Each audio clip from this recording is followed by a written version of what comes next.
Wanna join me? Come and play, but I might shoot you in your face. Bombs and bullets will do the trick. What we need here is a little bit of panic. Do you ever wanna catch me? Right now I'm feeling ignored. So can you try a little harder?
안녕하세요, 여러분! Welcome, ladies and gentlemen, to LCK Spring 2023, and very, very happy Sono to all of you. Of course, it is Lunar New Year, and that's why we're wearing gorgeous hanboks. How are you feeling, Chronicle? I have never worn anything as draped Can you this, show and them I'm the loving sleeves? it. So my sleeve, It keeps going. You should have just made it so that it looks like it just goes to the floor. I don't. It's have, pretty I've close. Yeah, it's just me. regular arms. I could fly if I wanted to. I'm not going to because we have some League of Legends to play today, but I could give it a go. Yep, certainly. In fact, after the very last game of the night, he's going to attempt to just fly off the back of the stage. So if you are here at Lol Park, make sure you stick around for that one. It's not going to be on camera, though. Let's get into it, however, because we have 2 more matches of the week to go. And we have to check in with a couple of teams that had a decent start. KT included, despite the fact that they lost. Harmalife Esports also, which will be taken to the stage first, but up against some teams that have had some rough times, to say the least. And there is different iterations of rough times. As we get into the second match later tonight, we'll talk about what Nongshim went through. And there is getting absolutely clapped. And that's what happened to Liv Sandbox. The most one-sided series that I've cast in my 2 years on the LCK now. And as long as it's better than that, Sandbox is going to be happy. Because if you haven't watched it back, I implore you, don't watch. Because D plus Kia completely, from start to finish, annihilated them at every point. And for Sandbox, all you can look for today, make the laning phase better. Yep, and maybe switch up the picks if things don't work. But let's get into points of the match here as Harmalife Esports are going for a 2W streak. Of course, many have touted this team as a bit of a super team. It is kind of flooded with world champions as well. But they didn't necessarily look like that caliber against Kwangdong Freaks earlier in the week. So it's an easier week for this squad, but they're going to have to make it look cleaner here up against Liv Sandbox. The key thing you mentioned there is, even though they did get the win, clean, because it was not clean. We had Colin in particular having a really rough game. Kingen, not a problem area necessarily, but also not really showing up, I think, in the way that you would like to see a player that just got off a World Finals MVP. As for Liv Sandbox, losing with the biggest goal differential out of the 10 teams. The average goal difference was minus 14. And that's, again, Envy coming in and trying and being like, I want to change it up. I want to make my mark. First, he had to face Deft. It did not go well, and it was painful to watch. And now he will face Viper, who, well, maybe, you know, not quite in the form that Deft is right now, still probably one of the best AD carries in the world. So good luck on that one, Envy. Yep, and next he's going to be against 2020 World Champion AD carry Ghost. Actually, no, that's not true. Ghost is no longer playing in the LCK. But Closer did have a 100% kill participation throughout his 2 games earlier in the week. So it shows that Closer has definitely been not part of the problem here for Liv Sandbox, but definitely not a large part of the solution like Zeka was. Zeka was an absolute monster, and it just showed that he went straight from November last year and brought that straight into spring 2023. Very excited to see what he can do. But first, let's check out the interview between the teams.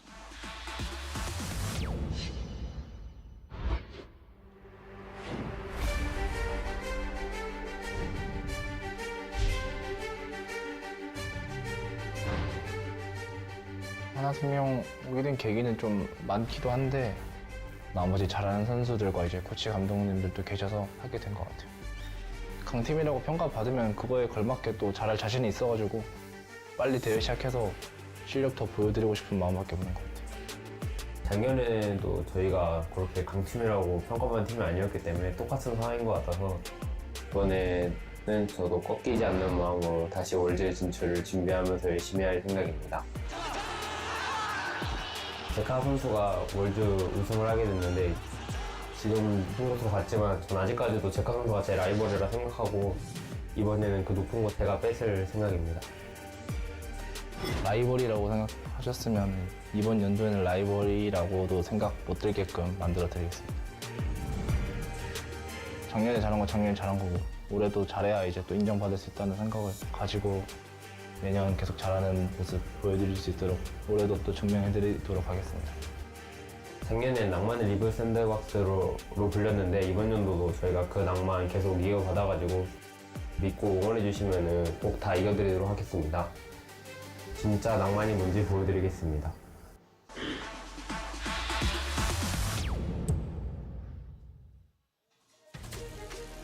And here we are, ready to get into Lowell Park for both of these teams. Of course, the team on the left, Life Esports, winning their series relatively handily in the end. And Live Sandbox, the absolute opposite experience. And I don't think that's their idea of what romance was supposed to look like. And we'll see whether they can show us a little bit more in the right direction this time around.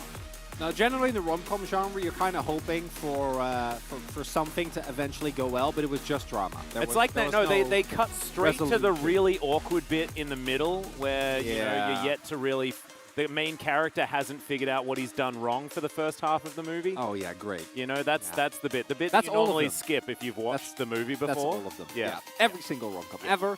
I do want to highlight what Zeka said in the interview because I think it's very insightful. Talking about, sure, I did well, but I need to play as well again this year to gain true respect. And I think that is definitely true because Zeka in his first game was the hard carry on Hanwha Live. He was, even though in the end it was overshadowed by the stories of other players, and in the final specifically King. And to me, he was still the breakout player of the 2022 World Championship. So overall, really cool to see that he has the mindset of I will cement myself as a top 4. You know, BDD no longer in that top 4. Chovy, Showmaker, Faker, of course, still there. And maybe Zeka can now finally stake that claim. And as I pointed out previously, for Sandbox there is one goal, and that is lose more gracefully. And I think that's the case for Kwangdong, for Nongshim. That is a goal. I don't think it is, because this is a roster where you go into the split knowing that when you face players of the caliber of Viper, of Zeka, you're going to struggle. Yep. But you need to be able to at least stand up. And we've seen Kwangdong, for example, do that, right? Yeah. Even in the game that they lost against Hanwha, there were moments where they looked competitive. And for me, that's what I want to see from Sandbox today. They can't fold the same way that they did. Exactly right. Key player going to be Zeka here, as I do want to remind you guys that Live Sandbox did do a traditional Soul Node bow, which is very, very cute. Zeka, as you can see, absolutely phenomenal. And as far as stats are concerned, it's a decent start. Sample size of 2 games. We need to bear that in mind just a little bit, but still pretty outrageous to already be at the top of the standings, especially when it was a more difficult series against Kwangdong than I think most people expected. Agreed. I was expecting it to be kind of a walkover, but it was due to his lines. Mentioned himself that I can see the lines on Silas the way that no one else can. I can see the chains to my enemies, and that was, to me, the biggest difference maker, because Clit didn't look that great, and as a result, the bot lane also didn't really get to play as much, even though Viper, of course, also had an impeccable Lucian game. And going into today's match, for Zeka, I expect him to be just as good, but I want to see the rest of Hanwha Live look a little bit better. Clit in particular didn't have the best game, and Kingen has, throughout the last 2 years, gone between games looking incredible and looking kind of invisible. And last series, that was definitely a little bit more muted, as... I want to see more from the bottom lane. I really want to see Viper and Live come alive, no pun intended. Viper, of course, is a player that most people were very excited to see come back to the LCK. I know EDG fans absolutely adored him over in the LPL as well, so really hoping that he can bring a better name to Life Esports than he did last time. That was a real monkey's paw situation. You get Viper, but we lose Ruler. The trades we make, and as you point out, in case you forgot, Viper in 2020 was 10th place on Hanwha Live. Yes. Together with Lahens from the top of my head. Yes. Then still won the World Championship afterwards. Then DRX repeated that. So, you know, maybe this is the year of Brion if the trend continues. Although Brion at 2-0 so far this week. Is it time for the Brion undefeated season? It could actually be the case. As Life Esports are going to pick blue side, as they are the home team today. Very interested to see what this draft is going to look like. Are you? One thing that I'm very nervous about, is if Envy and Kyle are going to be once again on Zeri Lulu, because I never want to see them play that lane ever again. I'm not going to lie. I am expecting a bit of a diversion from the usual draft, not because of the mana, not because of the team specifically, but because just of Zeka. I think Zeka warrants banning at the very least, and the Lucian Ben is another great example, that's Like that already really good start from Liv Sandbox, because they didn't do that the last couple of games, and we saw what it led to. But specifically making sure that Silas and Akali either are in matchups that are not ideal for them or are just not available at all. Yep. Because, as we saw previous series, Zeka can make miracles happen, as we saw at the World Championship as well. But the meta right now, extremely bot-focused. Another reason why Maokai is so strong, really, not just in terms of the level 3 ganks that we've seen be successful many a time, but also just walk towards bot lane, throw an ultimate. You know, you get a couple of kills, throw some saplings, keep your own bot lane safe. As 4 out of the 5 bans thus far, all towards bot lane. Heimerdinger still available without the Ashe, not nearly as highly prioritized. Yeah, I kind of think that Harmalife Esports are going for that Yuumi first pick, or potentially even the Zeri first pick, but I kind of hope that it's Yuumi, just because I really do like the Sivir or Zeri option alongside the cat on a book.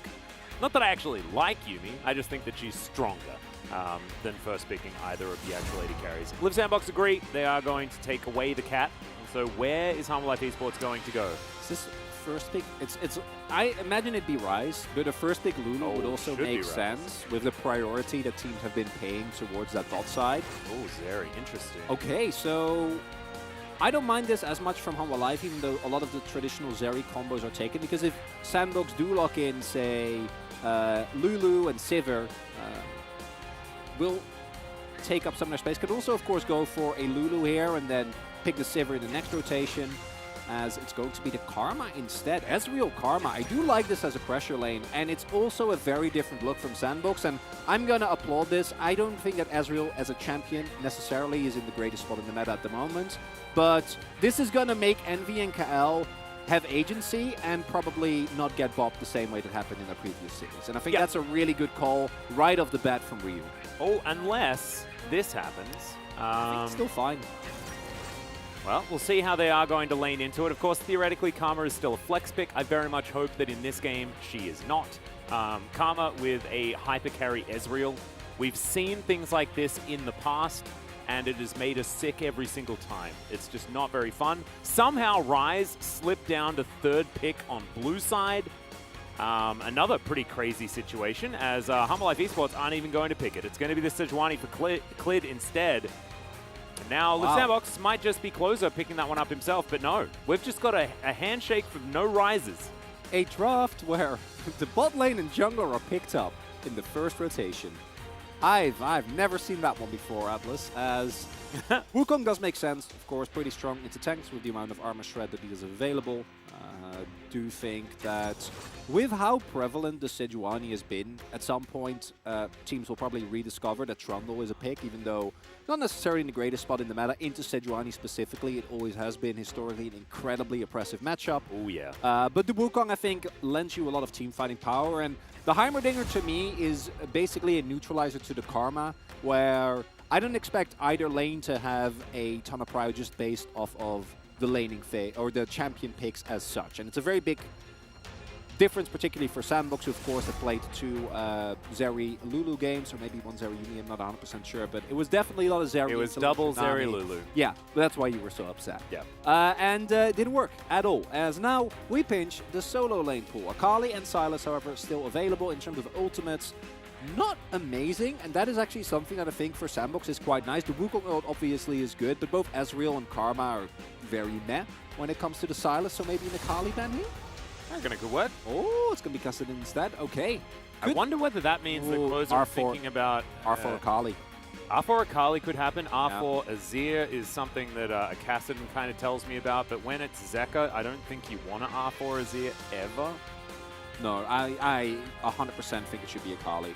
Because Akali into Silas is definitely a matchup that can go either way, very skill dependent, which that's bold because it's Zeka. But this is Closer, and it's really easy to forget that Closer at a point in time was slated to be the successor to Faker, right? Like this was, he was in the team, he was the backup, he was playing as a sub on T1.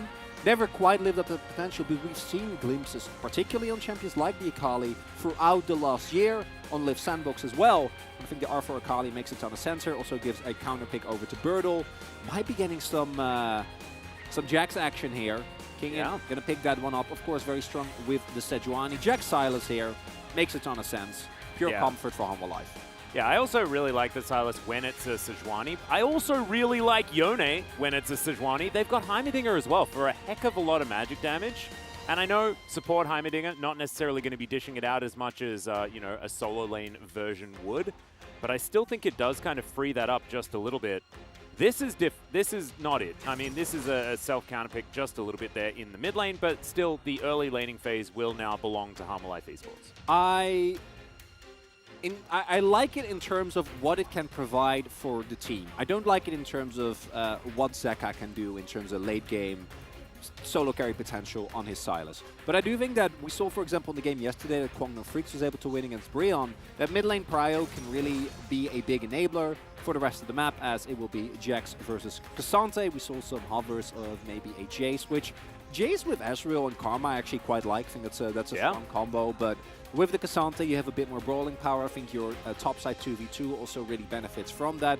For even the 3v3, I think, is looking a lot better now for Sandbox, giving them a lot more opportunities. And as far as compositions go, I actually really like the Sandbox comp. I think you have a great dive core, can speed it up and shield it with Karma. Ezreal can kind of play on the outsides of a fight just the way he likes to. He's very self-sufficient, can play towards any side of the map that you feel like.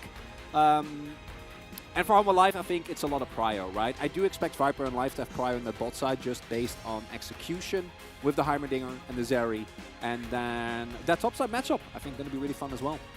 I agree. I think that Humble Life Esports probably do have a slight edge just in the fact that they are Humble Life Esports. But like you say, it's not exactly the massive draft gap or anything like that.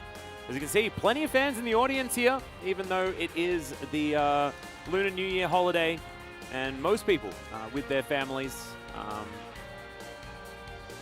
Still, some people come out for a family trip to Lowell Park to enjoy some sweet Korean League of Legends. Absolutely love that. Zeka is. I think that might be Zeka. Yeah. He's definitely large. Yeah. And in that particular portrait there as well, or is that a photo? I think it might have been a photo. Never mind. Let's go over these compositions here as the Viper and Life Zeri Heimerdinger combo, and Zeka picking the Azir into the Akali, which is the most curious part of the decision-making for Hanwha on my side. And this is Liv Sandbox, looking a lot better coming out of the draft this time around. Way better than what we saw from them against D+ Kia, but the draft was not the only problem. They're going to play good as well. They will have to. Let's hop onto the Rift here for game one.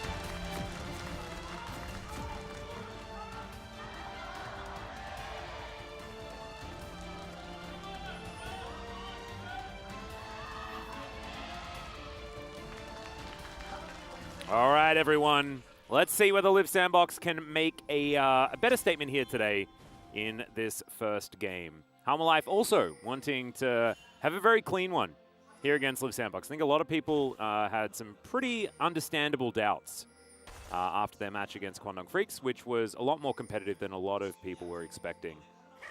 So expectations abound, Chronicler.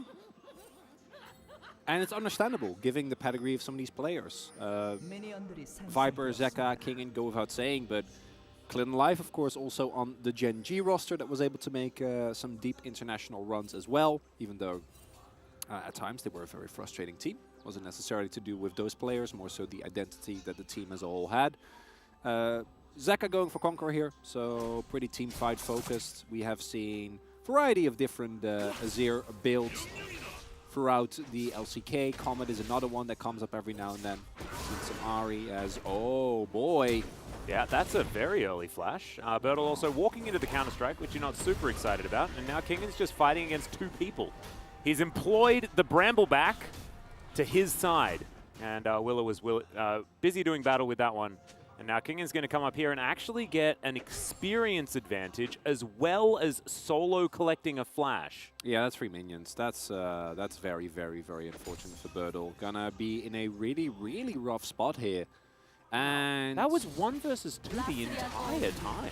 Yeah, as it turns out, Jax, when he has an early Counter-Strike into 2 characters that are basically auto-attackers, especially early on, it's pretty good. Wow. Yeah. That was quite impressive. Yeah, really nicely done. Very, very good pressure coming through from King. And then Brutal gonna have to set complete control of the lane. Of course, in of itself, not the end of the world, but a very nice start. Also means that Willer's aggressive potential is a little bit mitigated. As we're getting some zoom-ins. Yeah, I was getting a little bit worried about the zoom situation. It's Viper dashing forward. Kyle taking a bit of damage there. Viper was charged up, wanted to make sure that Karma would feel the pain. He's doing so far. As you can see, Closer and Zeka battling it out here in this mid lane. Closer being at low health.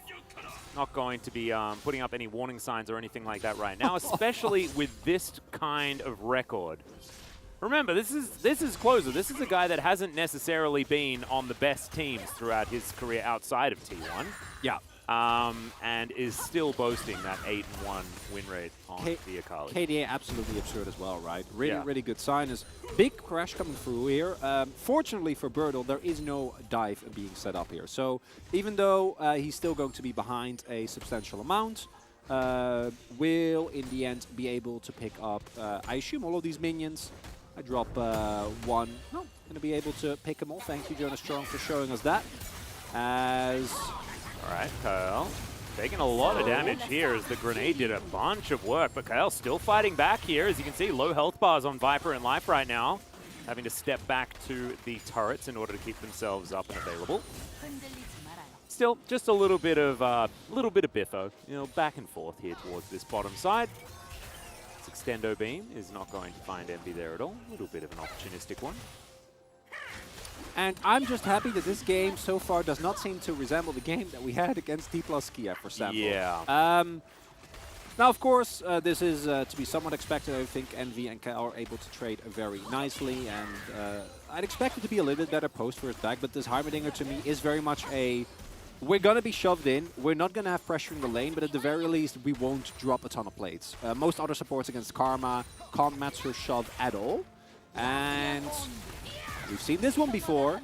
Yeah, Envy's still fighting. Yeah, on the ward is cleared, but puts down his control ward himself. Just going to make sure that this bottom lane is as safe as possible. And looking to help clear things out as well. Takes a little bit of a 14 gold tax. Don't mind that. As Closer down to 200. Zeka continuing the shove, but it's only a wave difference here between the Azir and the Akali. And Closer is going to be absolutely fine with that one. Berto looking to teleport back towards this lane now, has managed to even out the farm, but Kingen will be able to pick up that wave and hold on to his slight advantage that he does have available for himself. Really nice overall. Good wave positioning there from the Live Sandbox bot lane, able to set it up nicely there for Envy. And KL, to me, was one of kind of the unsung heroes on Sandbox last year. Of course, a lot of talk was about Prince, was about Croco. And I think those players also played admirably. My love for Croco is very well documented. But I do think that KL was one of the big reasons that Prince could make a lot of the plays that he did. His engage hands and his enchanter play both actually, to me, have been very pivotal for the success of Live Sandbox overall. And I don't have necessarily expectations for Sandbox to win this game. But if you did catch the previous series, then I think you understand that both me and Atlas are like, okay, well, at least we have a game. Yeah, I didn't know. I wasn't upset with Live Sandbox losing. That wasn't what I was upset about at all. It was about their complete lack of adaptation and their inability to see a situation and identify what to do. At all. Yeah, no, it wasn't at the LCK level, and there is always a team every game that loses. But if you're a KT fan after watching their first match, are you upset? No, of course you're not. You're thinking that they played very, very well, and it was a difficult opposition. And I think Live Sandbox fans deserve the same thing. You're also a KT fan, so you have the mental fortitude of a monk. Yeah, that is true. You have actually been forged in the fires of many more defeats than any other team could claim to understand.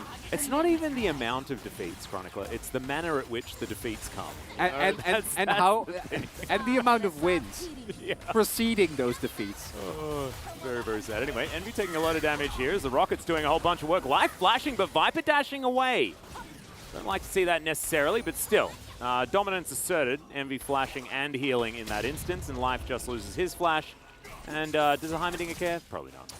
I'd actually, I'm not sure. I do feel like, as far as individual champions go. As Azrael, you don't really care. They do get a Drake for this, which is nice.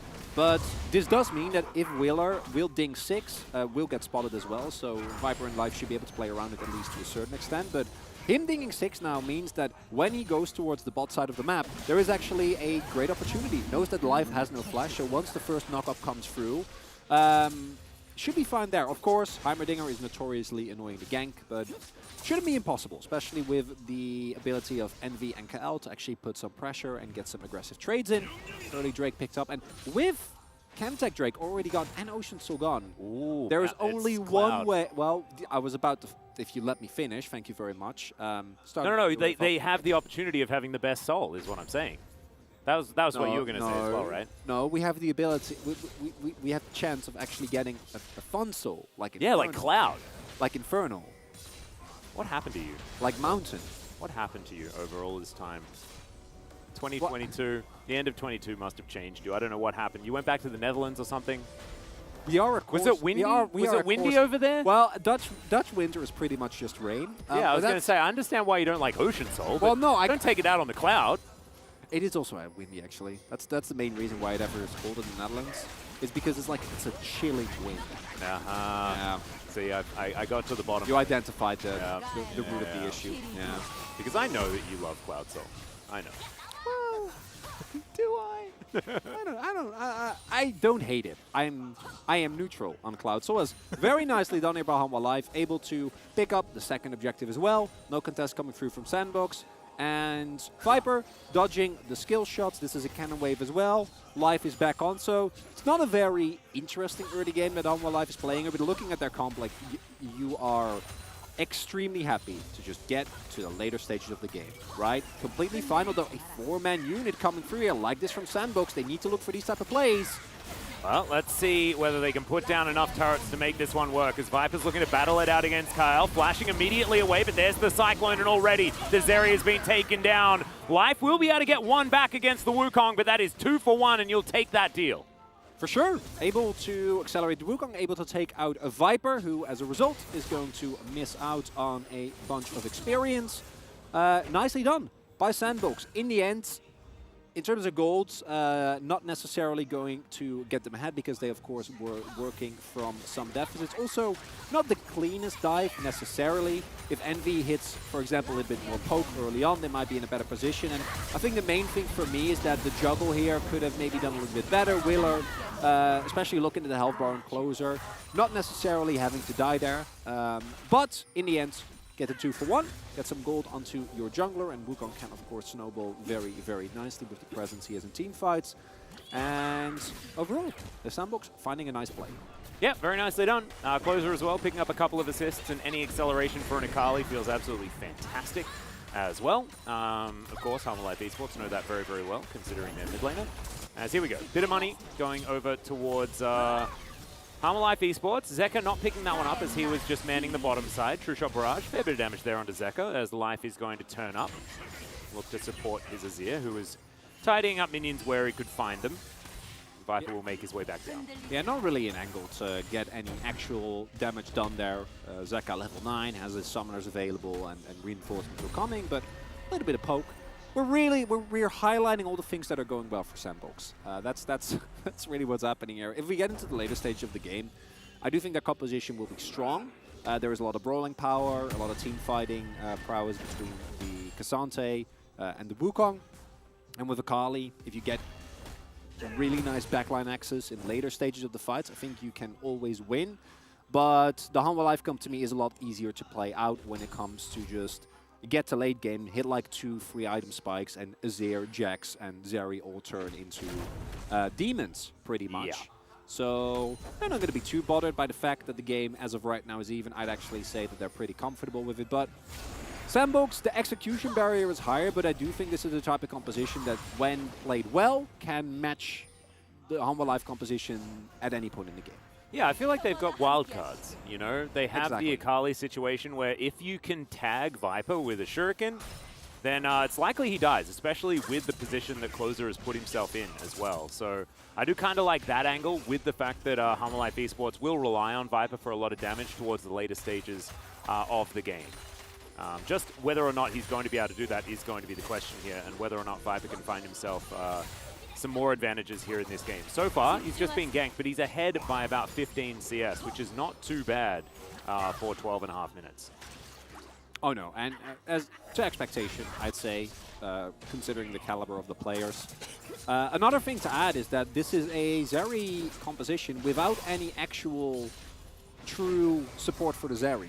Of course, someone like Live can try and get some defensive grenades in, and there is CC in the form of Clid and Zeka with his ultimate, but overall it's not really comparable to a Lulu or to some of the Lulu, Yumi, Karma comps that we've seen with a lot of defensive capability. So Viper's positioning needs to be immaculate. Fortunately for Hanwha, generally it is.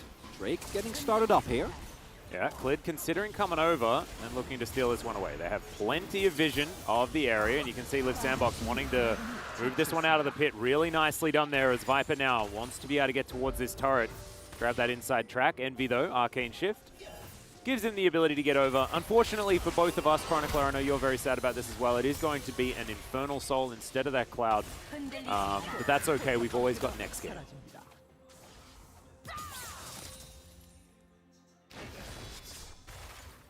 I think your mic's muted. No, it's not. I can guarantee you my mic is not muted. I'm very happy. I like Infernal Soul. I think both teams will feel strongly incentivized to actually fight for it. This individual Ocean Drake from Hanwha giving it up, not the end of the world. Don't really care. Was just pre-item spike. No shield bow yet for Viper. Essence Reaver was already done, so I think that it's fine to just say, if we're in a good position, if we see an angle, we can go for it. Sandbox didn't give them that. And overall, pretty uneventful early game here. Gold basically even. Dragons even as well. Everything sort of just going to plan here for both sides, I guess. Just because otherwise there'd be a team making a few more desperate moves. But so far, handshakes across the board. We'll have to see where this first big team fight is going to come. And I think that this first Infernal Drake probably marks that. That moment. Oh yeah. There's a couple of extra plates going over here as Vertil's going to be able to pull the Jax under the turret. King, a nice sidestep there to get out of the way of the empowered Q.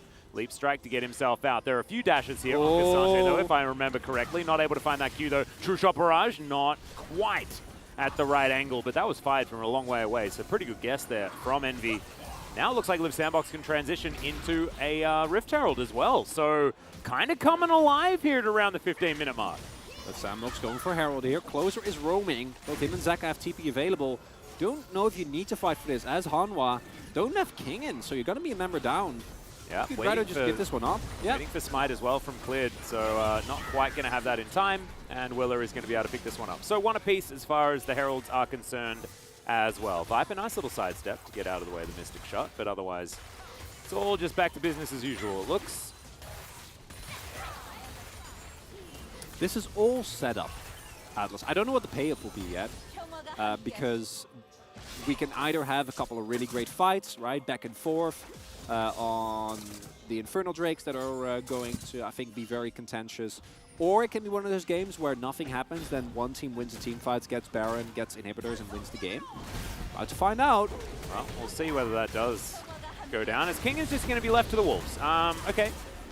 Clid and Life say, nah.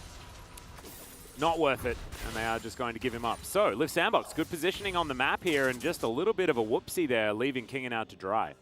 And to me, Sandbox this entire game, even though Hanwha Live on an individual level, I think looking at the CS numbers right across the board, have been performing very well.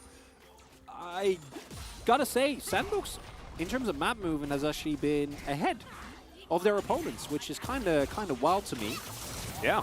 Pretty crazy. Is now Life gonna have to flash to get out of the way of this one. Clid throws an ultimate to Narnia as Closer looking to try and keep himself safe. 5-point strike comes in. Blast Cone, will it work? No, it won't, because the permafrost is beautiful. Clid, can you chase after him, however? And the answer looks like it's probably yes. Winter's Wrath doesn't find it, but Viper picks up the kill with the ultimate of all things. So that is one for the Zeri. Oh, actually unfortunate there.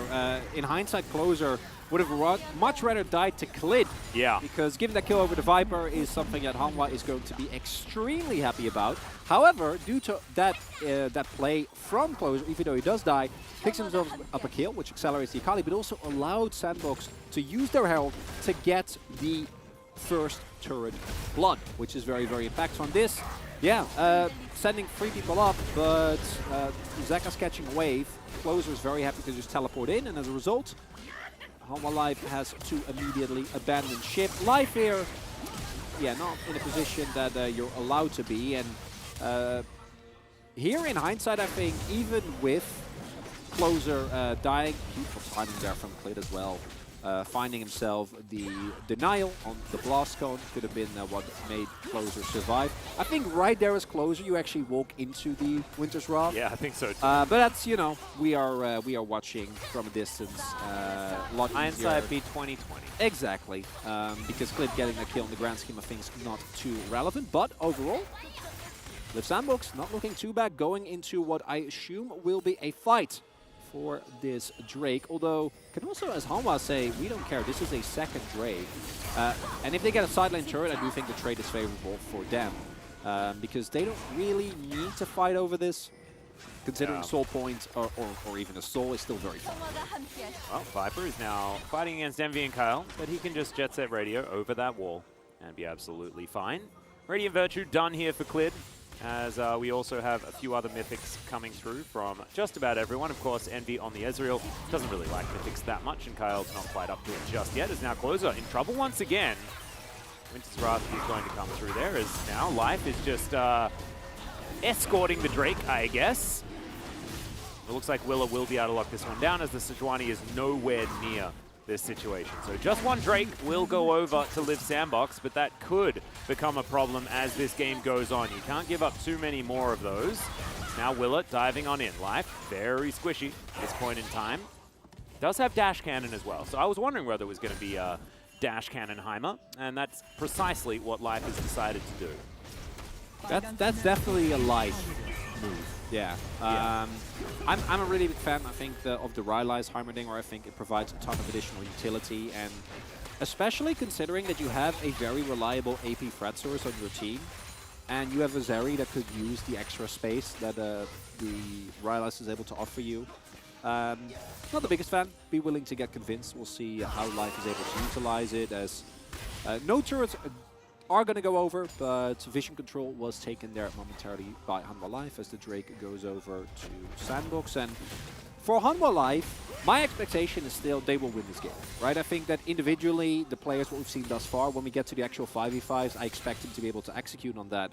But I am also not really impressed. And that is something that, looking at T1 and D+ specifically, right now looking at the top of the curve, they have been extremely proactive in creating their own scenarios across the map that just get them further and further and further ahead very quickly. Yeah. And that kind of voice I'm still missing from Hanwha Life. Now, this is, of course, a team that has been together for a relatively short amount of time. And as long as they keep getting the wins, it also doesn't matter as much. But with the caliber of names on Hanwha, I think we're always going to be a little bit more critical of how they play out games against some of our much weaker teams. No, I think you're exactly right. I think we're still waiting to see more from Klid as well, who's once again not exactly had the greatest of times here on the Rift, and I think a lot of it coming down to what we can see about the communication between the jungler and the rest of the map. So I think that's something that could also come with time, but is something that people have been critical about Klid in the past for as well. So hoping that some adjustments can be made, as there is a perfect execution that comes through from Closer, but leap strike from King and over the wall, and he's going to make his way out. So no more ulti for Closer, but he's not too worried about it. It's going to be back up relatively soon, and there's not too much to fight for outside of the Baron that is looming. Has been there for the last minute, but no one's going to be fighting for that one just yet. Turn is very good for Hanwha Life. If they are the ones starting up a Baron, and they're engaged with Klid, if he hits the mark, also not too bad. In terms of poke though, Liv Sandbox comps is very annoying. I do think that the Karma and the Ezreal together, especially with 2-item spike, no hit for Envy, can really kind of ruin your day, especially this early in the game, when Baron is still a force to be reckoned with. So yeah, I think Hanwha Life was like, oh, are you gonna respond in time? And they responded like, okay, never mind. We don't want to fight. Yep. Take it easy. Zeka sitting on a bounty. Back of his CS, now picks up his Shadow Flame as well, so 2 item spikes across the board starting to come. Yeah, the School of Chovy, I think, has been attended here by Zeka. Both of them, of course, formerly DRX mid laners, so maybe there's something in the water over there. Just teaches people how to farm an obscene amount. So something that's continuing to happen. About 1,000 gold, the lead for Harma Life Esports. Nothing we're putting to pen and paper just yet. Chovy was also on Hanwha. Hey, there we go. Yeah, I mean, you of all people should know that. Just following. He's just following.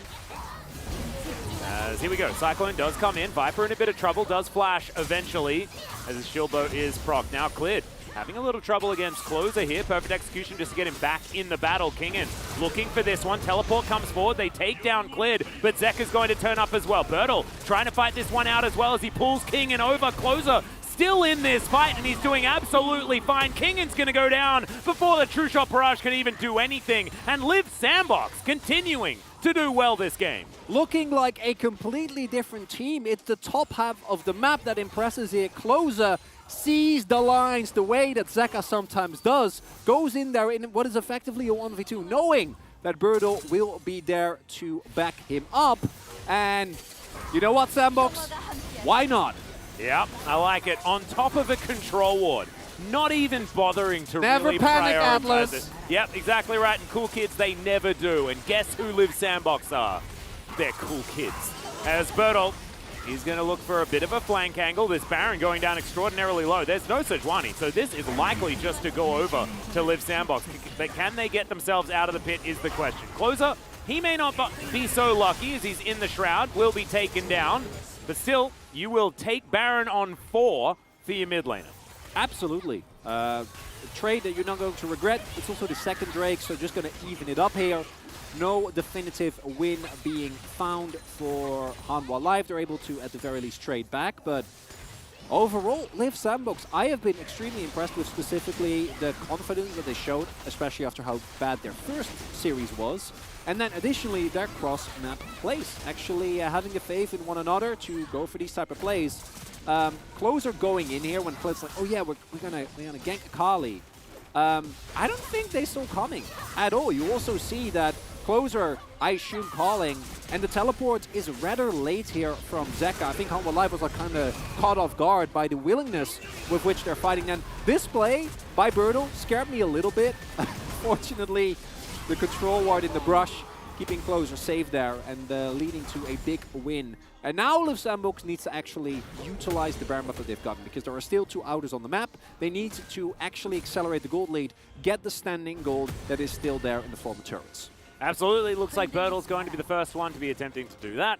Heading up towards this top side, only 50% left on that one. As Willa just comes over, gives the thumbs up after he steals away the Grump. Oh, you love to see it. A little bit of BM. Definitely playing the mental game well is this Wukong. Now cleared. Just milling about here in this mid lane for the moment. And Hanwha Life Esports going to have to find themselves one of these Viper team fights coming up pretty soon. Fortunately for them, they are approaching. I'm like looking at Viper's build. I'm like, I don't know.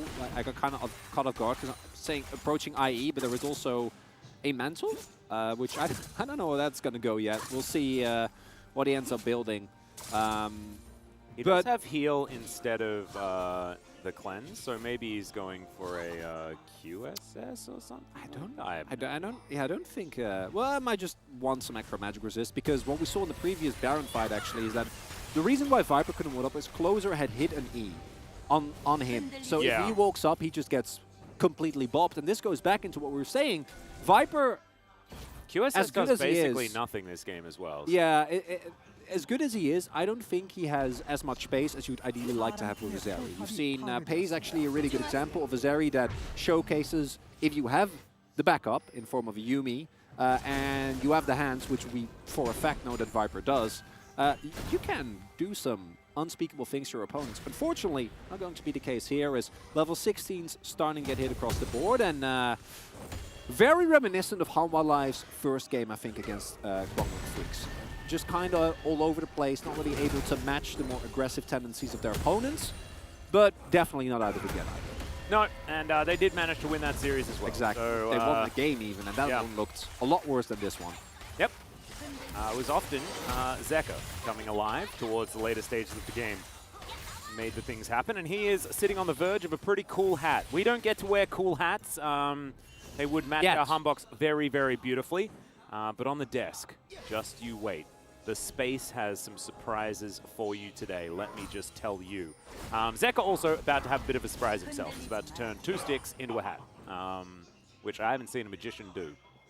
I haven't seen that many magicians. However, still, don't know whether that's a pretty common one. You know the game state is Yeah, I know. somewhat I want to say Underwhelming? underwhelming, yeah. There's a distinct lack of activity when Atlas starts pointing out weird things about video games, like how 2 sticks make a hat. Yeah, well, I mean, it's... It and is also weird. and also weird things about magic shows, which I think is... Are you, Yeah, are you, it's are a you bit big, telling, are you a isn't big it? fan of magic shows? Seen a not lot? really. No, haven't seen very many at all. Actually. No, if I had a choice of like a spectacle, I'm more of the musical type, which Yeah. obviously I like you'd be theater aware as of. well. I like comedy a lot, but Yeah. not so much magic shows. I did like The Prestige. Maybe I'm just a of Hugh course you Jackman did. You're fan you're and a you're, Christian you're a Bale human fan. being. Yeah, that's, Oh, what a movie! that's a good point. Incredible. Also like The Illusionist. Haven't seen which that came one. out at basically the same time. That happens a lot, actually, where there's like 2 of effectively the same movie Yeah. being released. Never know how that really happens. Really, really funny. I guess they I don't know, maybe there was something that made people realize that, oh, magic's super cool at the moment. Yeah, but there's Let's do that. Deep Impact and Armageddon, right? Like Yeah, there's a lot of those. There's the two volcano movies. Yeah, Dante's Peak and the other one. Yep. there is one more. I'm sure someone has an answer to this, but we unfortunately do not. Yeah, I don't know. Got no idea. Anyway, Humble Life Esports, nothing has happened. The hat's done. Let's update. magic trick is Okay, there we successful. go. The magic trick has been completed. That took all of our understanding and everything in order to make that one happen as well. Looking for an angle. Not going to quite find it just yet. The main thing is Viper also has his Infinity Edge. And that is going to mean that he is very, very scary in these next few fights. And Liv Sandbox don't exactly match that damage potential as Closer finding some backflips. Oh, the Emperor's Divide does basically nothing as now Closer's looking for that backline. They get the ult out of Viper, and now Viper's looking to make it work. But Liv Sandbox just back away. They don't want to fight into it with all that extra damage potential. And they are going to be able to wait it out. Oh, and overall, both teams expending so many resources there, but it's Sandbox that actually is able to get the prio towards the Dragon, takes control of the river, and I do think that their poke is a lot stronger. Without the ultimate stick, Hanwha Life loses a lot of power, and they seem to agree. As a result, Dragon is going to get taken, soul point for Sandbox, and there's no way that you can turn this into a Baron. Hanwha Life maybe set up a trap, could do that, but Yeah. actually taking it, nope, not going to happen. It's a difficult one. True Shot Barrage spies that the Baron is not being taken. The Sun Disc is very angry at Closer. Who's keeping an eye on Closer? Yeah. What's going on there? Well, Closer's just going to walk past. Gets Control Ward down, spots this one out. 50% on this Baron right now. As God. Kyle's probably going to get the bad news. Oh, hasn't got a ward in there yet. There it goes, but it might just be too late. Closer immediately Willa? coming down. Willa, can you get in there? The answer's no. Cleared. Successful heist, the fadeaway prison as well. We'll make sure the Akali can't follow up. And oh man, Humble Life Esports, it's a bit late, but they finally figure something out and make it happen. Oh, truly, as Sandbox, you're going to feel a little bit annoyed about that one. Initially, you read the play, you get a great fight, get the Dragon, and you're like, okay, let's make sure, throw in Ezreal. And then Hanwha's like, they're not going to check twice. They never check twice. And this is where I think the experience from Hanwha shining through, reading their opponents very well, and also the damage that Zeka is able to do at this point to an objective is simply revolting. One of the benefits of the Zia this late in the game, especially with the build he went through, incredible amount of the roll DPS. So overall, that is going to swing the momentum back to Hanwha, but on the flip side, as Sandbox, you're only a single Drake steal or just being able to pick it up one way or another. Oh, Willer, I don't know about that one. Oh dear. Okay, well, let's see whether he can keep himself alive. The ulted grenade is going to fly through. Doesn't find too much joy as far as the stuns are concerned, but does get Liv Sandbox out of there. Life just wanting to try and maximize their standing gold acquisition during this Baron buff. Inner turret going to be their first target as Envy takes a lot of damage. The Inspire Shield coming on in, but not going to save the turret by any means. As Kyle just throwing some cues around, being frustrating, slowing things down as much as he can. Envy, oh my goodness, the Conquering Sands just by itself doing so much work there as Zeka throws another one towards the Ezreal, who's now basically out of the fight. And it's feeling like Harmalife Esports have found it. They found that power spike. They found their moment. And Liv Sandbox may be on the verge of being outscaled as Closer is going to have to get out of here. He goes golden after the Glacial Prison comes in as Bertle. He's Cassante. Doesn't quite have an angle to get in just yet. Envy does make his way back from the fountain. But it looks like this inhibitor is not long for the world. Meanwhile, Kingen in mid lane is going to get another turret. This is a much bigger Baron for Harmalife Esports. And it feels like this is just a team they just want to scale almost every game, right? As Kingan's going to get ulted back, Leap Strike is going to cancel it out entirely. Envy takes an extendo beam to the dome, and that one really hurts. And this is where you also see something we haven't talked about with Sandbox just yet, is their wave clear is relatively lackluster, right? At this point, it's only Envy. Kael's wave clear not really going to be relevant anymore, especially not against powered up minions. And the game state, much worse for Sandbox. Not insurmountable, do mind you. They should still be able to fight for the objective coming in a minute 30 as Zach about to pick up a juicy wave. But I do think that overall, Harmalife very clearly showing when Sandbox got a Baron, it was okay. Of course, the wave clear better for Hanwha in terms of ranged ability to deal with the waves without really getting taken too far. But that is really where I think you see the experience gap between these two teams. Harmalife, the moment they get Baron, okay, immediately apply pressure, poke them out of the turret, get objective, and stay very vigilant, able to also keep track of their flanks so they don't get surprised by an Akali. Willer unable to find an angle either, and as a result, game stayed a lot better now for Harmalife. But at this point in the game, I think that 3.5k gold lead basically irrelevant, especially considering the extra Drake that is available for Sandbox as Closer takes an auto as he teleports. Yeah. He'll be fine. Pretty cute. What do you think? I think that I've discovered why Life went for the dash cannon. I think he's got a problem with Hextech cookies. I think he has a bit of an addiction. Just really likes Hextech cookies. It's all he wants to build. The Shadow Flame, I believe, is coming in next. What he's going to turn his second Hextech cookie into. I guess. Yeah, I'll take it. Because I would have really liked the Rylai's as his second item at least. As wait, which patch are we on again? Yeah, Viper has been you know, very mellowy and dodging everything. Zeka is 40 ahead of the clock approximately, and Viper is 30 CS ahead of Zeka. Ooh, Harmalife. This is very far forward. This is sneaky. Well, Kyle taking a bit of damage here from Life, who's actually doing a fair bit of work here. As Harmalife, they are at least split on the map, but still not going to get punished. And so they'll take the Infernal. That is 6 Drakes so far. We'll have the classic maximum 7 of the Elemental Drakes this game. If we do make it to that, as Envy's going to have to be able to Arcane Shift early enough to get out of the Glacial Prison. I don't know whether it's going to be enough to get him out of the trouble he's in this game. Key thing what Harmalife is doing here, they're not allowing Liv Sandbox to actually play the game, right? Like we're pushing in mid, and then because of the mobility of the champions involved, Kingen and Zeka can easily get out of any situation. So make their way out.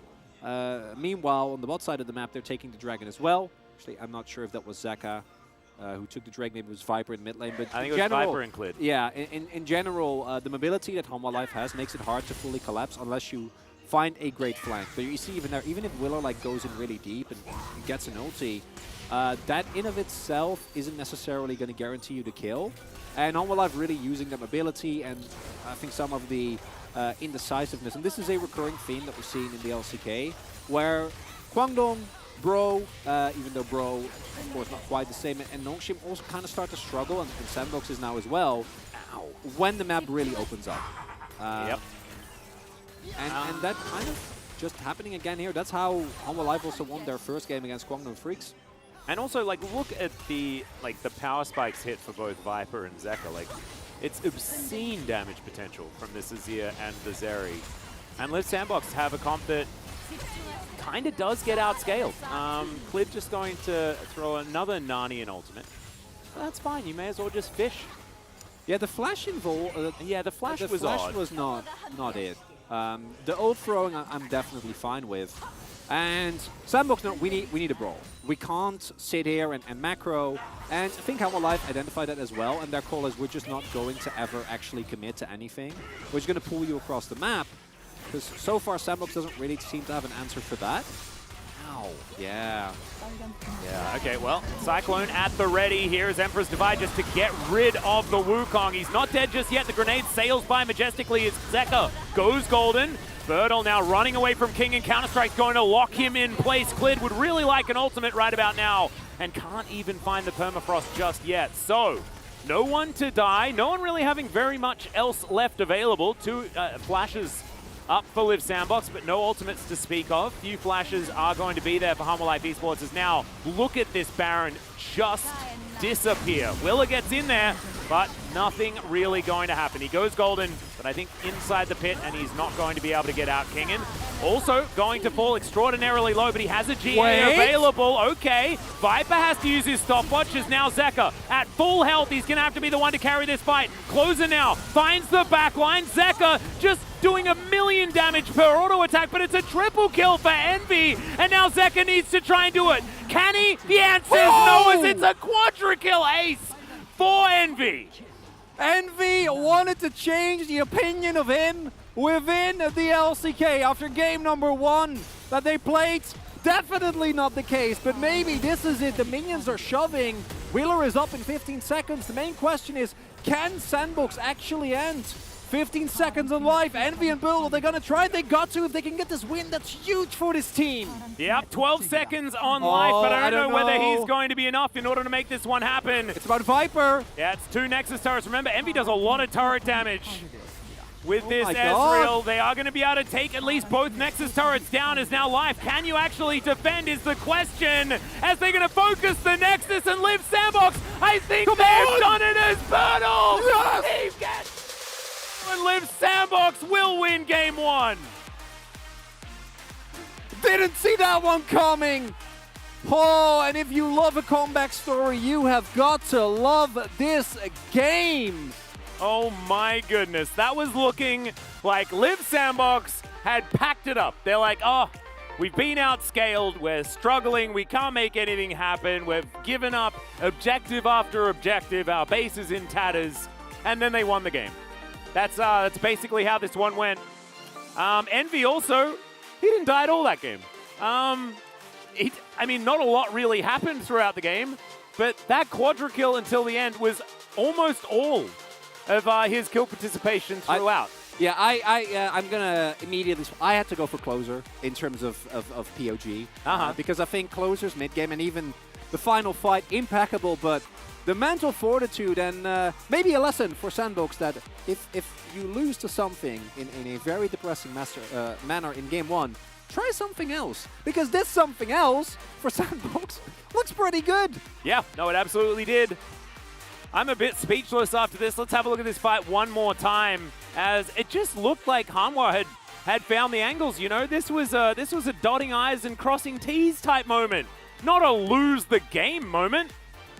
As Viper dashing in here definitely was a little bit of a worry. It really, to me, is a showcase of what made Sandbox such a fun team last year, which is the team, right? Like the space that's being bought by Birdle, Closer smurfing that fight as well, and Envy, after what was one of the worst professional games that we've seen in a long time within the LCK, bouncing back with a game like this, just very, very surprising, and it kind of echoes the problems with Hanwha Live that we've seen, which is, in terms of actual game plan, it just doesn't seem to really mesh together yet. Individual performance of Zaka, again, I have nothing bad to say about this guy. He really tried. And for Viper, I think also, it's not the greatest composition. The fact that Live did more damage, I think does make a lot of sense. Like, Yeah, I mean, where is your angle to make that one happen? Yeah. He's a little bit outranged against the composition, but we already said that we kind of liked Liv Sandbox's draft a little bit more than that of Harmolife Esports, but we just thought the pedigree of player was going to be what pushed them over the line. Not to be the case, however, it's a best of 3. We are going to go to a short break. When we get back, the Space Special Lunar New Year edition. We'll see you then.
야 끝낼 수 있어 이거. 앞에서 라인 빨리 밀어보자. 일단 밀어봐. 라인 최대한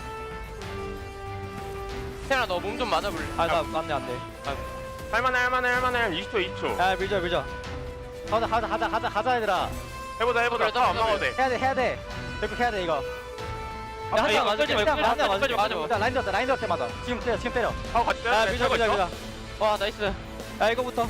야 하딩 나온다 하딩 오케이. 선수야 야 하딩 해봐 흩어져. 통하고 타워 흩어져. 넥스트만 쳐 바딩이야. 넥스트만 스탄테가 맞았다 앞에서. 스탄테가 맞았어. 더블만 잘 써줘 야 쳐줄게. 야 빨리 밀어봐. 빨리 타 너 타워 너 타워 쳐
Hello and welcome to this space, and this is a very special space, of course, because it is the Lunar New Year. Happy Lunar New Year to all of you guys out there. I am Valdez. With me, of course, we do have, you may have noticed, a very special guest alongside of Wolf. It is, of course, Hooney.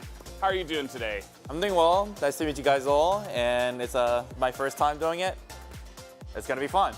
Really looking forward to having you here on the desk. We got a pro, guys, and he's going to bring all of his insights here on Sundays every week.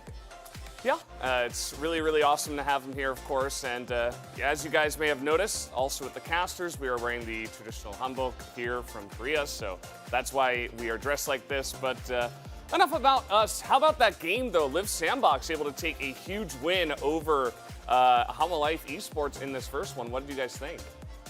Well, I thought the draft was really interesting. We have seen this Karma Ezreal in the past, and it did pop up in LEC last night as well. I thought it was a really different adaptation to deal with the Zeri here when we did see the Lucian and the Caitlyn and the Varus all banned away.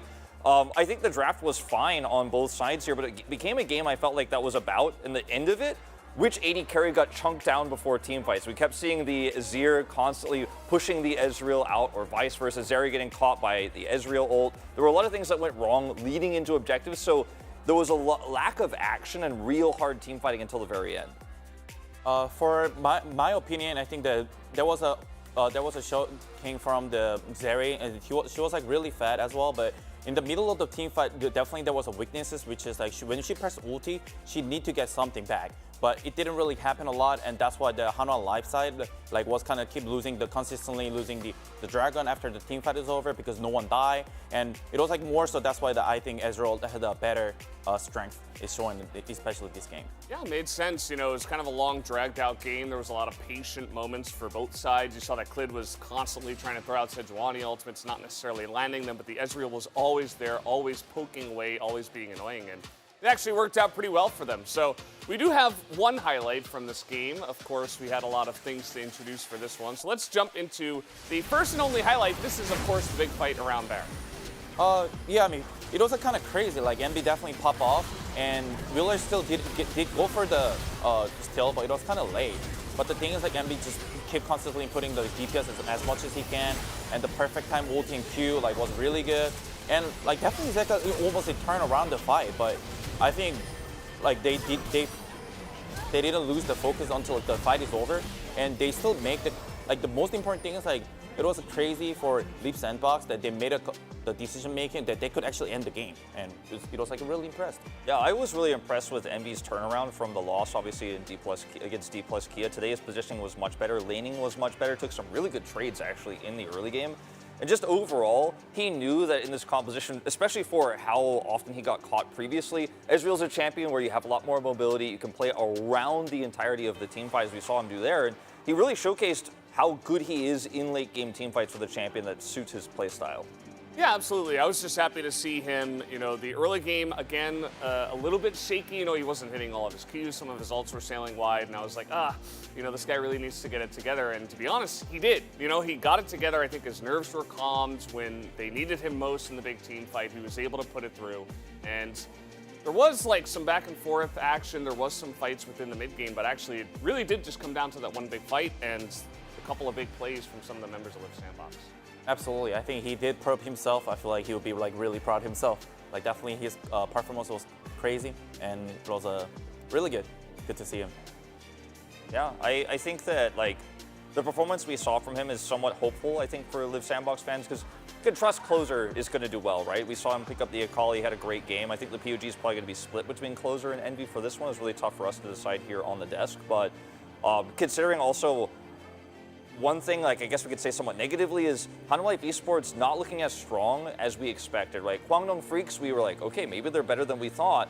Maybe Hanwha Life Esports might actually be weaker than the sum of their parts right now, struggling sometimes in the neutral there for sure. Yeah, absolutely. I think Hanwha Life Esports, you know, it's still early on in spring and, you know, a relatively new roster. They have some pieces that have been together, some that have not, so still a couple moving parts. And I think they'll just need a little bit of time to get into, you know, full Hanwha Life Esports action because, again, it's still early.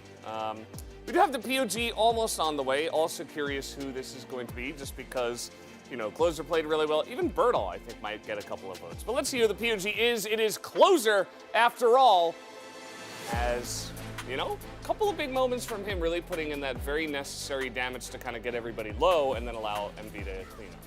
I mean, for sure, like whatever he'd shown the performance, like especially like he was burning a lot of time for the team, and he made a lot of time for the like when the teams were actually like losing a lot of pressure, but he made a really good play on the bot, and the fight was like it was like super play from the Closer, and they turn around to the getting the Baron, and they were like leading the game, like especially like in the fight too. Like he was like doing the most damage in the team fight as well. Like it was really good. His movement was really good. He threatened topside a lot. I feel like one of the things I'd say about Closer this game is he was all over the map, and he handled the fact that they were constantly putting him into that rough matchup on the side very well because they were constantly keeping the Azir away from him, so he didn't have a lot of presence inside, but made impact in mid, constantly trying to threaten the Israel, and just honestly, overall, a pretty consistent performance from him. Let's see where the votes land here.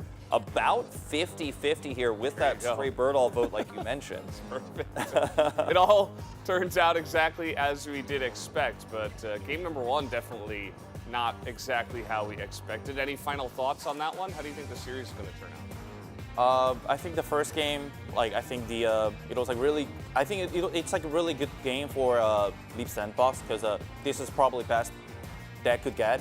And for I think Hanwha Life, I think they just need to get like lose some nerve and just play like a little bit better. I think the middle game of for the Hanwha Life was like not looking like the consistently good. So yeah, absolutely. We'll have to see if they can stay consistent. But guys, we are done here on the desk. Let's throw it back to the casters for game number two. Thank you so much, gentlemen. Looking absolutely fantastic. And Huni, big welcome as well. Really cool to have you here for Sundays, and looking forward to what we can get from the space moving forward. But now we're going to need a game number two from Hanwha Life Esports and Live Sandbox, and definitely a romantic one in the end. Slow and steady game on both sides of the rift, and I think there needs to be a lot of drawing boards being looked at here from Hanwha Life Esports, because I don't think that is what this squad was expecting out of this match.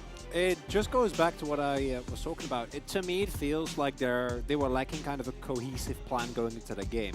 They had a couple of good individual moments, but by and large, it was Sandbox that was able to dictate most of the pace of the map, was able to pick up early objective leads, and a team as good as Hanwha should be able to do more. With the mid-prio, for example, that was generated with Kingen getting a huge lead early on, and none of that really materialized. And that is something that Hanwha Life, with the caliber of players that they have, should be able to find. Wonder if they're going to change up the draft, because to me, that game was still perfectly winnable up until the end, so I would also not be surprised if we see, at least to a certain extent, some runbacks of the salty variety. Yep, I kind of hope that we have a mix-up in the bottom lane. I think outside of that, Hanwha Life were fine. I also would not like to see Azir into Akali again. I thought the Closer had infinite agency that game. And Zeka, although he did get a lot of damage potential, it just wasn't quite enough to actually win them the game. As Wukong going to be banned away, so that is going to be the adaptation here for Hanwha Life Esports. Now, Live Sandbox, what are they going to do? It's so interesting looking at the top of the screen as well, seeing Dandy and Ryu behind both of these squads. Just really, really cool. Shout out to some incredibly impactful LCK players of old. As here we go again. would stick with my response. The only change I would make, I would lock in Karma and then lock in probably Sejuani. Get yourself a really strong jungler. Pick yourself the Karma again. You can pick up Ezreal in third rotation. There's no reason for you to swap. I really, again, want to highlight that I am slowly coming around and feeling more and more like the answer might in fact be Zeri Yumi, not allowed, still, even at this point. Zeri Lulu, not nearly going to be as threatening. It's going to be a switch up though. And, yeah, this is way worse in terms of lane. Because this is as aggressive as it gets. The only thing that could be worse is Ashe, which of course is banned away. But man, Sandbox really saying, okay, our problem was Envy and KL had nothing that they could say in the lane. They had no agency. We're going to overcorrect. Full agency. Well, here is that Twitch support that we've heard whispers of. It's not going to actually come through as Vi locked in for Clit. Of course, Willer in their previous series played back-to-back Vi games. Vi also works quite well into Zeri. So it feels like a little bit more of a pick away rather than a pick up. As Life, just going to go to the tried and true here by the looks of things. Lulu being considered uninspiring is kind of what's coming to mind here for me on the Harmer Life esports side. Let's see what Live Sandbox do to augment this composition. I would love a Rise here, personally. Agreed. It's going to be a jungle pickup because that's how we do things now. Yeah, true. But I wouldn't mind a Rise personally as well. For Sandbox, you can effectively play a very similar game. Obviously, your bot lane champions, your jungle champion have changed, but the roles of the players hasn't really, right? Kyle's still going to be a shove machine in the bot lane. Envy has a pick with which he can actually influence the lane. I do think the 2v2 is not necessarily going to be as favored because even in the previous one we saw Viper and Life, Viper in particular, I think individually still looking very, very good. But overall, Sandbox shifting towards a somewhat similar composition. Rise, Kassadin, I assume, all going to be taken away again. For me, I would love to see Hanwha ban away Akali here. I think that Closer has earned that one at this point in time. And I would be kind of disappointed if they can just R4 Akali again, then get another counter pick for Birdle, who had a pretty solid game, barring the early game. His team fights, at least, I think were really nicely done. Skirmishes were very well executed in Cassante, which makes sense because Cassante has a lot of displacement. He has a pretty nutty kit, to be perfectly honest, as orbs have been banned here on the side of Live Sandbox and Harmer Life Esports, with the Syndra and the Ahri being removed. The last remaining Orbist being the Orianna, not touched, as it turns out. Has been played one time here in the LCK thus far. Is Kassadin going to lead the Rift? The Akali, like you were talking about, still left up and actually synergizes quite well with the Sejuani at the same time. So I think that Akali feels like a pretty comfortable pickup here. Yeah, I agree. Akali Silas, whichever, either would work. I think the Akali after last game is a smash hit. There is one or two rather big upsides. As far as the space that you get as Akali in a game, Vi and Ludo are actually problems, right? In the previous game with Sejuani and Heimerdinger, neither of those as Akali you're generally going to care about. But double point and click CC is something that can definitely ruin your day, so it'll put a little bit more pressure on the rest of Sandbox to perform. And Zeka, his Silas game that we saw already in the LCK, not even going to talk about last year, was nuts. And I'm happy that we see him on something that, at least in terms of skirmishing, has a lot of power, and it seems like Hanwha Life as a whole makes the call, okay, bot side will still give up some space, will give you some leeway, but on the top half of the map, we're brawling. And for Sandbox, Jax would make sense here. Gnar is another example. Fiora is definitely a very aggressive choice. Anything melee, really, to go with the Sejuani to try and really pressure together on the top side of the map will be good. Going to be the Fiora in the end. Yep, Fiora going to come through. So once again, some shenanigans in the side lanes could ensue this time around. I like this as a 4-1 composition. Really, really love comps built around Fiora that involve Varus, just because his line wave clear is just so extraordinarily good. I actually love the composition from Sandbox in a 1-3-1 as well. True. Given you're playing into Zeka Silas, so that might not actually work out the way that you want to, although Closer, please go for Ignite. That will make all of us very happy. But even if you do go for a 1-4, Hanwha Life has no range. There's nothing. So their only option is either try and match sides, which I think Silas in particular will be able to, or force team fight. But forcing team fights into a Heimerdinger in general is very obnoxious. Add Sejuani and Varus to that, and I do agree. I think that Sandbox again here has an edge in the draft. But last game, it wasn't just the draft, it was the execution as well, and that's something that Hanwha Life, with the players that they have, should be able to crank up in the second game. Yeah, I wonder whether the Wukong ban is going to be enough to allow Viper to have that space. And something tells me that it's just not going to be, because they're, once again, completely and utterly outranged by this composition on the side of Liv Sandbox. Outside of the Akali, I guess, but already in the bottom lane, it makes it very difficult to play this Zeri effectively. So I think Liv Sandbox, they've done another great job when it comes to the draft, and it shows that after their very, very crushing defeat against D plus Kia, they have really gone back and made the adjustments required. Hanwha Life Esports, you can see the draft is a little bit different here, but I don't know whether it's the upgrade necessary to get them that, that bigger leg up in this series. I do think a lot of pressure is on Birdle here in terms of his individual split pushing, so gotta be careful there. Yep, see what happens as we hop into the Rift for game 2.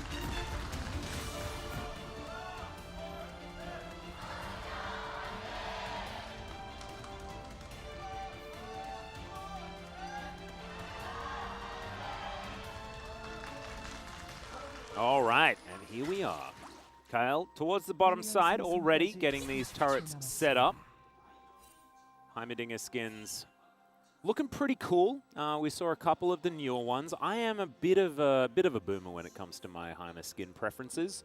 That is absolutely fine. As long as you toggle on the swag walk, you're feeling good about it. That's your differentiating factor. You just need to put on the swag walk because that was what was great about him. Thankfully, was kept alive. But anyway, Zeka on his Silas. Silas into Akali, often considered slightly Akali favored. We did see Akali picked into Silas a lot last year especially, but both of these champions in similar positions at this point in time as well. It's very much a skill matchup as well. We've seen Zeka actually notoriously win both sides of the matchup. Yeah. Throughout the entirety of Worlds. And again, I want to highlight, Closer going for the Ignite here is really, in terms of that 1v1 and that split pushing pressure, very nice. It does mean that early on he might be in some trouble. And I want to highlight that. Clid also going for the Electrocute VI. So this is a really, really aggressive setup that's really trying to look and get as much damage down in a short amount as possible, right? Really accentuate that dive. And is going to play into, like, if you get into longer skirmishes against some of the tankier members, Wheeler, Birdle, once he's able to build up some items and he has a riposte up, can definitely create some problems. And Closer really got to be more careful with the usage of the E now that he is a lot more susceptible to any early ganks. Yeah, going to be hard to use that for damage in lane unless he knows exactly where Clid is. So I'll have to keep our eye peeled. Or eyes. I believe both of us have two of them. Don't know why I decided to not pluralize it, but that's fine. Zeka dashing forward, doesn't find the chain. Thank you, minion. 3-7. So as you can see, Akali considered a little bit better in this matchup, but as you already alluded to, Chronicler, I don't think that it's something egregious. As Clid lying in wait, wanting to make sure that Zeka has the best possible position in this lane. Oh, Closer gotta know. Oh, yeah. Okay, there it is. The Bolt Breaker flash to come in, and that is first blood very comfortably for Zeka. And already, Clid is doing so much more in this game than in game number 1. Really good setup from Zeka as well, right? Like, zoning Closer off the wave. Closer feels obliged to use his E to try and catch a minion. Then he goes in again for an aggressive trade when the cooldowns are down, so Closer has to use his Shroud. And then Clid comes in, knows he can flash without any risk of it backfiring. Hits his Q and early kill. Going over to Hanwha Life on Zeka, of his Silas of all people. And do agree, much better look already here coming out. Again, like, Zeka's setup here I think is really nicely done. At this point, E is already down. He doesn't need to hit the chains. He's fine regardless. And the wave also in an awkward spot because it is in fact pushing away from Closer. So feels like he has to walk in, jungler nowhere near, and gets taken out immediately. Yeah, in the meantime, some Biffo in the bottom lane. Not entirely sure how that eventuated, but some buttons were pressed. It's Chronicler. just supports as well. Envy was not involved in that.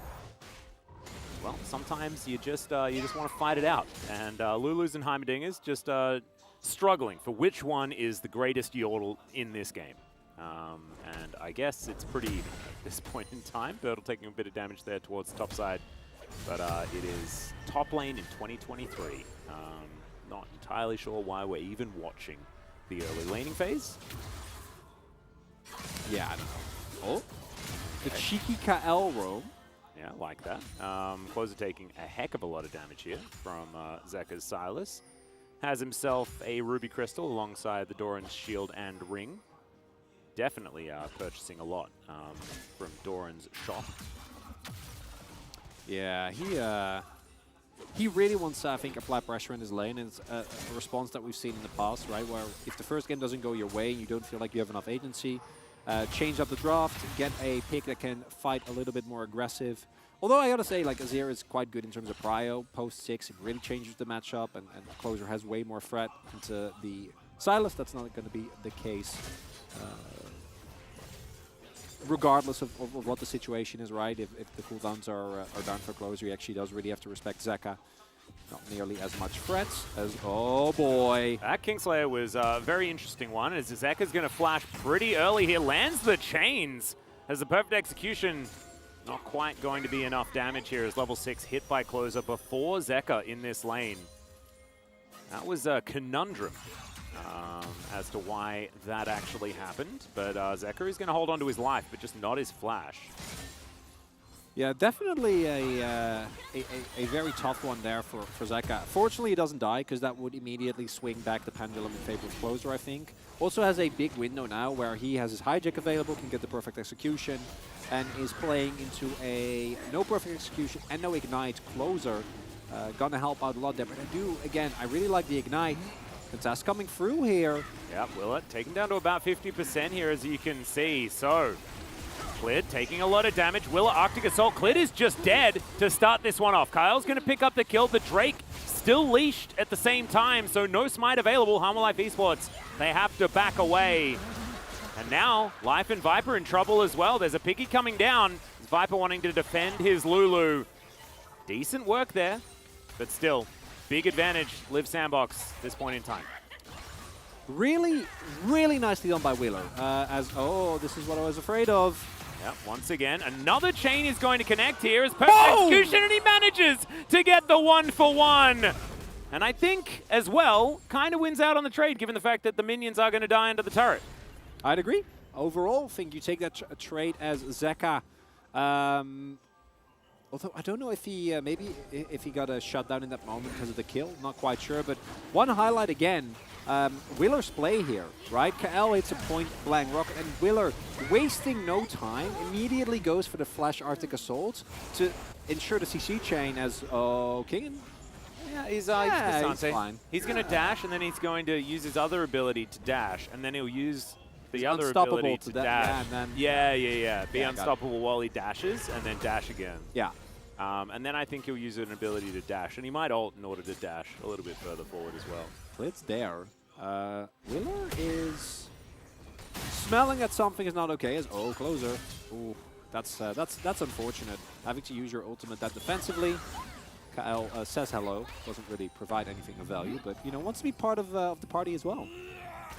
Envy just making sure that Viper has his finger on the dash button. And he is going to be able to do so. Clid and Kingan now getting to work on Shelly. Going to look to grab that one if they can. As Viper fighting against Kyle, who has a blue buff. And a kill. He's actually quite a nuisance. Yes, he managed to get the kill onto Clid, and that is why he has a blue. Cool, well, that is very frustrating. You're the Harmon Life Esports bottom side. Piercing Arrow is going to miss, however. And Chains of Corruption are going to come forward. That's the heal used by Life. As Live Sandbox, this is risky, but they are certainly putting on the pressure. If execution is a little bit better there, they can get a kill. Fortunately, not going to be the case. Life is forced to use his summoners. Viper also had to cleanse there. And this is a repeat of the play we saw previously. Clid is in the area, but I don't know if they know how many people Liv Sandbox is bringing. Yeah, really nice ult to come forward. His life's just flashing on in. Viper survives for now as the teleport to come forward. Zeka will turn up, but I think that with the 4 versus 4 and Viper on 0 health, I think Hammer are going to let this one go and just look for a bit of a reset. It's again, Sandbox, though, is the one that gets the better end of this trade, right? Because Zeka has to actually use his teleport. No one on Liv Sandbox has to. Closer just roaming towards the bot side of the map as... Oh, I'm taking another look at this one.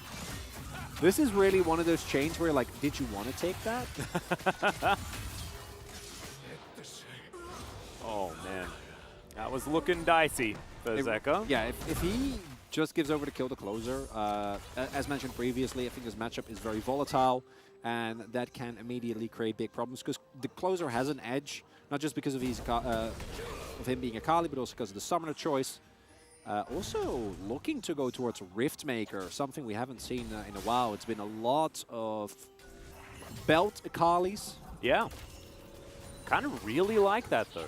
Rift Maker far more brawly of an option, and it's a very low-range comp from Hammer Life Esports, so I think you're going to be in amongst it quite often. Really, really cool. Speaking of which, closer, 5-point strike. Does do a bit of damage there to Viper, but still. HLE gets some work done. Couple of plates are going to get lapped up there. Bottom side of the map. Decent vision available here for Liv Sandbox. Envy getting down another ward as well. As Viper, Life, and Clid making their way in. Piercing Arrow getting primed. He's going to dodge it, isn't he? Yeah, he is. A little bit unfortunate there for Envy. Timing-wise, but still, it's fine. Standing on a ward. Yeah. Sometimes it just happens that way. As Riposte going to come in. Kingen just keeping his back against the wall. Oh, the sidestep. Gorgeous on that Glacial Prison. He's going to dash himself away, but there's still 2 members of Liv Sandbox here, and they are going to be able to take down the Cassante this time around. Ghost, I believe, just timed out and couldn't get himself out of the area. So a bit of extra pressure here for Liv Sandbox is cleared towards this bottom side, wanting to try and answer, but it looks like nothing's going to be presented for him. So Liv Sandbox continuing to just do the right things in this game and this series as a whole. Impact of Kaal also noticed there, like both the ward in the brush next to Krugs, and then the ward, the deep ward, to be 100% certain that Clid was in fact still in the general vicinity. As unfortunately for Kingen, I agree, really, really nicely done sidesteps. Also hugs the wall there to deny the ultimate. But unfortunately, even with that, there's only so much that you can do. The wave's big, but he doesn't quite have the damage with Girdle still being as full as he is, and not a lot you can do with Sejuani and Fiora, right? Makes it so easy to stack that Permafrost. And overall, again, it's the same type of back and forth here. Both teams making moves. I think Liv Sandbox looking a little bit more proactive than Humble Life have thus far, but Drake's going to even out again, and it felt like 40 minutes last game, it was exactly the same. Yep. Jeff Soul to come in here if it was Challenger, of course, Chemtech Soul here in the LCK. Apologies, everyone. Perfect execution to come on in here as Zeka's trying to lock down closer. He's under the turret, though, and Clid is going to turn up in the nick of time. That was a 1v1, Clid, but it is going to make sure that the extra money goes to Hammer Life Esports. I think even in a 1v1, Closer might just have won that. Or Zeka, rather, might just have won that because Closer doesn't divide and finished yet, right? We see Zeka at that point already had his Rod of Ages, now going to have another one. And those are the type of moments that I do think can really give Hanwha Life a much better mid to late game where Zeka feels very empowered to try and look for extremely proactive plays. And they're going to need it because, again, bot lane is kind of bleeding. I think Birdo is being set up very nicely as well to be relatively high impact. And eventually, once the Sunderer comes through, and once Birdo is going to approach 2 or even more items, that's when I think the Cassante is going to have a lot more difficulty in the pure 1v1, which is when the Sandbox comp should truly come online. No, I agree. I think that it is a matter of time, sort of on both sides. There's a lot of things that we're kind of waiting for both of these teams. So we have a look at this 1v1 plus 1 one more time. Yeah, there's a lot of moments here. Closer, understandably, wanting to go in, has the Ignite, feels like he has the window, but Zeka just has to sustain. Really good timing from Clid as well, otherwise it might be at least a 1-for-1 trade. It's actually his solo kill, though, is what he said. You don't count, Clid. Yeah, Clid. Hilarious. And I kind of agree with you. I think that Zeka might have been able to outplay, but I think Closer did have second activation of perfect execution. Yeah, could have been enough. I don't think you ever want to take the risk. So No. even though Zeka might not feel that way, I think Clid nicely timed that. Well done. I think Zeka was ready to flash, wasn't he? He was ready to flash the second activation, yeah. right? And then pick up the kill. That's probably what was going on in his brain.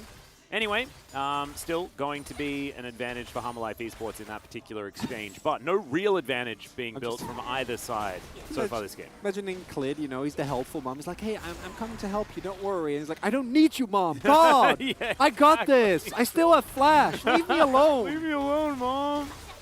This is I mean, that's effectively what junglers are. It's true. Or maybe it's supports. It's one of the two. Well, yeah, you have. Maybe it's both. Yeah, you have parents if you're a marksman. Yeah. Whereas you've just got you generally have to deal with just having mom if you're a solo laner. That's all right. Live Sandbox looking for Shirley.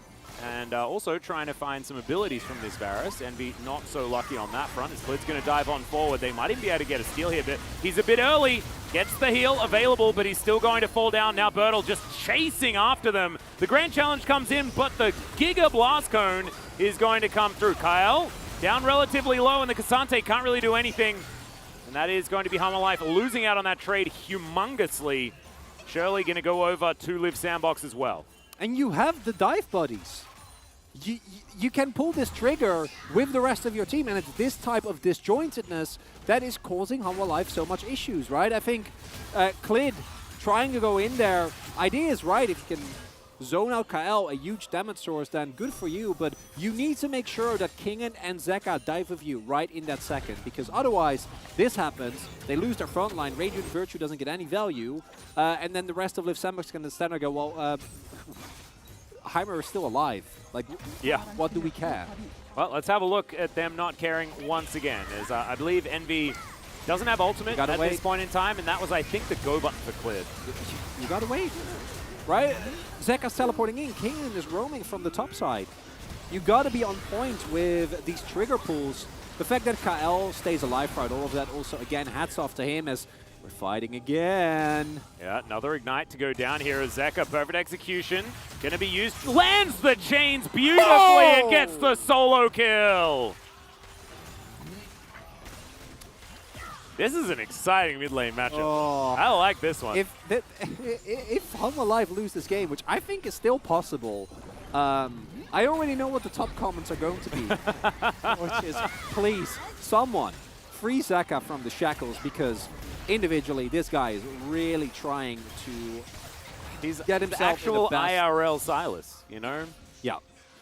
Yeah, he's unchained, but the rest of his team is still locked up in jail, or maybe he is still in jail. Yeah, it's about which point in the lore we're up to, you know? Well, he has his chain, so maybe this is, he broke out of first jail, but then he got re-jailed. He's out of the chains, and he has to leave the cell, you know? Yeah, or maybe the chains are, you know, he's unshackled his mind, but his physical form is not yet free. Okay. And he has to first, I don't know, save Hammerlife, which are...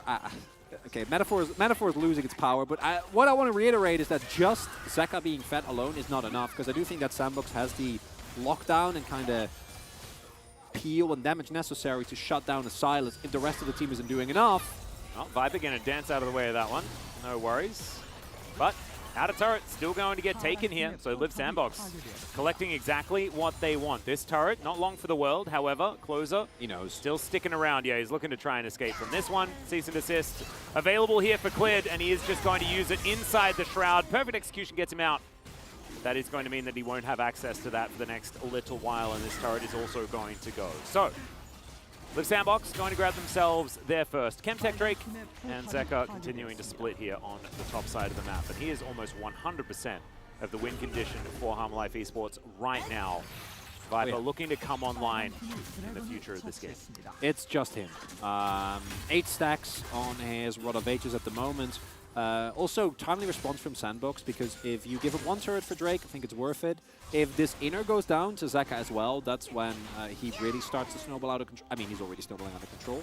Through mostly his own work, even though Clid allowed him, you know, gave him a little bit of help. That was a 1v1. I think that was already confirmed, was it not? Well, we won't get into that. This was, though. Let's have a look at this one. Yeah, this is just showcasing again why this guy had his Silas banned a lot during the entirety of Worlds. Closer, I think, feeling relatively safe still is the ultimate available. But the amount of burst that comes through here, right? Zeka just doesn't miss any chains. Yeah, beautiful. 8강전 생각나게 해줄게. He actually got the solo kill this time. This Oh. will remind you of Worlds qualifier last year. Oh my goodness. Yeah, I remember Scout was not having a good time in that Yeah. that game. I think he was having a chat to Viper there in that instance. Oh man, that's so very cute. mean. I mean, you gotta I have a love killer it. instinct. You gotta have a killer instinct, and right now Zeka is the one carrying, so I don't think you're gonna question it. Let's see. No, whether I don't It think might light a Viper is fire bothered. onto Viper though. Yeah, it's Zeka or bust, which for Hanwha Live, the organization, is a very, very comfortable situation because they've been in that position a couple of times. Might I remind you of 2021 Hanwha Live, which was Chovy or bust? Uh-huh. Yeah. Hey, I mean, that was Chovy or Death. Now Yeah. it's Zeka or Viper. It's kind of It's feeling like a eerily really, similar. really similar vibe. Yeah. That's all right. Zeka, He wants. yeah, he's prepared. They don't have a lot of control though, so if he dies, the game is over. I do think. If he gives up a shutdown to Closer, Envy, or Birdle, I don't know. Like, the game's not over, but the position that Hanwha Life is in right now, which I think is still very salvageable, is considerably worse, as Closer's going to try again. This time, though, he has Yeah, Will is friends. going to be here. Teleport's coming in from both top laners as well. Everyone's friends are joining this party. Perfect execution abound as Zeka goes gold and gets the wild growth as well for the extra health pack, as now Birdle is chasing after him. The grand challenge has been issued, but it's not going to be completed. And now Viper with the ultimate trying to come in for cleanup. Willa just looking to run his way out of this one and now turning on this fight. Closer going down relatively low. In fact, low health bars kind of everywhere in this one. As Liv Sandbox getting back into that phalanx position, and they have the advantage when it comes to the range. And so Hanwha Life Esports going to back away. Oh, are they going to do it? Are they going to pull the trigger? I hope they will. Teleport comes in freshly there. They're going to know that this is happening, surely. Yeah, now they know, but I think it might be too late. Yeah. Zeka does have TP though. This is a real difficult one. So But it's Zeka, there. he's looking to try and teleport in. He teleports right on top. They put a ward down and just get it there. He can't steal it away. Can clear, but he flashes out of the pit. Permafrost comes on in. Kyle down very, very low. Zeka trying to run out of this one, but I just don't think it's going to be enough. The chains, they land, but they do nothing, and Closer gets revenge. And it's one man against the world, and the world's getting Hanwha Life, or should I say Zeka, down here. Liv Sandbox completely revitalized. You can see the faces, you can see the comms. They're looking happy, they're feeling good overall now. Picking up a Baron last time, not getting the most out of that. Very, very important, and this time around they actually accelerate the game beyond what it was last time. But very clearly, if you kill Zeka, you win the game. The rest of Hanwha Life right now just doesn't seem to be able to provide a lot. And this play here initially, I think, really showcases that if Hanwha Life does not get isolated skirmishes, the straight up 5v5 is just not good. Like, I think they lack the range, I think they lack the power. They have incredible mobility, they have incredible single target damage, but look at the consistent arrows coming through, right? Like the front line of Willer, very hard to chew through. Engaging on a Heimerdinger is always going to feel very risky. Yeah. And as you can see, this was desperation. Clid trying to come through and get that miraculous steal. Can't make it happen. And it just means that Hanwha Life Esports, nothing that they can do, especially without Zeka. 빼고 정비하자. 숨 쉬자 얘들아 숨. 얘들아 숨 Will 쉬어 is 숨. pretty 잘하고 있어 happy. 얘들아. 영준비하자. It's so easy to forget that Willer was on Hanwha Live and made quarterfinals at Worlds. He Like, was. He was. It's something that we easily forget because, of course, he was very much a cheerleader on that team. Not a bad player by any means, but that team, as we already pointed out, revolved around two players and two players only. And I guess the Lord. Well, three, because Morgan was there. As well. Yeah, sorry, I don't want to disrespect Lord Morgan. Yeah. That'll get me in trouble. But overall, the one saving grace for Hanwha Life is that You can always fight your way out of anything, and Zeka is still monstrously fed, and the Drake is irrelevant, the Soul. So, you know, he can go for an Elder Flip. But overall, the game stayed looking worse and worse. Sandbox are very aware that all they need to do is take down Zeka. If Zeka doesn't get any space, the rest of the team, Kingen, Klid, not really looking to be in great form right now.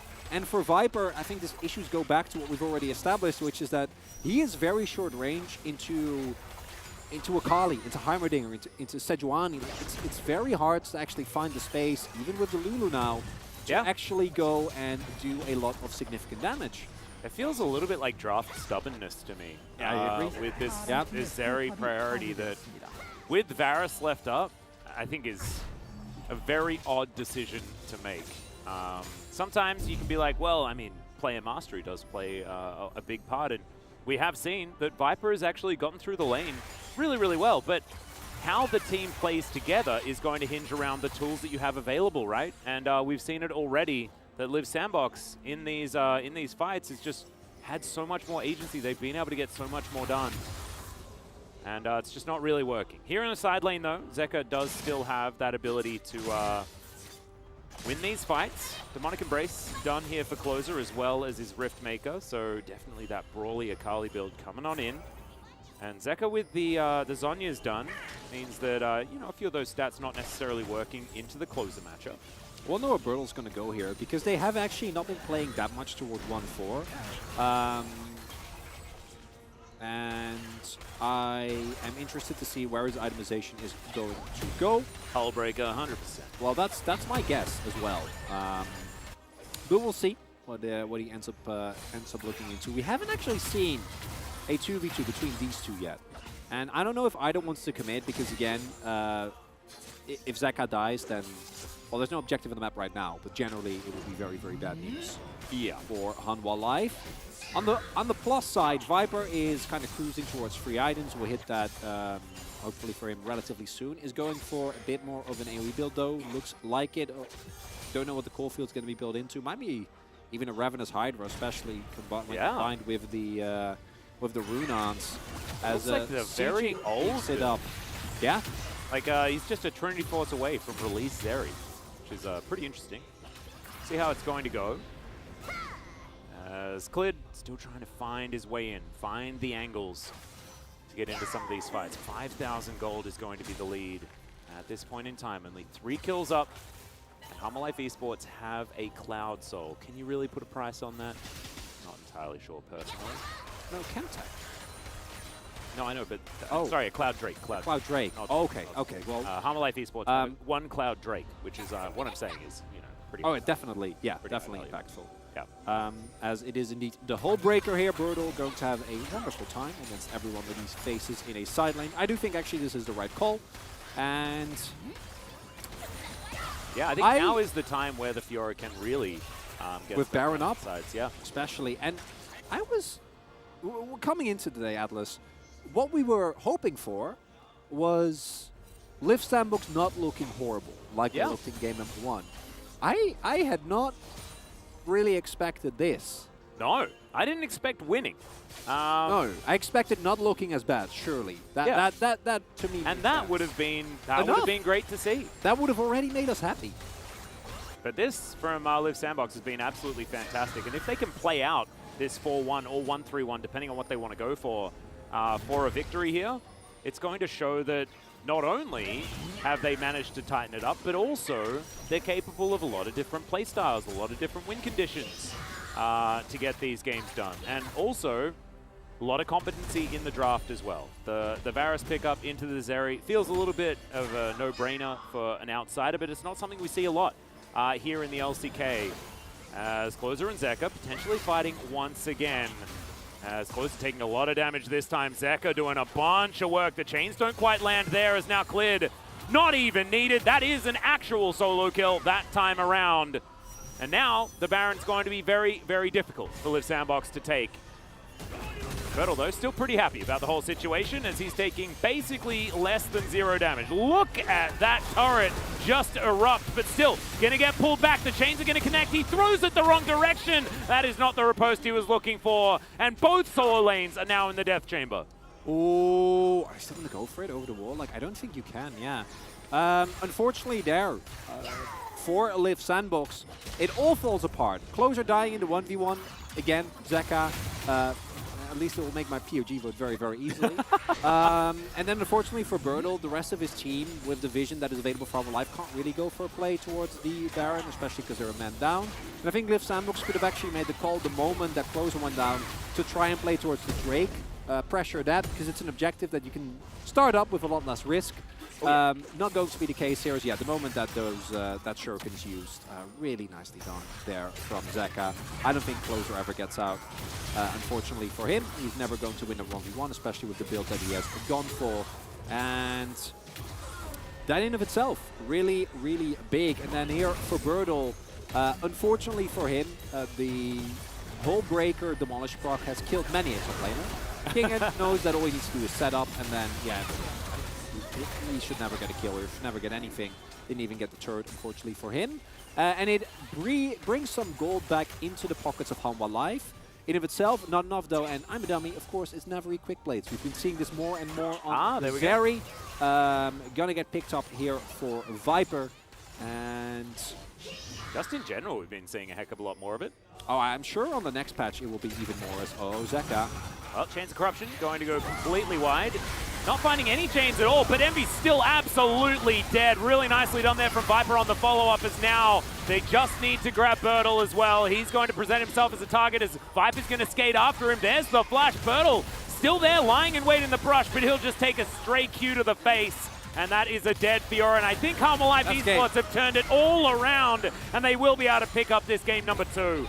They don't have a wave though, so my Dutch game got a little bit too early because they can't actually. Oh, I really took it and ran with it. I'm sorry there, man. Yeah, I mean, I joined you. I thought they would, but there's no wave, so actually they can't. I mean, maybe it's just not game yet. Maybe that was the game-ending moment. Maybe I am not. As much as I would like to claim it, I am not pre-signed. I am not aware of whether that was the game ending. It's definitely a great moment for Hanwha Life. As you didn't see the VOD? I know that's not how it works, Atlas. As Gold now going to swing back, and of course, again, it is Zeka. Envy, I think, waiting a little bit too long. Didn't actually see Clid. The vision wasn't there. I think if they know Clid is there, he flashes over that wall, and we might be looking at a very different fight. At the very least, they would get some counter kills, but not going to be the case here. Looks silly here from Birdle, but he's not getting out anyway. So tries to maybe get a challenge off, get a little bit of damage down. Going to be the case, unfortunately, for them.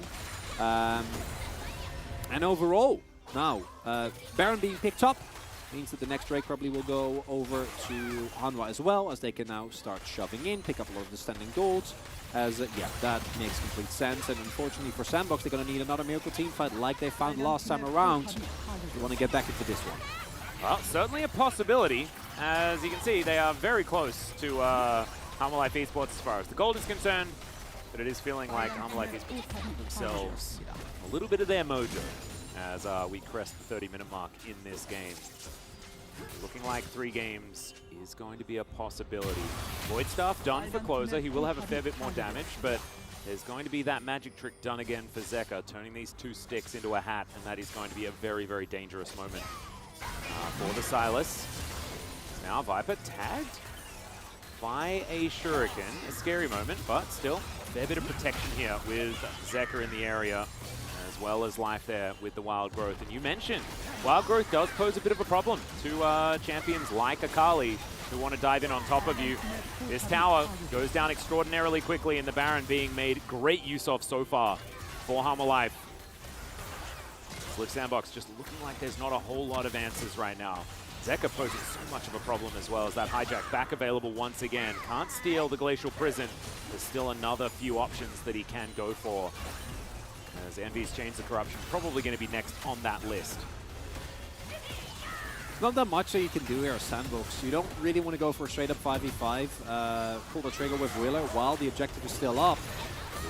Chain is going to go down. Let's see whether Zeka can find one. No, he's gone for the perfect execution instead, so that he can dive ever further forward. The inhibitor is going to go down. Viper skating over towards that mid lane that Kingen has prepared for him. 5 members here. It looks like that one is going to go down as well. This is all but curtains for Liv Sandbox unless they can find that pivotal team fight. Because if they can, if they get an ace, they might just be able to walk down that mid lane and make something happen. It's not happening this time around. 18 seconds on that Chemtech Drake. And once again, we're going to have 6 Elemental Drakes being taken down.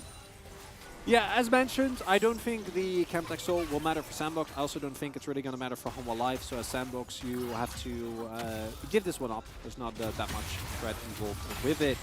But considering how Hanwha Life has actually been playing around Zeka now and Viper is fully aligned as well, I do think that Liv Sandbox might have, unfortunately, run into the kind of natural expiration date of their composition, right? Which we haven't really talked about because their mid-game, I think, was really, really good. But we again see the difference in Sandbox when they get a Baron. I think they get like a 2-3k gold Baron power play. Both times that Hanwha got one, it was, I don't know, like 5-6k swing immediately. And that is something that, unfortunately for Sandbox, they've not really been able to find for themselves. And right now, something like the Lethality Varus is just not going to be able to, or should rather not be able to have the same impact that an Ezreal does in those type of late game scattered team fights. So then you're going to be looking towards Closer, for example, but he's not in the best of spots. Brutal really then is the only other one, and Fiora generally not really the champion that you can envision hard carrying these type of team fights. And all Hanwha Live needs to do now is clear Kingen, throw themselves in, and then just buy space for Zeka and Viper. Well, speaking of Viper, he is going to get back flipped on. But it looks like Closer not going to quite be able to find that angle. Kingen not going to get that cue for the flick back. It's brutal. You got to try at least force something out of Kingen. You need to be a pressure point, otherwise Hanwha Live can just keep sieging here. Are of course very short range, so that helps Sandbox, and Baron buff is gone. Yeah. Well, Bertel going to try and go for a bit of a fight here. Great riposte with the dash there from Kingen. Get him out of the way of any sort of snare scenario. Ooh, not going to get that one either. Grand Challenge going to be issued once again. Teleport to come forward. They're committing to this play. Kingen just desperately trying to get out of the area and does keep himself alive. Closes teleport also coming through means that a lot of space is now being bought. But it looks like Kingen wants to close the gap on Liv Sandbox, who are looking to back away. Full reset to come through now for Hanwha Life Esports. Shadow Flame done for Zeka, as well as his Rabbidan's Death Cab. Fully stacked Rod of Ages. Cute little Aegis put together as well. And yeah, Hanwha Life really feeling like they have found their moment now. 4 items done on Viper. Lord Dom's just put together. Unbroken Stopwatch also lying in wait. Really like it. Really like the item, the build choice for King there as well, going for the Anathema's Chain. I assume that's on Bertel because that's the only person he's generally facing, as Clit is just going to get the drive-by of a blue buff there. And what we're also seeing here for Sandbox is that if they don't have that's painful. Yeah.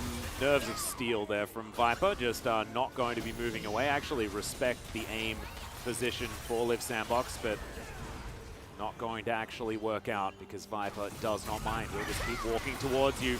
Not the same situation here for Kale, who has to break his stopwatch. Now Viper moving very, very quickly, but Bertel's going to find his way into the fight. The ultimate has been popped. There's the Wild Growth, as well as Viper moves back behind the rest of his team. Kingen going down very low, but he has the Stone Plate, and it's a double kill for the Silas so far. The Zeri's going to pick up one, though, and it's Viper that finishes off the fight. 2 pairs here for Hanwha Life Esports as they complete the ace. And they will bring us to a game number 3. And in the end, it is of, again, a pick found by Zeka. Easiest POG vote of my season thus far. And Hanwha Life, they get the win. But looking at these 2 teams, I still feel like this team has got to go back and go, guys, we need to change something up. Because what we're doing, if we're barely scraping by against Liv Sandbox, a team that D plus Kia completely dismantled, and what happens when we face D plus Kia? That's a very good point. But this man, no blame to him. I was gonna say I think I have an idea of what they might do, and that is they might Zeka. I think just Zekering may be the option. I don't know whether you've used that as a verb before. However, it does work very well. It also means absolutely achieving complete victory is what Zekering is. And Hanwha Life Esports have managed to do so. weren't capable in game number 1. So now heading over towards a deciding match between these two teams. It's not the position I was expecting us to be in, to be perfectly honest, but I'm glad that we've got extra games to celebrate the Lunar New Year here at the LCK. And it's wild to me that I don't even know who's going to win. I actually think this has been a very even best of 3 thus far. Now also, Liv Sandbox going to have side selection.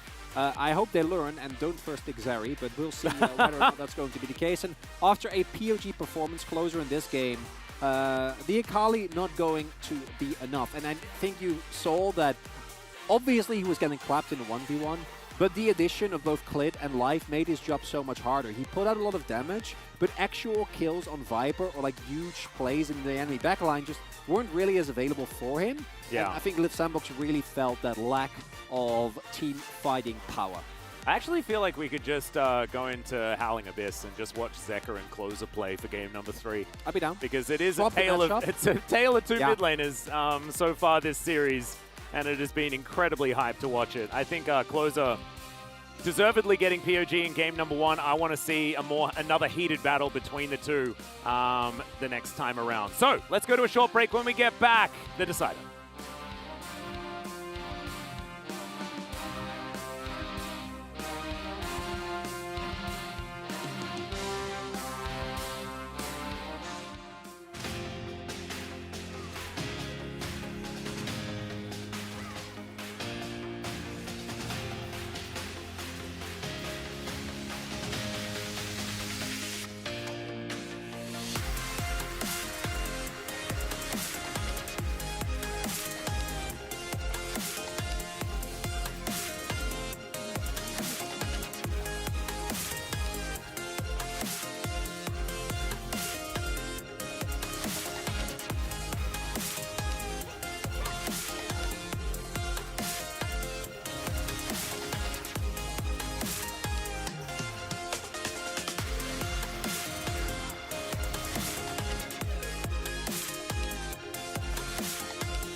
정면 나오면 받아. 앞에부터 봐도 돼.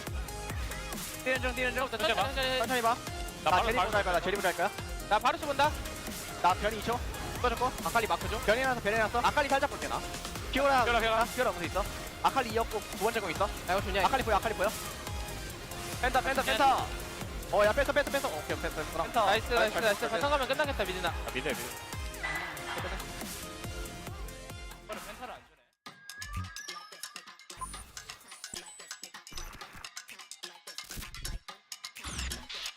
별거 아니란 말은 그딴 게 뭐냐는 너의 말은 시간 낭비하지 말라는 말은 stop it 보여줘 너의 중요한 건 꺾이지 않는 마음. 이제 너도 너만의 전설을 써봐. 준비됐어?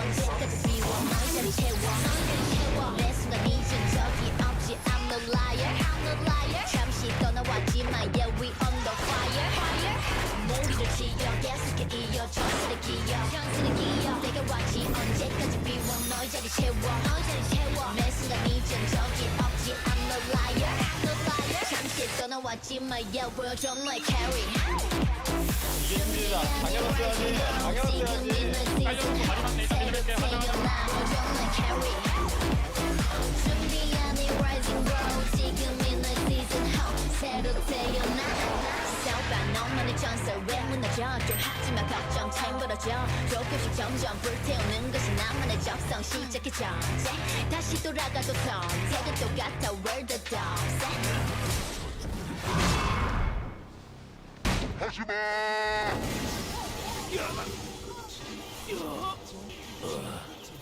패배.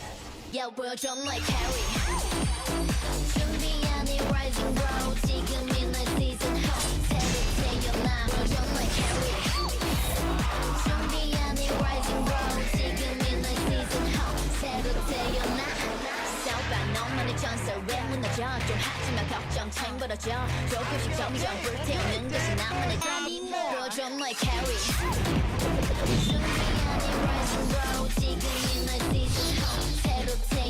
이해되지 않아? 협곡에 무슨 일이 벌어질지?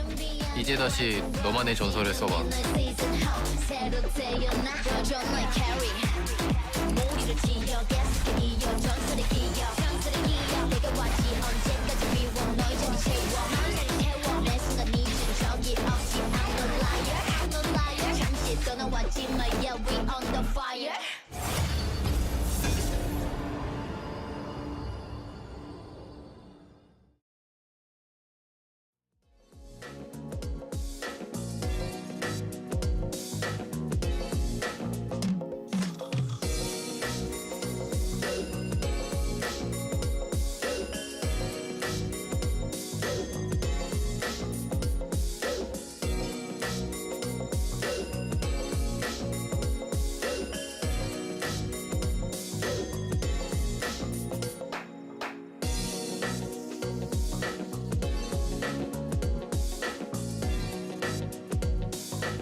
Hello and welcome back to The Space. It is me, Valdez, and once again I'm joined by Huni, our special Sunday guest, and of course Wolf, as always here. A very fun Sunday, maybe a little bit less for Live Sandbox because things were going very well for about 30 minutes and then all of a sudden, a couple of little mistakes. Hamo Life Esports are a good enough team to immediately capitalize on that and take the game back.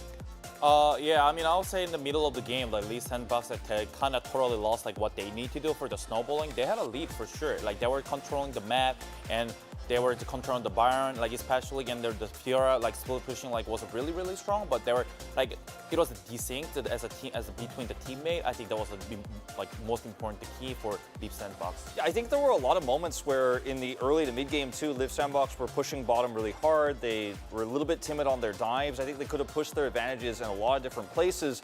The main place they actually tried to push an edge was in the side lane where Closer was behind against the enemy Silas and Zeka just kept killing him repeatedly. It felt like throughout a lot of this game, it was just watching Closer lose a 1v1 and then they were like, I hope that this Varus can carry the game later, and he just kept getting shut down and got picked later on. We'll take a look at that a little bit later on in this death segment, but this was, I think, just still not quite up to the level we expect from them coordination-wise. Yeah, and we can take a look at the first highlight right now and kind of show how things got started actually on a great foot here for Live Sandbox. This was a fantastic fight on the Baron that they took pretty early. I mean, for sure, they just had a fight, a 5v5, and then it was like really crazy the decision making by Leap Sandbox, which is like no one died and everyone was alive, and even though like no one died, we just much stronger right now, and they just need to get the base time, and we just do the Nash while they base, and it was a perfect, and which was like there was a start of the they were trying to get a lead and as a Leap Sandbox side. Yeah, and then later on, of course, we'll jump into the second highlight where they started to fall apart in terms of coordination. We did see some really strong Fiora side laning, but when we do go and take a look at it, you'll see there's a bit of an overextension here positioning-wise on Envy. He's trying to help clear some of this vision out here and does not flash. And that's a huge problem, right? You're already out of position, and then you don't flash that, you die, and the team fight is just over. As the rest of the team is already kind of trying to kite back when he's dead, this is a really easy chase comp here for Hanwha Life Esports. Berto also puzzling return to this fight here as well, dies very early on, or he could have at least bought time. And it just felt like Live Sandbox started to fall apart at this moment. This is when you see a huge swing and Hanwha Life Esports get control over the map and push for that final fight to win the game. Yeah, it was definitely a little bit of an issue. I mean, if things were just a bit cleaner, I think a lot of better teams in that situation would have just said, okay, let's play it safely, nobody get caught, you know, just make sure they don't do the Baron and let Bertel split push. He was already going 1v1 on the Cassante. Yeah. We saw the one time it was kind of an unfortunate teleport, but the idea was behind it where Closer tried to join, and it's like, we have all of this side lane pressure that we can use, but they just executed it like maybe a 2 or 3 out of a 10. Right. Like, I mean, the game 2 had a Live Sandbox had a better chance. They almost had a better chance of winning it even compared to game 1. Like I'll say, like it was like almost there. Like they had a really good lead, but the Closer like had to like die like a little bit less. But all the different teammates were doing like really great job. And for Hanwha Life side, I think the early game is kind of like could be creeping way better, and right now it's like really unstabilized as a team. So I think that would be the key for going for the next game. Yeah, I really think that there's a lot to unpack for both of these teams, and this is a series that does make us question where Hanwha Life's power level really is right now here in the LCKs. We saw the roster, we're like, looks pretty good. Rough start against Kwangdong, but this series I think has really exposed them in a lot of ways. Yeah, maybe just needing a little bit more time to get everything settled and compact. But guys, we do have the POG of game 1, the Zeka of the game. Here it is, his second already in the first couple of series, and there's still 1 game left. I mean, for sure, like whatever he's shown the performances, like he deserved it, like 10 out of 10. And he had like 3+ solo kills in that's a single game. It's like crazy performance. It's crazy because in a lot of ways, this vote is very easy because he won so hard in sides after getting fed.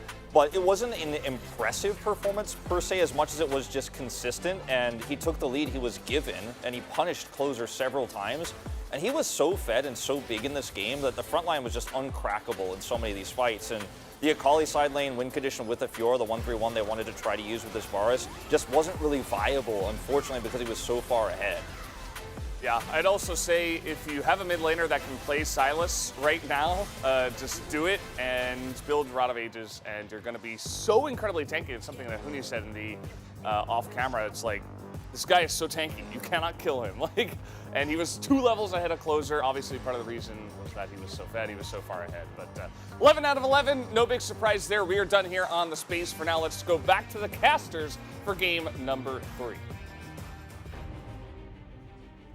Thank you so much, Spaceman. Great spacing on the day. Extraordinary stuff thus far. Let's see who's going to be able to take the 3rd deciding game between Live Sandbox and Hanwha Life Esports. Both of these squads pretty desperate to pick up this victory, and for different reasons. Live Sandbox, it's redemption. It's trying to find their way back after the very crushing defeat at the hands of D+ Kia. Hanwha Life Esports, though, they need to prove themselves and show us what a super team is capable of. And I'm sick of saying that word, because I feel like it's a bit of a dirty word here in the LCK, the word super team.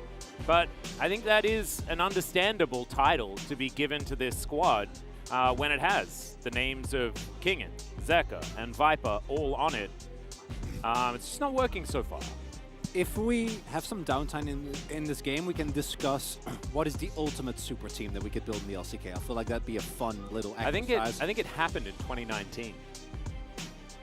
Well, I want to discuss it in depth, okay? So okay. just give me this one, Atlas, please. Yeah, yeah. To me, I agree. I think Home Alive in this final game need to come out of the gates very confident. For Liv Sandbox, if they get kind of bopped here, as they do pick right side again, might go back to the Ezreal angle like they did in game number 1. I do gotta say, it's fine.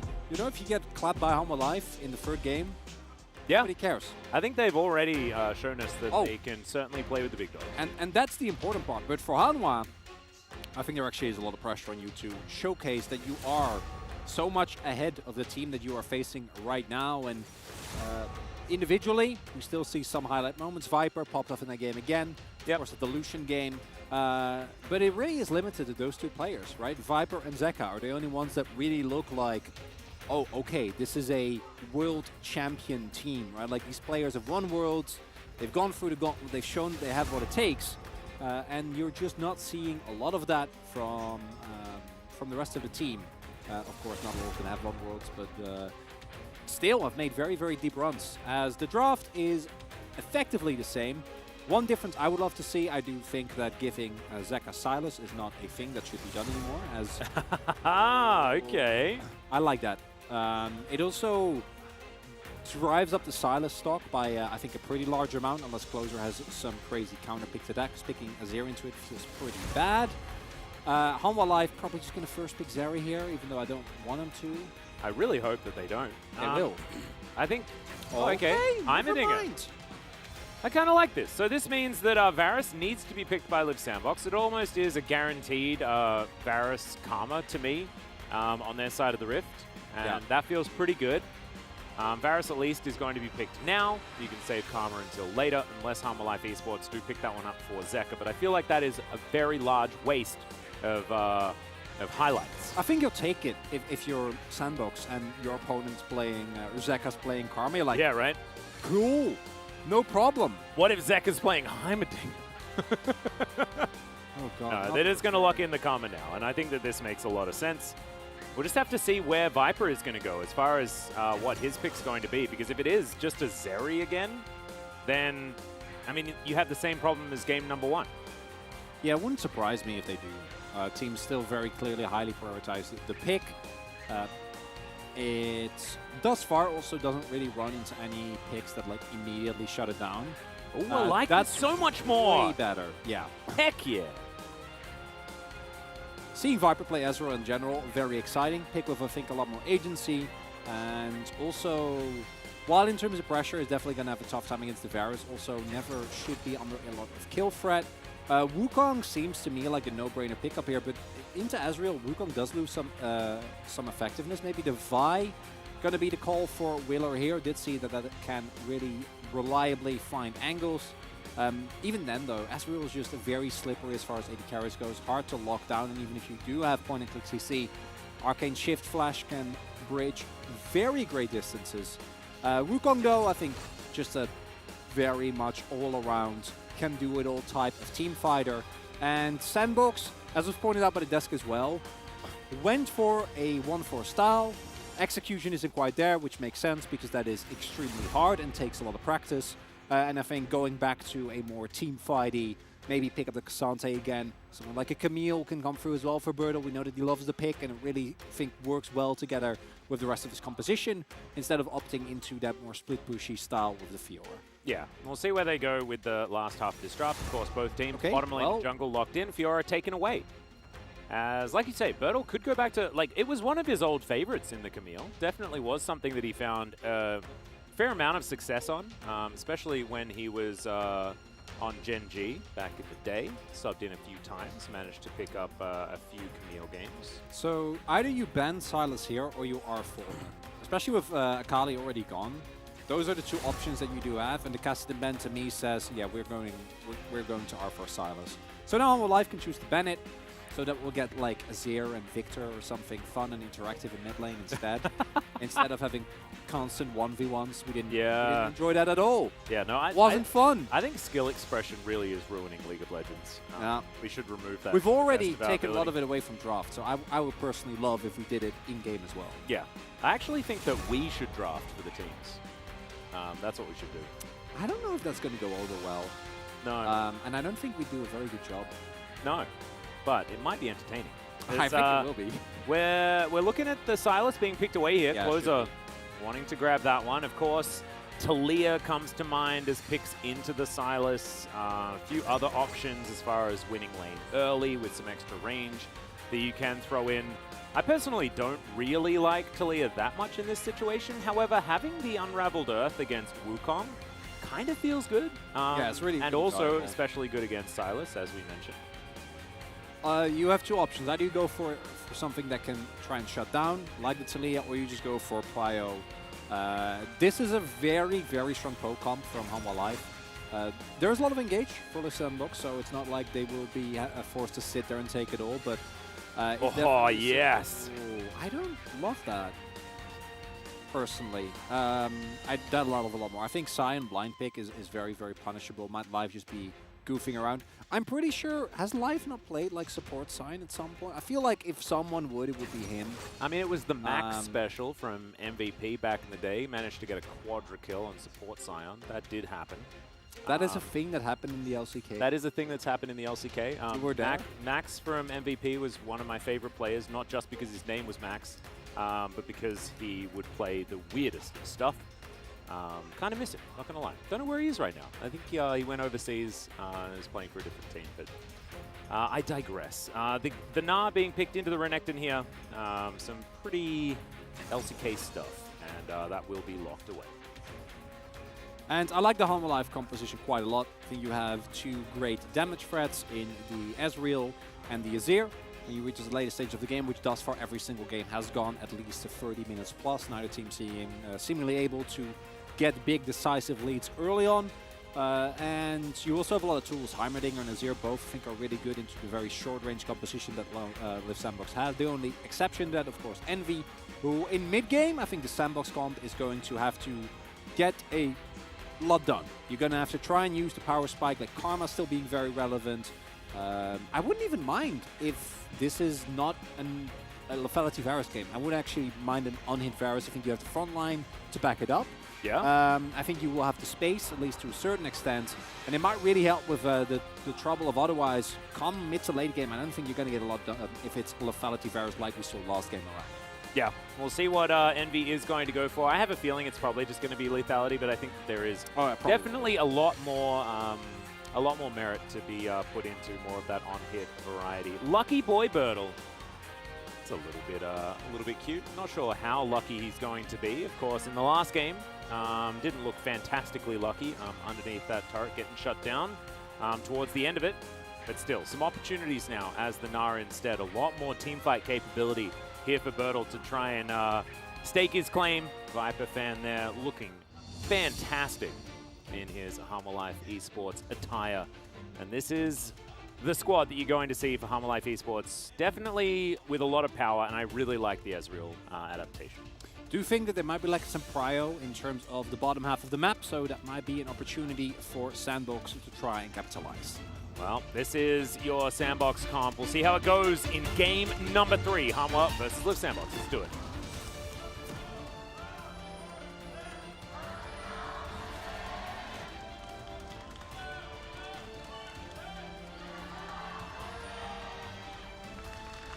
All right. Teams making their way out onto the Rift here for game number 3. Ezreal Heimerdinger was one of the original Heimerdinger lanes of old. And I'm kind of looking forward to seeing how it's going to play out here against one of the most traditionally oppressive lanes in the Karma Varus. There is a comment, so I now have full confirmation that it will indeed be the lethality. Yeah. Which to me really decidedly pushes this Sandbox comp into a very mid-range oriented comp. Try and skirmish on the bottom half, or the top side of the map rather, with your Sylas and your Wukong, a lot of power there. Because if you get to the later stage of the game, you can win, of course. There's possibilities. You have so much team fighting power with Sylas finding a bunch of great ultimates on the other side, and a Gnar and a Wukong like really going for the big wombo combos. But I do think the ease of execution for the Hanwha Life comp is very much there, and they've also shown that when it comes to late game, they are the better team. Not necessarily very exciting, not necessarily very engaging, but when they get a Baron, it turns into a massive gold lead, right? Like they immediately are kind of snap back into shape, and for Liv Sandbox, that just hasn't really been the case. Laning phase now upon us here. Towards this bottom side of the map, Life Esports getting the shove very nicely. Life actually finding the angles on the Heimerdinger this time. The first time that he's played a champion for the second time here in Game 5. A lot of numbers, but I believe that was correct. And not a lot of victories here for the Heimerdinger thus far, so Life wanted to turn that one around. Been a bit of a toughie. Again, looking at the lineups that we saw there, take into account which teams they played against, not too surprising. But definitely, nice early prio here. Viper also been really on point with his Mystic shots. That to me has been the main difference maker in this early laning phase. It does feel a little bit like how Ezreals do sometimes just win early games, is they're the ones that hit. We've seen it many, many times. I think expectation here in the LCK for Ezreals is extraordinarily high, given the pedigree of Ezreal talent that we've had here in this region. I think LPL and LCK kind of fight for the best Ezreals, as Closer going to get the flash out of Zeka very quickly. Zeka just not wanting to mess around whatsoever with Willer making his way in. Ooh, do note here, Willer, his bot side camps are up. Is going to go in here on top of Klid. Yeah, he's just trying to walk it out here. Does, yeah, just going to fall down. Take me through what happened there, Chronicler. Well, I don't know. Personally, I was expecting Klid to flash. And he might have made the call, which I think could be true, that he was dead anyway. But I think at the very least you want to force Willer's flash as well. Maybe he's in an off position. Kingen was not in the worst state. Neither was Zeka. Could look for a possible collapse. But yeah, just kind of takes it. Level 3, obviously, for Wukong. Really, really strong. Has the extra attack speed on his E. Is able to get in, as we saw there, a lot of damage within the armor shred. So Sejuani kind of turns into toast. Also, this is a phase rush, Sejuani. No aftershock available, so resistance is just not really existent. Willer, as a result, doing an incredible amount of damage. But mostly, I don't know. Yeah. I'm a bit confused myself. Well, it's in line with what we've seen this far, this series. Unfortunately, Klid, to me, has been really the person that's been struggling the most on Hanwha Life. Kingen and Life has kind of been, you know, sometimes they've been more visible, sometimes less. But yeah, to be fair, I think if he does flash there, then Willer also flashes and he dies no matter what. But also, like, Arctic assaulting into the Wukong instead of using that to potentially escape as well, which was... Arctic Assault Flash probably saves your life at that point in time, but... Yeah. Flash Arctic Assault, right? Over the wall. Maybe. Hard I don't know if it'll be enough. But regardless, nicely done by Willer as well, right? Like, trying to look for that. Did take a risk there, and it did usually pay off. His entire bot side just now got cleared after his back. And overall, we still see that the overall gold has not been too bothered. But still, that's a nice start, and that's kind of reminiscent of what happened in game number 1. No, exactly right. Kingen harassing Bodal a little bit underneath this turret for now. Is going to force Bodal to back for the moment, but he can teleport back in pretty quickly as well, wanting to continue the onslaught. As Control Ward goes in, Zeka gets the bad news, however, shifts some sands. Will be absolutely fine to get out of the way of this one. Would have been a pretty horrible time to die with his teleport just freshly on cooldown. Yeah, actually killing him I think will be hard even with the flash being down, as Willer might look again. This is a pretty important lane state here for Zeka, and he knows. He has an inkling. Oh, Conquering Sad's going to come through there as he does try and put up another Sand Soldier. Closer does have the Emperor's Divide available, didn't even need to use it, as that is going to be the second kill for Liv Sandbox. Picked up in the mid lane. It's a bit of a jungle gap, Atlas, with Wheeler getting a solo kill first, and then the one member on Hanwha Life that has been performing no matter what the game state is has been Zeka. So what do you do as Wheeler and Closer? Just murder him. And thus far, Liv Sandbox looking very decisive. They need to with their composition. I do think that they're really looking for these early mid-game spikes, as Viper really showcasing the possibility of Ezreal's just winning any lane if you're just good enough and you Yeah. don't miss any cues. He does feel like that champion, doesn't he? As far as Yeah. just some Ezreals just win. It's also some games, right? As Willer trying to put a stop to it. There is a ward though, so I don't think Viper and Life should be under any threat here. Yep. Difficult without the Cyclone to lock anything down as we hop into this replay here. And Zeka, no flash and no Conquering Sands as well. Gets interrupted on his way through while he's trying to shift his way back, and so he's just definitely dead. Worst part there is that even if he did get the shuffle off, I'm pretty sure Closer just flashes Shurima's him back, and then Might's still in trouble. Early Infernal Drake, definitely one of the best individual Drakes that you could possibly get. Right up there with the Mountain Drake. And loving what Liv Sandbox is doing thus far as Closer. Clearly, this is a priority ult. He just wants to get back. Yep. Also was probably running out, so just have to use it. May as well throw it on the minions. Looks funny though. It definitely does. As Birdle does have flash, but there is a very easy dive available. Of course, this is Renekton with flash up as well. Well, there is no ulti available for Clid. Let's see whether they can lock this one down. He does manage to get the stun. Hop timing is good for the buffering. Winter's Wrath comes in as now Kingan's in trouble. One more would have been enough, but Birdle's not going to bite off more than he can chew, and that's a failed dive for Harmor Life. Can't be disjointed, right? The fact that Birdle was able to actually get his hop off, very nicely done. As Kingan, I don't know about that one. Yeah, Mega Gnar going to be there, and Kingan's like, why is all this health back? He knows exactly why, of course, but still. Going to be the back is going to come through for the Crocodile. I mean, if Birdle goes near the brush, but I'm seeing things, yeah, he suspects it. Now knows, will be completely fine. And that might actually, I was about to say, that might actually kill Kingan. They're going to go for the Herald instead. I do like this call quite a lot. I think killing the Renekton is nice, but taking the ensured gold and you basically have no contest whatsoever makes it very easy. It's also very hard to dive a Karma, even though you can get a crash. Stacking a big wave is very tough. And it's not really coming together as, Jonas Strong. Oh, here we go. We're following it, and it's just going to do some damage there. Oh, double value. Double damage. Oof, Viper trying to win everywhere. Yeah. I mean, he won the jungle and the top lane as far as damage done is concerned. He's done way more damage to them than they have done to him. That's how it works? Oh, yeah. I mean, it could, if that was how it worked. Envy tidying up these minions down by about a wave. Otherwise, not too much to worry about as far as the Varus is concerned. Feeling like a bit of a wash down there towards that bottom side. The Ezreal certainly working in the way that Harmor Life Esports want it to, though, because it's neutralized what can be a very oppressive pushing lane in the Karma Varus. And I like that Harmor Life is able to do such a good job here, because this to me is like one of the lanes where things are not a little bit on fire, right? Top lane is still fine, King is still ahead, but dives like that take up a lot of attention, and it's the reason why Willer is now able to be up a substantial amount of CS, combined with, of course, his early kill that he was able to get.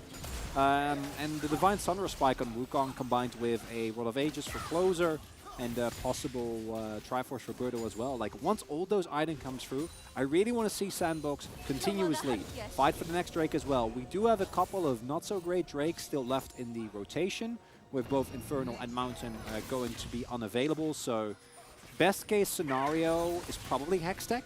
Yep. Also, my favorite Rift in general, so I would absolutely love that. As nice grenade from Life, just to disengage. Having a bit of a zoom in here onto Closer as he tidies up the minion wave. Spins around a whole bunch of times. The Azir's just going home.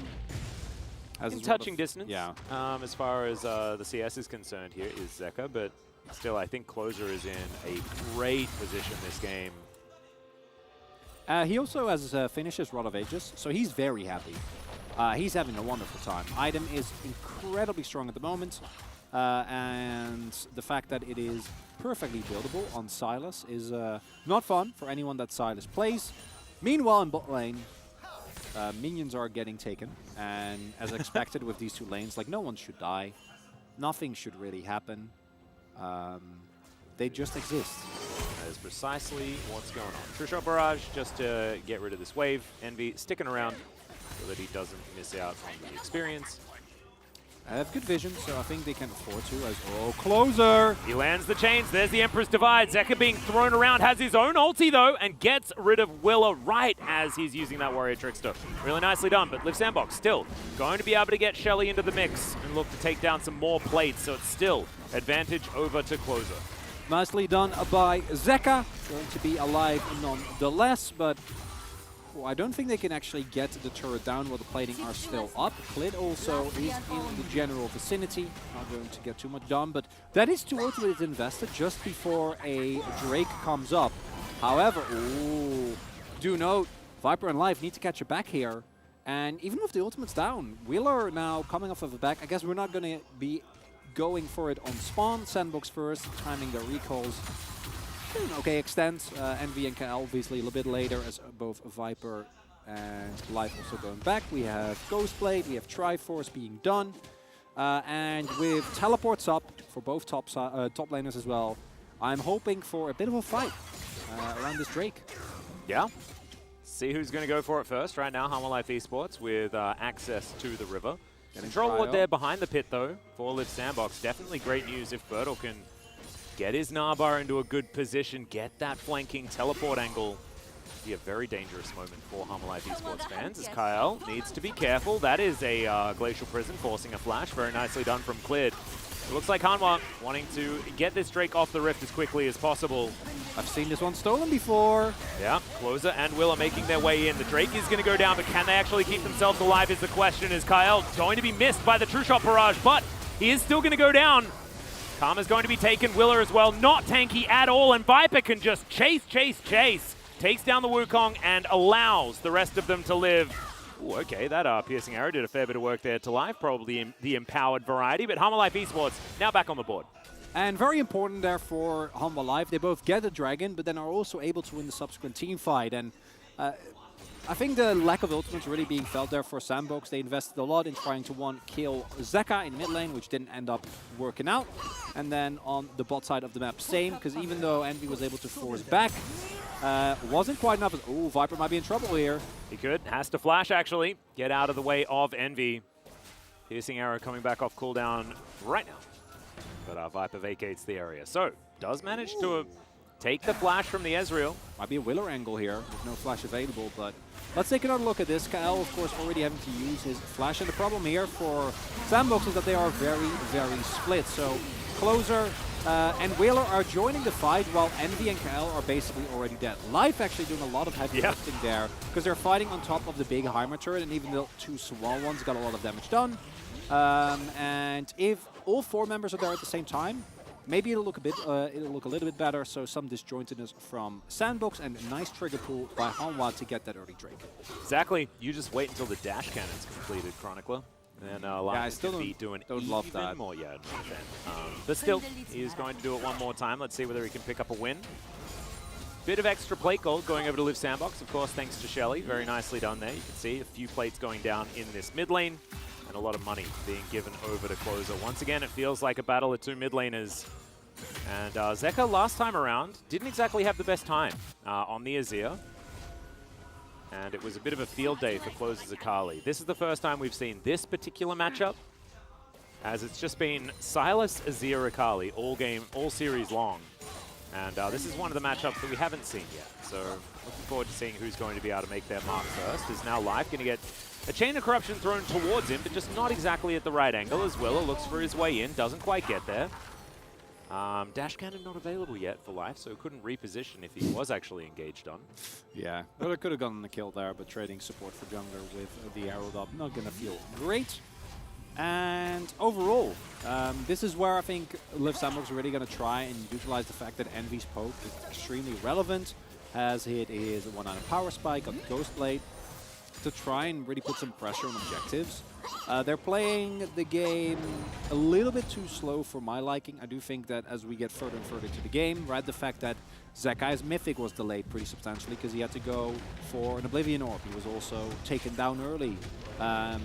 Might lead to trouble, but that's when we're talking in like 10, 15 minutes. Right now, I think Sandbox still very strong, going to remain the case as they hit their second item spike. Closer also 5 stacks now on the Rod of Ages, and that is always going to be A really, really big moment for any champion, especially someone like Silas, who the moment he gains 16 becomes, well, not quite casting levels, but he gets to have a lot of fun with his hijack. Certainly does. The couple of ultimates in a team fight could mean Glacial Prison and Emperor's Divide, two very, very powerful ultimate choices that Silas can make. Is Viper going to be tagged by that piercing arrow? But so far, Envy wanting to get his eye in a little bit more, misses yet another Chains of Corruption. Getting flashbacks to, players by the likes of Yellow Pete back in the day. A lot of pros really struggling with Chains of Corruption when Varus first came out. Yeah, no, I mean, I still think it's... generally, when you see Chains of Corruption, it's either fired from Fog or it's follow-up. Because... it is a difficult one to land. I more so, I think the LCK pros are good enough to just sidestep it consistently, because it is a very slow projectile. Life also a great example of that. And for Sandbox, if this is going to constitute their mid game, then I would like to file a complaint. I would like a little bit more. Kingen also continuously making sure he keeps clearing the waves here, which denies Bertle the opportunity to get a first turret blood, because all turrets are still up. We are in a bit of a lull state. Of a lull state, and that gives us the opportunity to go back to what we were talking about earlier. What would be the ultimate League of Legends LCK super team with current players? Okay. So Faker Faker and Deft are, I think, you don't really have any other option. But wait, do you want like I'm saying famous players, or do you want the best possible team? Nah, both. Crossroads. I want to fulfill both categories at the same time in one team. Okay, well then Faker and Deft is probably a must put in. Canyon would then be in the jungle. Yeah. Top lane is an interesting one. I know, because Zeus is probably the best. Yeah, it's probably he's not the most famous. Yeah, but I think it's still Zeus, right? I'd say so. Yeah, and then support is carrier. Yeah. So it's most of T1. We've just ended up with another T1 with Canyon again. Like we're it's going T1 back to with that Canyon, well. but we've also got Deft now. That'd probably be the ultimate super team. But super teams have been a pretty colossal failure so far in the LCK, just because they don't get the results that a lot of the investment into them would really require, right? I don't think it's just the LCK. Right? Like, it feels to me like this is something that plagues every region. Are you saying that 100 Thieves is not going to achieve phenomenal things this year? I don't like the position you put me in, Atlas. I'm not going to respond. Well, Zeka, he just doesn't like his Sense Soldier's going to give a bit of a thumbs up there as Bertle is going to throw an ultimate. Clid just says, I'm here, and then leaves. And we are going to see it all disengage. So, Atlas, you want to talk about your completely unwarranted random shade towards 100 Thieves? Like, what's going on there? No. I just think it's a super team, and I'm worried. Are you worried? Or yeah, just in general. Like, when someone says super team, I think of 2017 KT. Pretty colossal failure as far as that was concerned. And then 2019 SKT. Yeah. Which was probably one of my favorite super teams. That team had some absolutely amazing players on it, and it flopped really hard. Yeah, I remember that. It wasn't great. I think there was a certain player in this game on that team. Yeah, it just didn't work out, and sometimes expectation like that really does lead to difficulty. So we'll see whether Harmalife Esports can answer that particular problem. There's just a lot of gaming going on, but there's not a lot happening. Maybe now, Zeka can be the difference maker. Exactly. Emperor's being divided all over the place. They do manage to get the flash out of Zeka. They'll take that as, okay, Envy picks himself up a Glacial Prison. That is not what he wants. True Shot Barrage goes wide, though, and Clid tanking up the turret for a little while longer. Doesn't want to stay there for too long, as now Will is going to turn up. Cyclone just finds no joy at all. And Viper now taking things into his own hands. Actually hits every ability. And Bertle going to have to back away.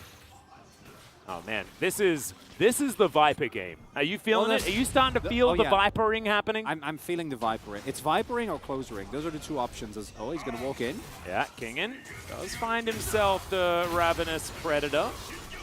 Ruthless Predator, sorry. But Closer's still going to make it to his inner turret. Clid is clearing a ward. Still, no one has died. Baron might, maybe. I don't know if I agree with this Homo Life. I tried it before. Back then it worked, but they have Leandri's Azir. Willow's going to come on over. It's going to be a 50-50. I don't like this. If this does happen, they do find him as Bertle finds a massive ult into the backline. He might die as Empress Divide's massive. Clid gets the smite. Silas takes him down though, and now Homo Life Esports have to run away. But it looks like the heist was a success. Listen, but you can kill them. Oh, they could have really gotten a lot done there, but in the end, it's going to be Homo Life picking them up. Liv Sandbox not seeing the angles that were there, not wanting to chase back into Fog. And we already know, the moment that Homo Life picks themselves up a Baron, that's when trouble does arise. Bertle this is a really nice play, but there also isn't really a lot of substantial follow-up. A great shuffle from Zeka means that both Closer and I think it was, Bertle are behind the Baron, taking a lot of extra damage there initially, and that was all the time they needed to buy. And I guess this is Homo Life's mid-game. We start Baron, and then, you know, we just flip it. There are some teams that have made a whole lot of success happen with that exact play style, and they are in this very. Were they a super team? Ooh, did they achieve super results? Then yes, Clid looking for the backline, finds it. Nicely done. True Shot Barrage also going to connect, but otherwise not too much happening here as Zeka going to have to run away. Willa tries to get in there with the Warrior Trickster, but enough space gained by the Azir. As we have 4-1s happening on both sides. Renekton bottom lane, Silas mid lane, sorry, top lane. And Willa and Clid battling it out. A lot of poke. They try and stop these flanks from happening on both sides. Viper taking a fair bit of damage there. Wants to get that transformation. He's so incredibly close on that Mirror Manor. As King in here with the Baron, remember, is going to be able to push faster than that of this Silas. So Closer comes back to the mid lane to try and stop that. But it means the Renekton can just do whatever the heck he wants. Liv Sandbox, you have to get something done. The problem is that they don't really have engage. Without Flash, Willow's range is fairly limited. Like, Homo Life's playing around this really nicely. Just in and out, going for skill shots. As Live. Oh, yeah, there it is. Big old altered grenade to come through there. True Shot Barrage collected here by Closer. And possibly throw that one through. Chains of Corruption does connect. There's not really much of a follow-up. Empowered Q is good, but it's only on to Life. I don't think he's too worried about the situation. Sundisk comes up, and Homo Life Esports going to head on over and look for Soul Point, which is now available. Very pretty Rift in the Ocean Rift. Not exactly the most impactful Drake as far as souls are concerned. Still, they're going to be very happy about it. Overall, Baron, not that relevant, right? They're able to get a 3k gold lead, but in the previous 2 games it was a lot bigger. But we do see that Homo Life is clearly identified that Sandbox have one mode, and that's all in. The only range they have is Varus. Of course, Karma at this point in the game not that relevant anymore. So Envy is the only poke that they have. The rest of the team needs to go in. So Homo Life is go in and out, in and out. And especially with their summoners up, Ezreal, Heimerdinger, in terms of just being a nuisance to engage on. And Ezreal and Azir, of course, have a ton of ability. So it's up to Wheeler and or Bertle to actually get into the enemy backline and like land the CC chain. But if Homo Life is ready for it, if you don't find a good flanking angle, which you're not really being given with the amount of vision that's available, Sandbox comp just kind of gets outranged and gets outpoked with Viper and Zeka and Live just throwing skill shots continuously. And that's a bit of a toughie. Yeah, it certainly is. I think Liv Sandbox did have an opportunity to make things happen with those options that you already illustrated, but they just haven't been able to get them together. Yeah, I think they need the flashes. That to me is the big difference maker. That's when Bertle and Willer go from being okay to being huge threats on the backline, because you don't need to kill Viper and Zeka both. Like, if you can just stun one of them, kill Life and or Clid and or King, and that's good enough as is. All right, well, we've got double dominance being popped here as Life is going to stun up Closer. Oh, are we going to keep going? Yeah. Keep fighting? No, maybe not. Okay, too much action. I'm sorry. I didn't want to false alarm. No, and no one's alarmed. Don't worry. It was just half a health bar on a Renekton.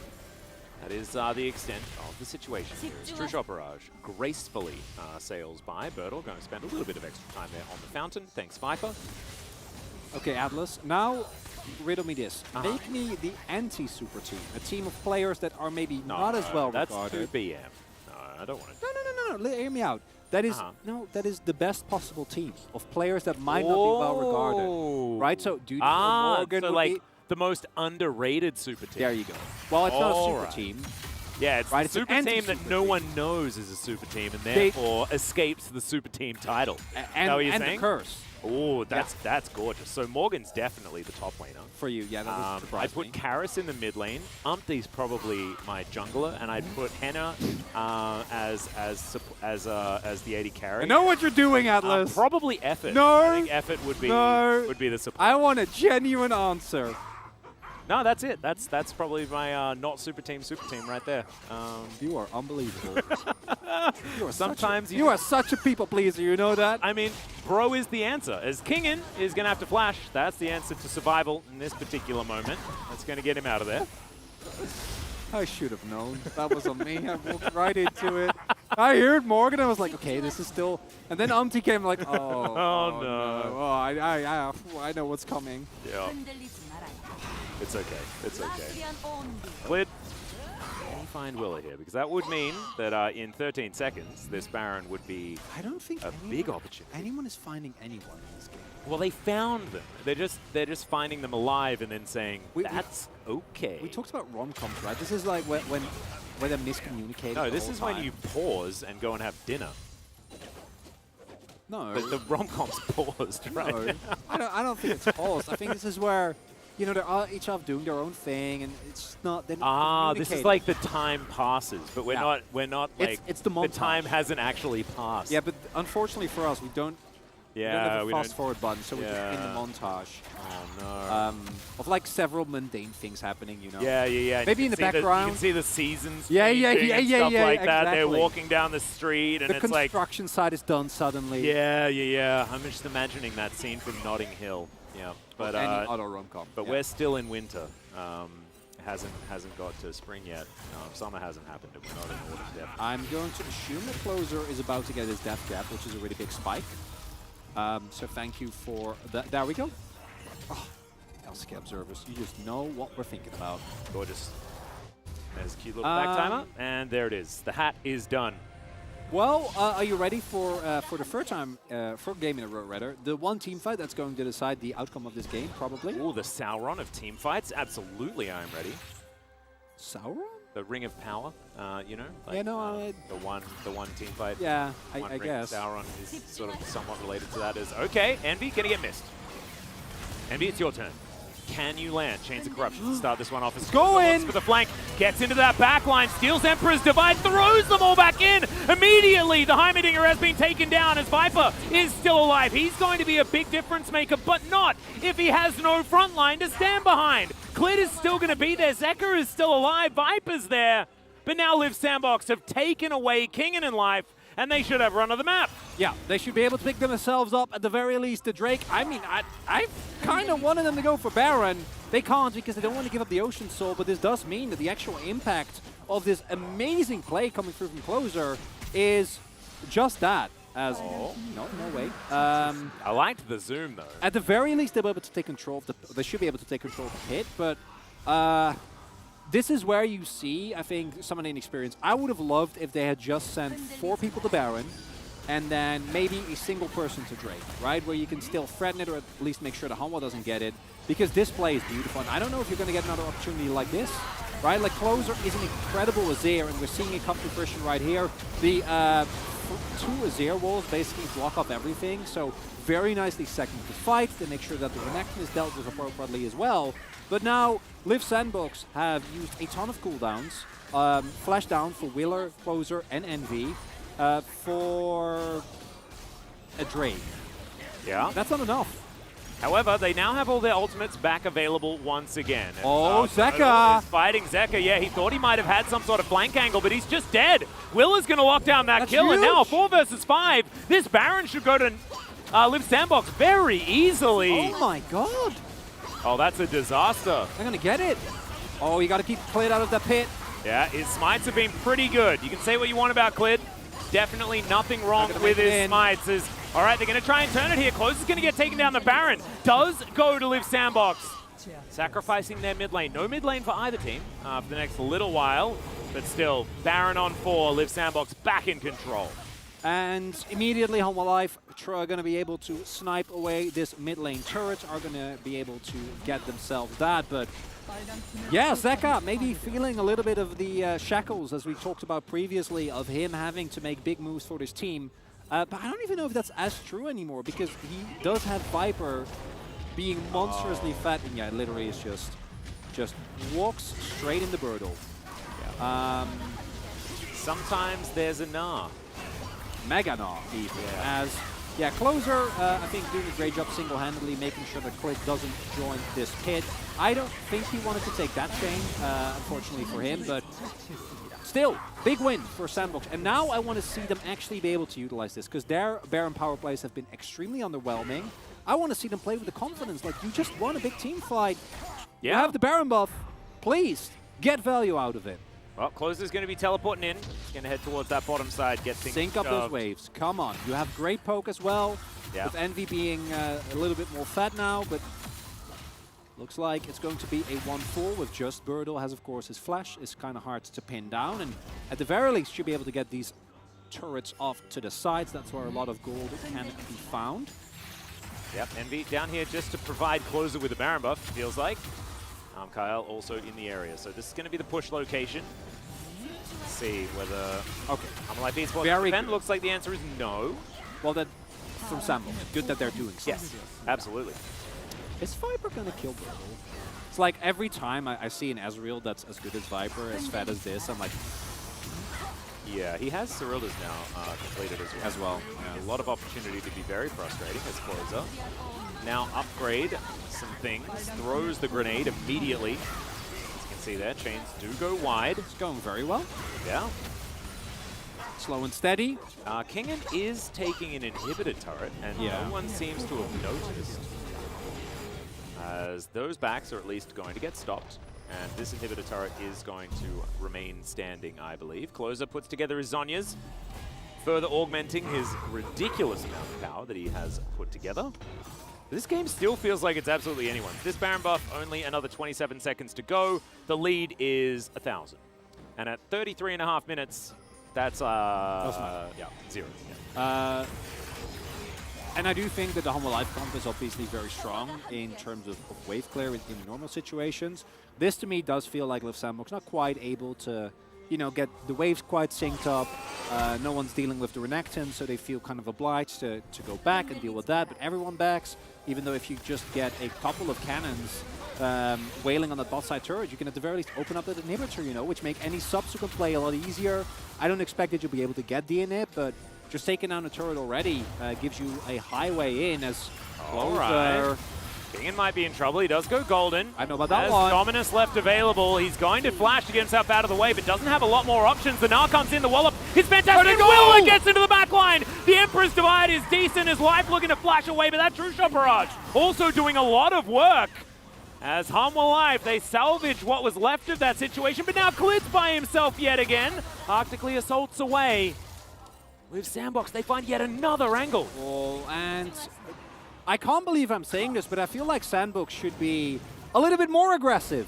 There's a couple of these moments where members of Humble Life get away with a very, very low health bar, but you also see, for Humble Life, if they get caught in a jungle and their flanks are not warded, you're toast. Like, you're gone. You're not going to be able to win unless Viper has the team fight of his life, because when the fight comes from every direction, it is so incredibly hard. The amount of ability available for Liv Sandbox is just very, very tough to deal with. As, yeah, I think you should let Kingan die here, because this actually goes way better than it should have. Life should have died here as well, but threatened by Viper and Zeka. The entirety of Liv Sandbox decides the better of it. But if this is Liv Sandbox a few weeks down the line, I think they just end the game right here. And overall, really a resurgence, back-to-back team fight wins, and it's just a Drake. Again, it's still not the game actually being broken open, but the individual looks for Humble Life, where the issues rather kind of seem like they are still persisting. Absolutely. One thing that is also persisting is Viper putting items together. He now has 4 completed. Stopwatch now online. Also, 4 done for Zeka. So the item timings that Humble Life Esports managed to make it to in their most recent victory, has started to come together. However, I feel like Live Sandbox have been finding these angles, and I feel like Humble Life Esports haven't been able to work out exactly what a one team fight really looks like so far this game. Exactly, and the problem is that thus far Live Sandbox has always been the one instigating, right? And I do think that the Humble Life Comp really benefits from having a little bit of time, at least a fair amount of setup, being able to get some poke down. Ezreal now also has the Ravenous, Zeka sitting on 4 items, so a couple of autos here and there, a Q that hits, maybe one of the backline members, and you can really start threatening Sandbox. But Sandbox have been much more decisive, I think, than in game number 2, even though we joke and the kill number of the game obviously is still very, very low.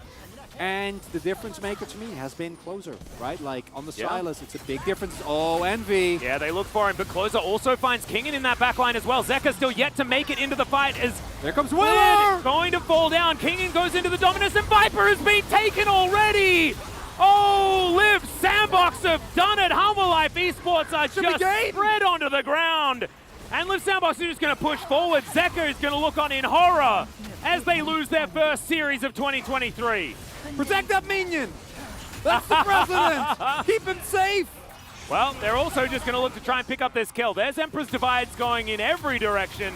But as you were talking about, protect that minion indeed. This siege minion so important to making this happen. A Conquering Sands will be enough to grab it, but the teleport will keep it alive. And these Nexus turrets are going to be taken down. That was the Chains of Corruption you wanted to hit. They'll complete the ace and Live Sandbox get the upset win. What a moment here after getting completely dismantled. One of the worst games I've had to cast personally. They come in. Cool Kids never panic, Atlas. And as it turns out, in this case, Live Sandbox did not panic. They found the angles. This was, to me, actually a pretty hard POG vote because Closer and Birdle. Closer, Birdle, and Willa also all had fantastic games. Entire topside just playing so well. And Envy, he was not the main character today. Obviously, he had a really good Ezreal game, but he persevered and bounced back against a team like Humble Life after the public humiliation that he suffered.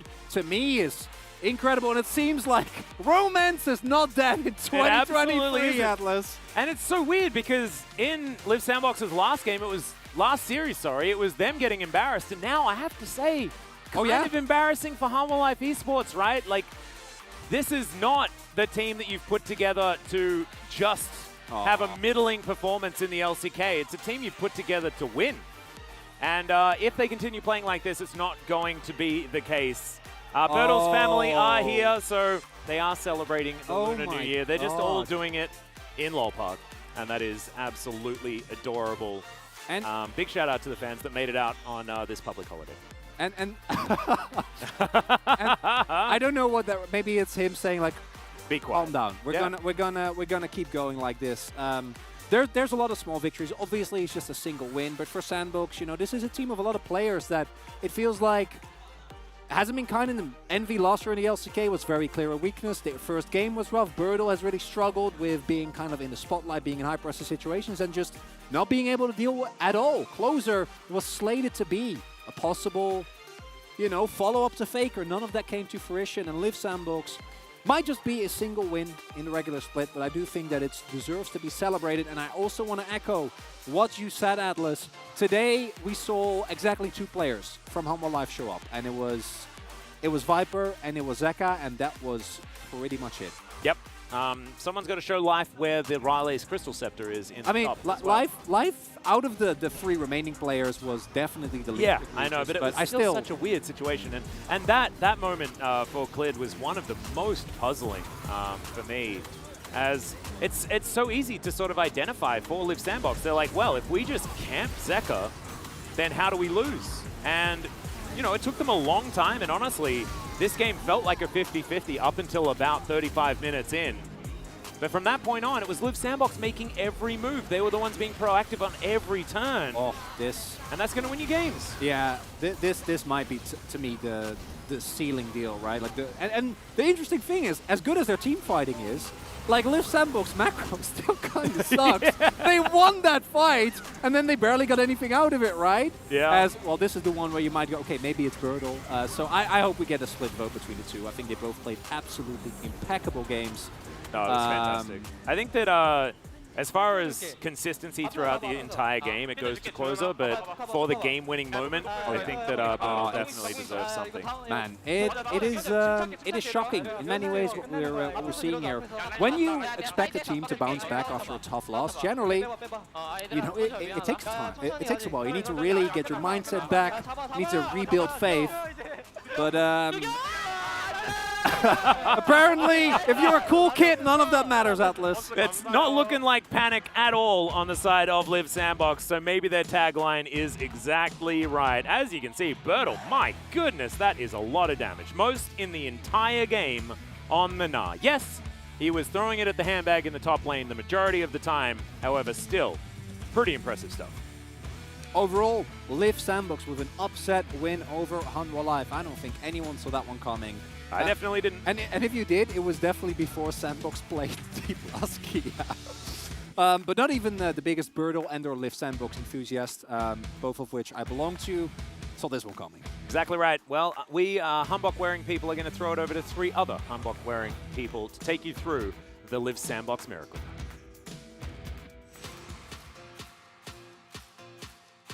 Thank you, casters, for that wonderful breakdown and that wonderful series. Yes, Liv Sandbox were able to take a best-of-3 against Hanwha Life Esports. I think it's a combination of many different things. Liv Sandbox really stepped it up today. As I said, their macro wasn't super clean, but they did enough to get into places where they could win some team fights. And Hanwha Life Esports did not quite look on the same level that we saw earlier this week. What did you guys think?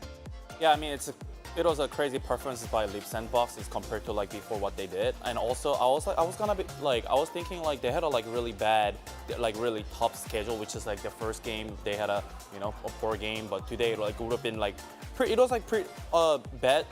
Like only of the starting of the spring split as a schedule wise, but they made it well. Like they made it through, and I think it would be like really good power for Liv Sandbox going forward through like later on the split too. I think Liv Sandbox in this draft are really rewarded for actually prioritizing the Wukong over the Ryze here. When I was watching this draft, I thought, all right, you already have the Varus Karma lane bottom side here. If you grab Ryze, you're going to have mid prio. You also kind of shut Sylas down really hard with that pick if you wanted to get it. So that was one of the things I was really laser focused on when we were looking at this draft.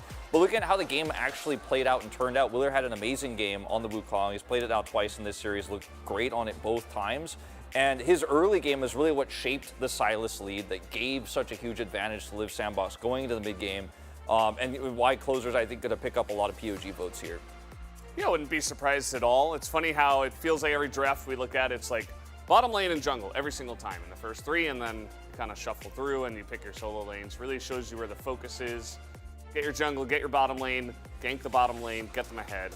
And we have seen that a lot so far in week 1. But let's take a look at the first replay, as you're going to see a Willer highlight reel. Yeah, so Willer dominated this early game. This is a little bit of a puzzling moment here, unfortunately, for Clid. He's not able to escape, doesn't flash, wants to save his flash, dies here, and then Willer is able to take this edge and then push it into the mid lane, where once again, he finds a gank here with the help of Closer's setup.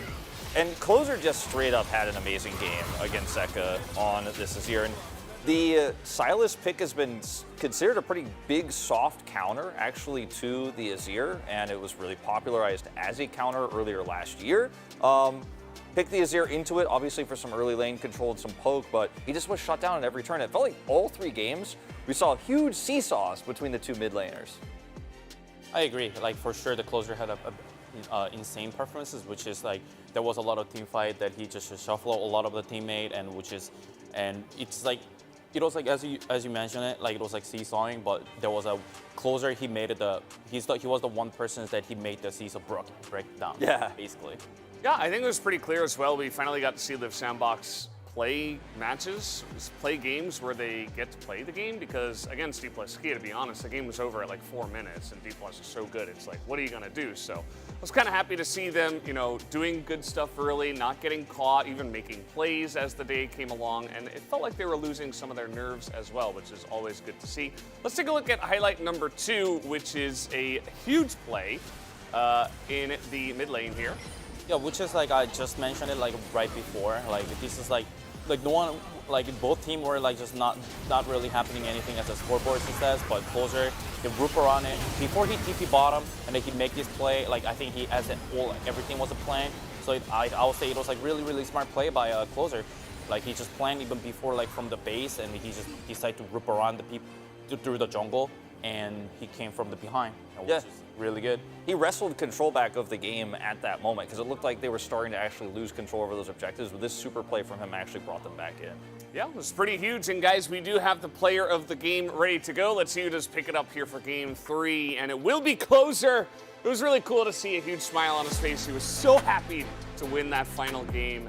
And I'm not disappointed by this one at all. I mean, I think there were 3 great options, right, between Closer, Birdall, of course, and Willer. I ended up voting for Willer, and I was like, after voting, I felt a little bit guilty because I think Closer did have some really impactful plays here in the mid to late game, but I think part of why he had enough gold and enough actual agency to make these plays is because he was pushed ahead by some of Willer's plays, and Clyd, unfortunately, pretty invisible this game, I think really getting outplayed by Willer, and I mean, look at how much free reign Closer has on the map.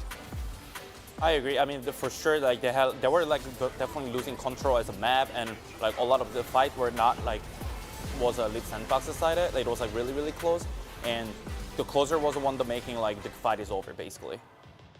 Let's see what the votes look like. Yeah, 6 for Closer kind of makes sense. You get some friend there on the media side, and then 3 votes for Birdall as well from the Korean side. Looks like they were really hyping him up as well, which kind of makes sense. I mean, some of those Gnar ultimates, and he had so much damage in this game as well. I feel like a lot of that was even from team fights, not even just from beating onto the Renekton in the top lane. Yeah, I mean, I'll say it is a good thing that which is like the POG is not only like one person just get it, like which is like everyone just perform like really well, and everyone just like basically deserve it. Yeah, absolutely. Well, guys, we do have the interview ready to go. Let's jump into that right now, handing it over to Ji-sun.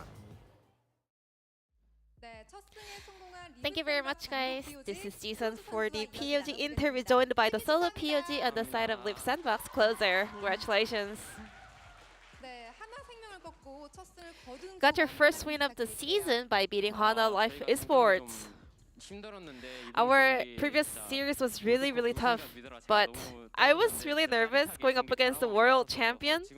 But at the same time, like, I'm so happy that I actually got a win against him, and my hands are still shaking. I can't believe this. Indeed, you took down the super team Hana Life Esports. So what was on your mind heading into this matchup? I think in the previous series, I think I was really nervous, but I believed in us that we have a really high ceiling. So we tried to focus on our own performance today. You also mentioned that you really want to beat Zeka in order to continue the rivalry between the two. Yeah, I mean, I fell to him in the previous qualifiers last year, and I was really jealous of him, watching him win the world's titles. So today, I was like, I'm gonna win this matchup no matter what. And today, well, Lee Sandbox decided to ban Lucian in all 3 games as your first ban. This is something we prepared for the series today, and Envy, he is the god of Varus, so we really wanted to make sure that he can secure that pick. Well, however, Closer, in Game 2, Zeka was able to kind of put on a great show. So what did you focus on Game 3? All of my teammates were telling me, you know, don't feel small, you know, you're gonna do great in Game 3 no matter what. So I knew my teammates were always trusting me, so I wanted to make sure that I can concentrate on Game 3 and lead my team to victory. I want to say thank you to my teammates. Then when was the moment that you were confident that you're going to get the win against Hana Life Esports? After Birdall made a great performance and engagement on that Gnar ult, what is your goal for 2023, Closer? I was the LCK All-Pro team 3rd mid laner. This year I'm gonna make it to the first team.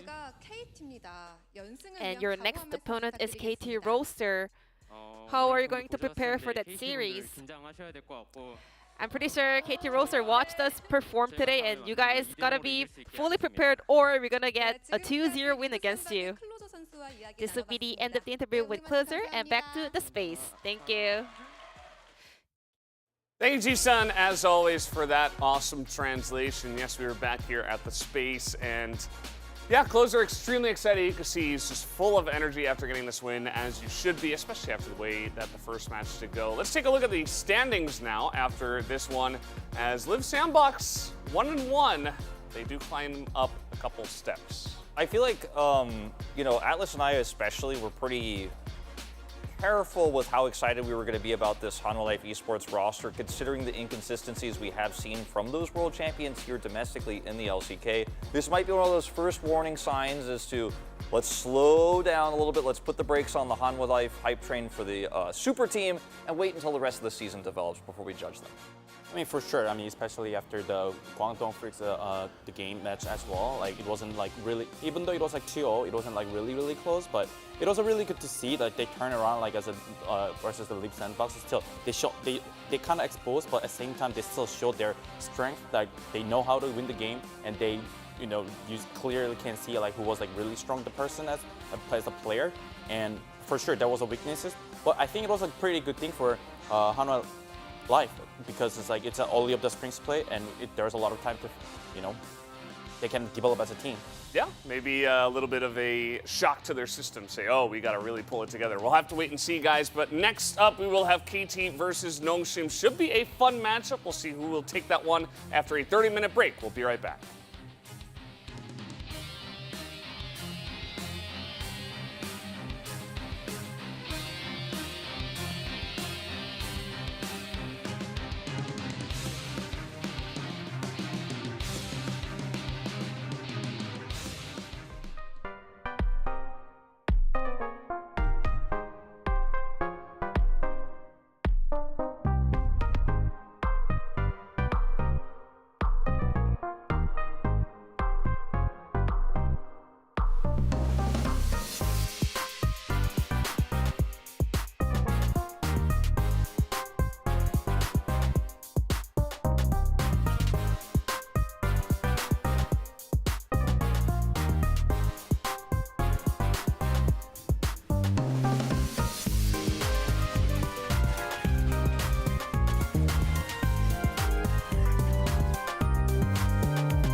서울의 중심, 종로구 청진동에 자리 잡은 롤파크.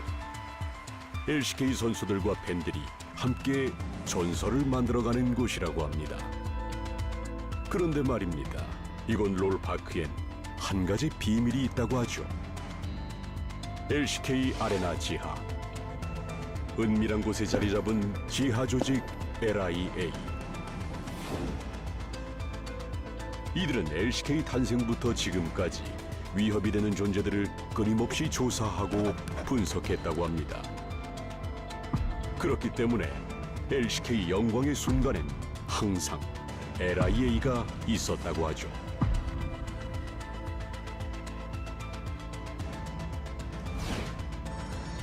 22년 황부리그를 차지한 LCK. 23년에도 여전히 목표는 단 하나. LCK의 국제대회 우승.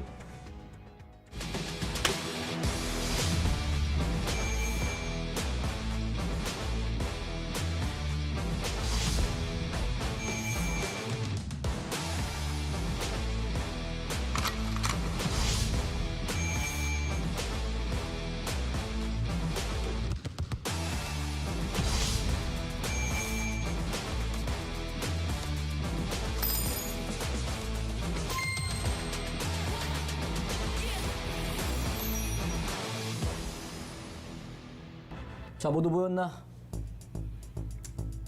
대답 다 왔나? 네, 맞습니다. 그래. 자, 그러면 2023년 첫 시크릿 보드는 회의를 시작하도록 하겠다. 오늘 모두 이제 신입 위원들인 것 같은데 각자 본인들의 맡은 리그 브리핑을 먼저 듣도록 하겠습니다. 자, 그러면은 LPL 쪽 베이징이라는 코드네임. 네가 베이징이야? 아닙니다. 너지? 저희가 베이징 같은 느낌이 드나요? 얘 뭐야? 뭔 소리야? 뭔 소리야? 어디서 이상한 애를. 너 시험 보고 들어온 거 맞아?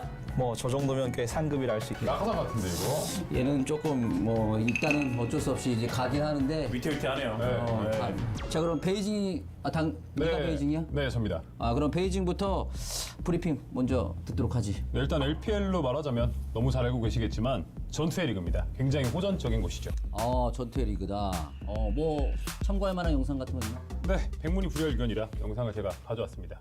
Looking for the setup. In goes Clint to start it off, but dashes back out again. Final chapter goes across. LWX in the middle of everyone, and he's taken down. Aki with a double kill.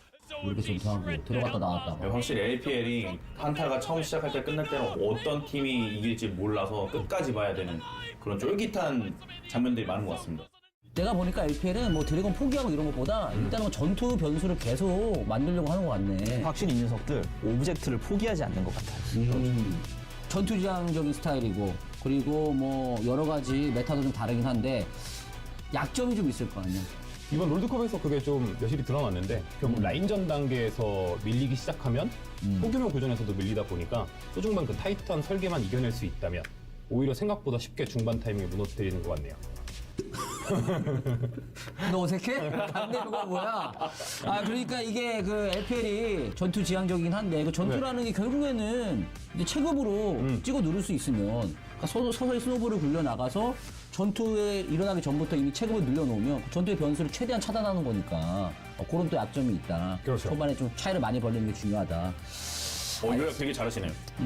그러려고 국장하는 거야, 인마. 역시 국장님. 예. 국장님이십니다. 자, 그러면 LPL은 뭐 대충 이 정도로 정리를 하고 LEC 담당이 누구야? 베를린 둘 중에 한 명일 텐데. 바로 제가 베를린이죠. 그래. 또 얘기해 보도록 해. 우선 LEC의 매력을 얘기해 보자면 LEC는 굉장히 창의적이면서도 급진적인 면모가 있습니다. 챔피언의 메타 그리고 다양한 신규 전략들을 그 어느 지역보다도 빠르게 실전 데이터를 주는 곳이 바로 LEC예요. 그런 급진적인 면들이 많은 팬들의 사랑을 받고 있고 또 지역 특산물이라 할 수 있는 백도어와 관련된 엔딩 장면들 때문에 LEC를 안 본 사람은 있어도 한 번만 본 사람은 없습니다. 그러면은 뭐 LEC 그런 어떤 창의력 이런 것들을 볼 수 있는 영상 뭐 자료 있나? 맞습니다. 준비되어 있습니다. 한번 보시죠. 노트북 하나에 다 준비되어 있네. 자, 이거 너무 유명한 영상이네. 전설적인 장면들의 시작이라고 볼 수 있겠죠. 카사딘을 이용한 이 백도어 장면이 아주 숨막히듯이 나와요. 그게 엑스페크의 선수인가? 맞습니다. 맞죠. 엑스페크의 백도, 전설의 백도. 야, 너무 좋아하네. 이거 이것도 뭐야? 최신 영상인데? 사실 백도어라는 게 한쪽으로만 진행되는 것도 아니고 백도어뿐만이 아니라 이 결말과 관련된 다양한 장면들이 많은데요. 지금 이 경우와 같은 경우는 G2의 아주 엽기적인 넥서스 앞에서의 스롱이라고 볼 수 있겠죠. 아, 이거 백도어를 시도를 했는데 이거 실패를 한 영상인가? Nexus starting to go low. There, the Dallas pushing in. Getting in.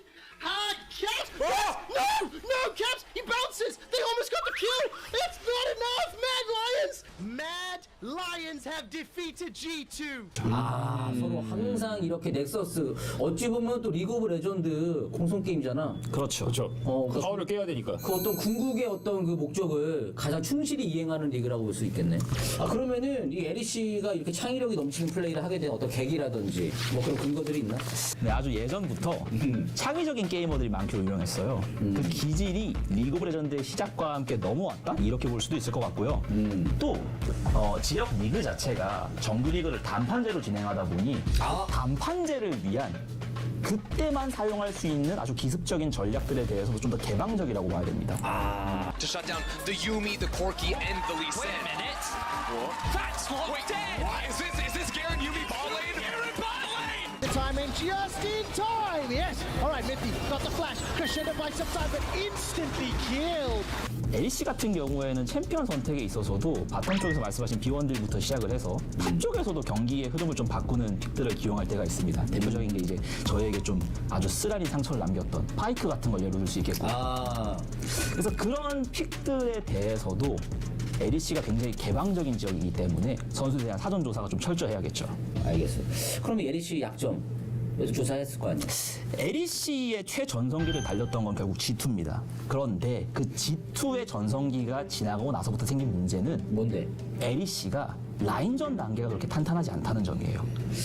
아주 걸출한 미드와 원물들러가 지속적으로 나오는 것 대비 다른 포지션의 스타들의 등장이 그렇게 많다고 보긴 힘들고요. 특히나 탑라인전의 아쉬운 라인전은 항상 국제대회에서 부각되고 있습니다. 아, 걸출한 탑이 없다.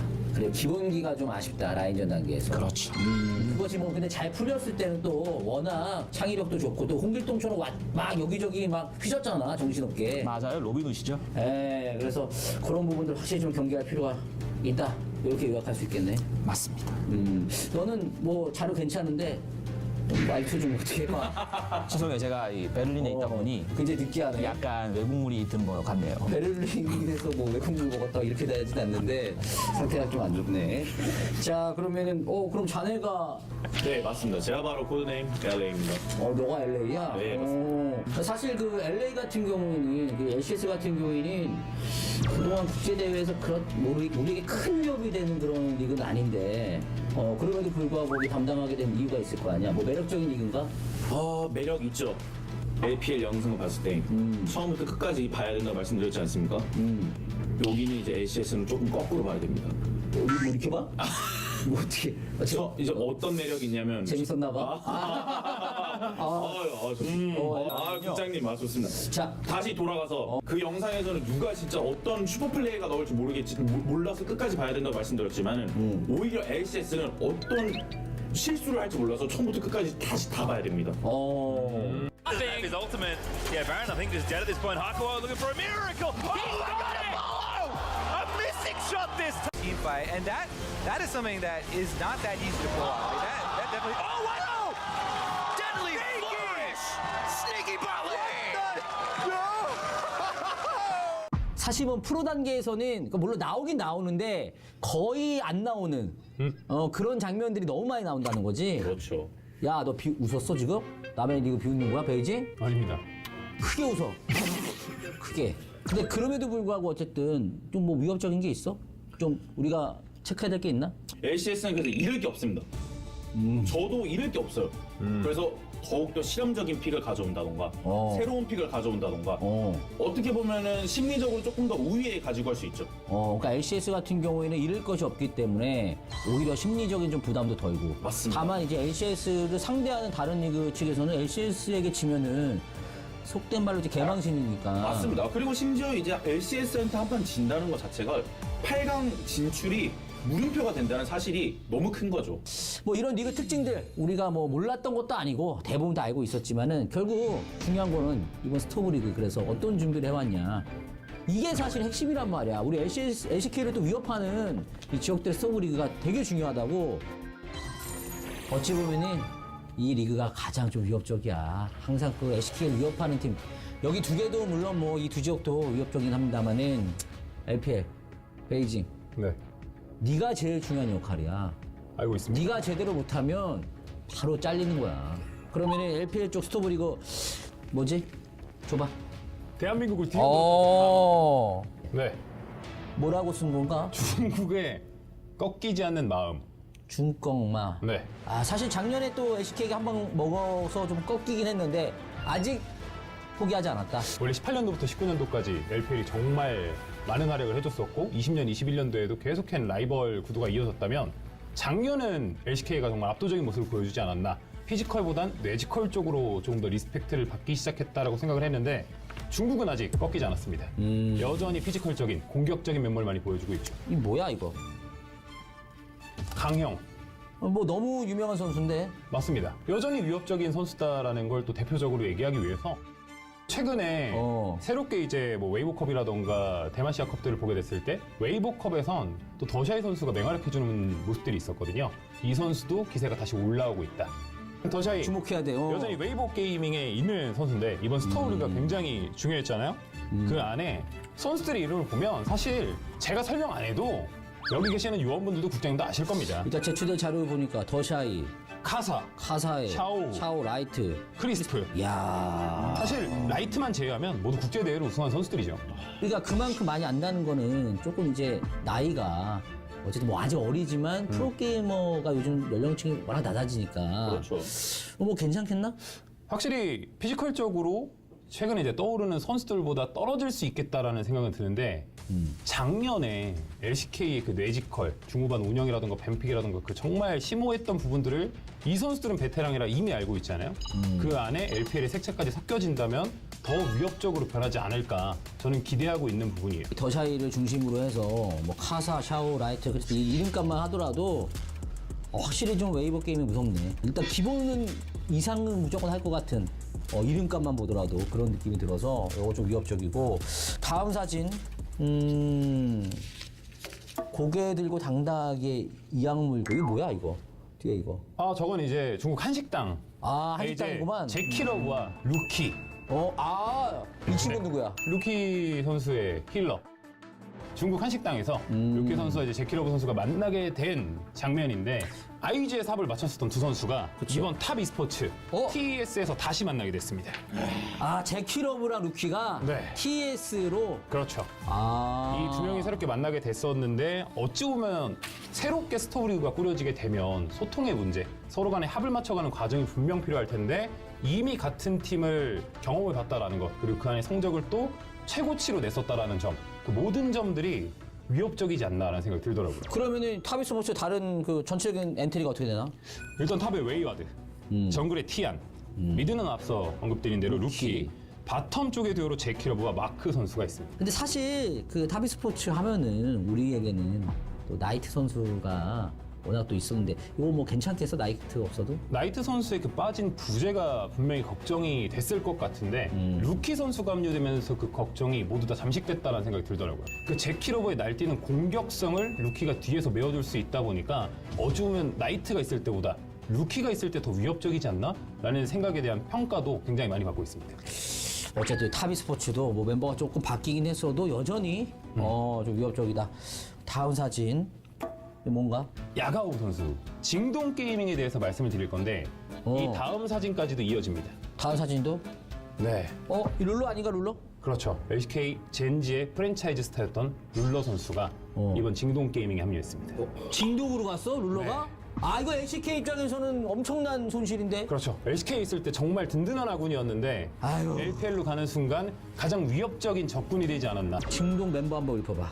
탑에 369, 정글에 카나비. 카나비가 또 그치 카나비지. 미드의 나이트, 원딜 룰러의 서포터 미싱입니다. 야 징동도 뭐 진동이 사실 또 미드나 이 바텀 쪽에도 약간의 좀 아쉬움이 있었는데 이거 나이트 룰러면은 너무 잘 메꿨는데? 이건 LPL 내에서 슈퍼팀이 만들어졌다고 봐야겠는데요? 너무 강력한 우승 후보가 만들어진 것 같습니다. 이야, 이건 뭐 당연히 플러스라고 볼 수 있겠지. 룰러와 나이트가 왔을 때 더 보강됐다라는 평은 선수들도 팬분들도 모두 동의하고 있는 부분이거든요. One for one. This is desperation, but Yagao is dead. Ruler with the triple. Ruler looking for the quadra, and Ruler is looking to stamp his authority on this league. Give him the quadra penta. kill for Ruler, and On says welcome as the pentakill. 근데 나는 이제 한 가지 걱정되는 게 어쨌든 이 진동이 이렇게 되면은 또 LPL 쪽이 중국말을 써야 되니까 좀 소통의 문제는 없을까? 정글의 카나비 선수가 또 한국 선수다 보니까 그 안에 소통을 도움 줄 것이다라는 생각이 들고 앞서 그 마지막 사진 보시면 룰러 선수가 진동 게이밍의 숙소밥을 먹는 장면이거든요. 원래 한국 선수들이 한국 팀에 있다 해외로 넘어가게 되면 뭐 소통의 문제도 있지만 식사적인 가장 기본적인 부분에도 한식 아니야 이거? 힘들 수 있잖아요. 된장찌개 느낌인데? 진동 게이밍의 이모님이 한식을 직접 차려주는 게 너튜브에 공개가 됐습니다. 그러니까 김치에 지금 된장찌개다. 그래서 사실상 적응의 문제가 전혀 없다. 그럼 가장 위협적인 적이 되지 않을까 하고 생각하고 있습니다. 그러면 LPL은 확실히 이름값만 이게 팀만 이렇게 읊어도 LPL은 확실히 무서워. 누가 누군지 바로 아는 것 같아요, 확실히. 결국 중요한 거는 이번 스토브 리그 그래서 어떤 준비를 해왔냐. LCS 스토브 리그를 대표할 수 있는 한글 마스터? 한국 용병들이 대거 LCS로 입단하게 되었습니다. 저도 자료를 준비해 왔습니다. LEC 스토브의 핵심 중에 핵심이라고 할 수 있는 부분은 바로 이 LEC의 전설적인 플레이어들이 지금 귀환하고 있다는 거예요. 누구냐고. 그래서 이 누구냐고.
Tell me where do I go?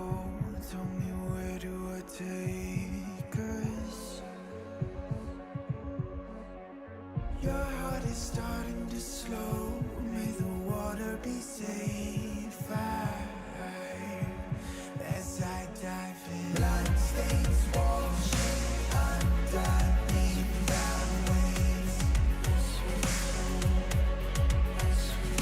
I'll be reaching out to give you faith.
Welcome back, ladies and gentlemen, to LCK Spring 2023. I'm Atlas, this is Chronicler, and happy Lunar New Year to everyone around. We're enjoying our time in our humbox here as we prepare for the final game of the week.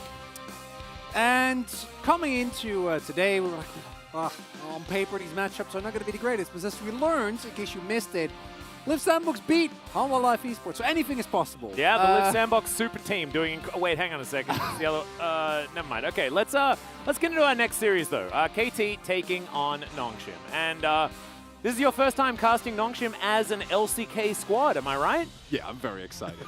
I love this team. I don't necessarily think they'll be the best, but individual highlight moments is what I'm going to be looking for. And hey, I'm feeling greedy. Dundun. Well, Dundun is not even gameplay. Dundun is everything, okay? Dundun is the character. Indeed. Let's get into points of the match, or points of the Dundun, if that is how it is going to go. KT of veterans versus Nongshim of rookies. This is kind of how it is, because of course KT has put together an eclectic mix of players that we're definitely not calling a super team that can be one to watch out for, as long as we don't use any words starting with E. Yeah, like many a KT fan definitely felt in their hearts after they got a very good first win to T1. Only to then be greeted by the much more familiar feeling of disaster and depression as they got swept afterwards. And BDD trying to be the first to get past last year's regrets. Of course, that Nongshim roster had so many difficulties. Ghost gave a very memorable, if not sad, interview at the end of that split. Yeah. And will he get the first victory of 2023 against his former team, Nongshim? Well, for Dundun, Keen is one of his role models. He's played 498 LCK games. Could possibly finish tonight with his 500th after a couple of victories, or could also be a defeat. We'll have to see how things go. Of course, Dundun might look up to Keen, but he now wants to take him off that pedestal. And you might be wondering why we love Dundun so much. This last line is so great, by the way. Yeah, we'll try to explain it as we get into the game. Yeah, let's get into the interview first and hear what these players have to say.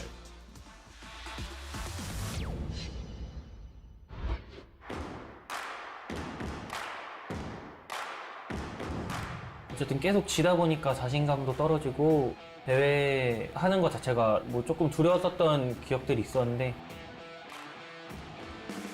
새로운 멤버들 만나고 하니까 다 잊고 다시 좋게 하고 싶습니다. KT에 이름값 있는 선수들이 되게 많은데요. 저희는 이제 경력은 얼마 안 되지만 신입의 이제 패기로 한번 잘 밀어붙여 보도록 하겠습니다. 농심에서 2군 선수들 올려가지고 다른 팀보단 상대적으로 쉬울 것 같다 생각했어요. 일단 라인전 당연히 이기는 게 맞고 운영 면에서도 상대보다 훨씬 빠르게 움직일 거라고 생각해요. 탑미드 분들이 라인전이 세가지고 저랑 붙는 선수가 잘하면은 이제 충분히 이기지 않을까. 제가 공격적인 선수랑 하는 걸 좋아하는데 피에스타 선수가 공격적이라고 생각해가지고 미드에서 많이 싸워가지고 이기도록 하겠습니다. BD 선수 평소에 되게 존경해가지고 이기면 진짜 기분 많이 좋을 것 같고요. KT전 잘 이겨서 인정받겠습니다. 피에스타 선수에게 신인과 베테랑의 차이를 보여주겠습니다. 형은 이제 잃을 게 많지만 저는 잃을 게 없거든요, 사실. 피에스타가 누군지 제대로 보여드리겠습니다. 얘들아, LCK 쉽지 않을 거야.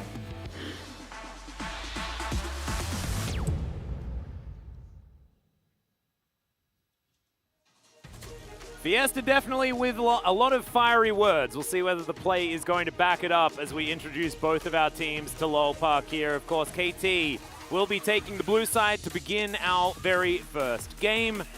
And I'm looking forward to what Nongshim have in store because like they said, and I think this is really beautifully illustrated by the squad, they got nothing to lose. This is a challenger squad. Yeah, they managed to win challenger, but even down there, they weren't necessarily considered frontrunners until they were hoisting that trophy. No, they were like, I forgot what it was, like 4th, 5th maybe, and then they found a miracle run, beating, from the top of my head, DRX, T1, and then finally what I still think is the best teams, even as we are right now within Challenger. Oh yeah, they had like we casted them on Monday, and the D Plus Kia team was absolutely incredible. Yeah. And that is the team that this Nongshim roster managed to take down. And you know how they did it, and I know we've been talking about we talking a lot about Fred and Breon and Breon, and no, it's the power of friendship.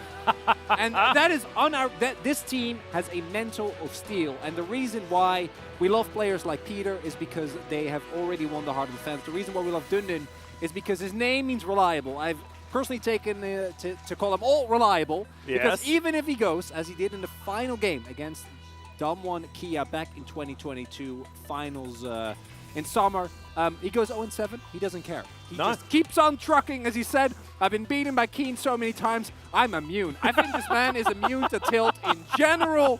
Does that mean that they're going to play well? Do I expect them to win? No, not at all. I think what BDD said actually is something that we've been able to observe ourselves very clearly, which is that the challenger teams, even if in terms of laning phase and individual performances, every now and then they can manage. As I'm going to get to the number in a little bit.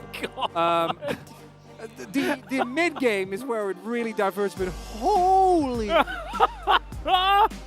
All right. 2,144 games. That is, yeah, that's a bit more experience, you could say. It's pretty close to 2,100 extra games played by the members of KT combined. Keen possibly going to play his 500th here today. You see any fear on the face of that man? Well, so I didn't actually recognize him in his photo because he's not smiling. I know.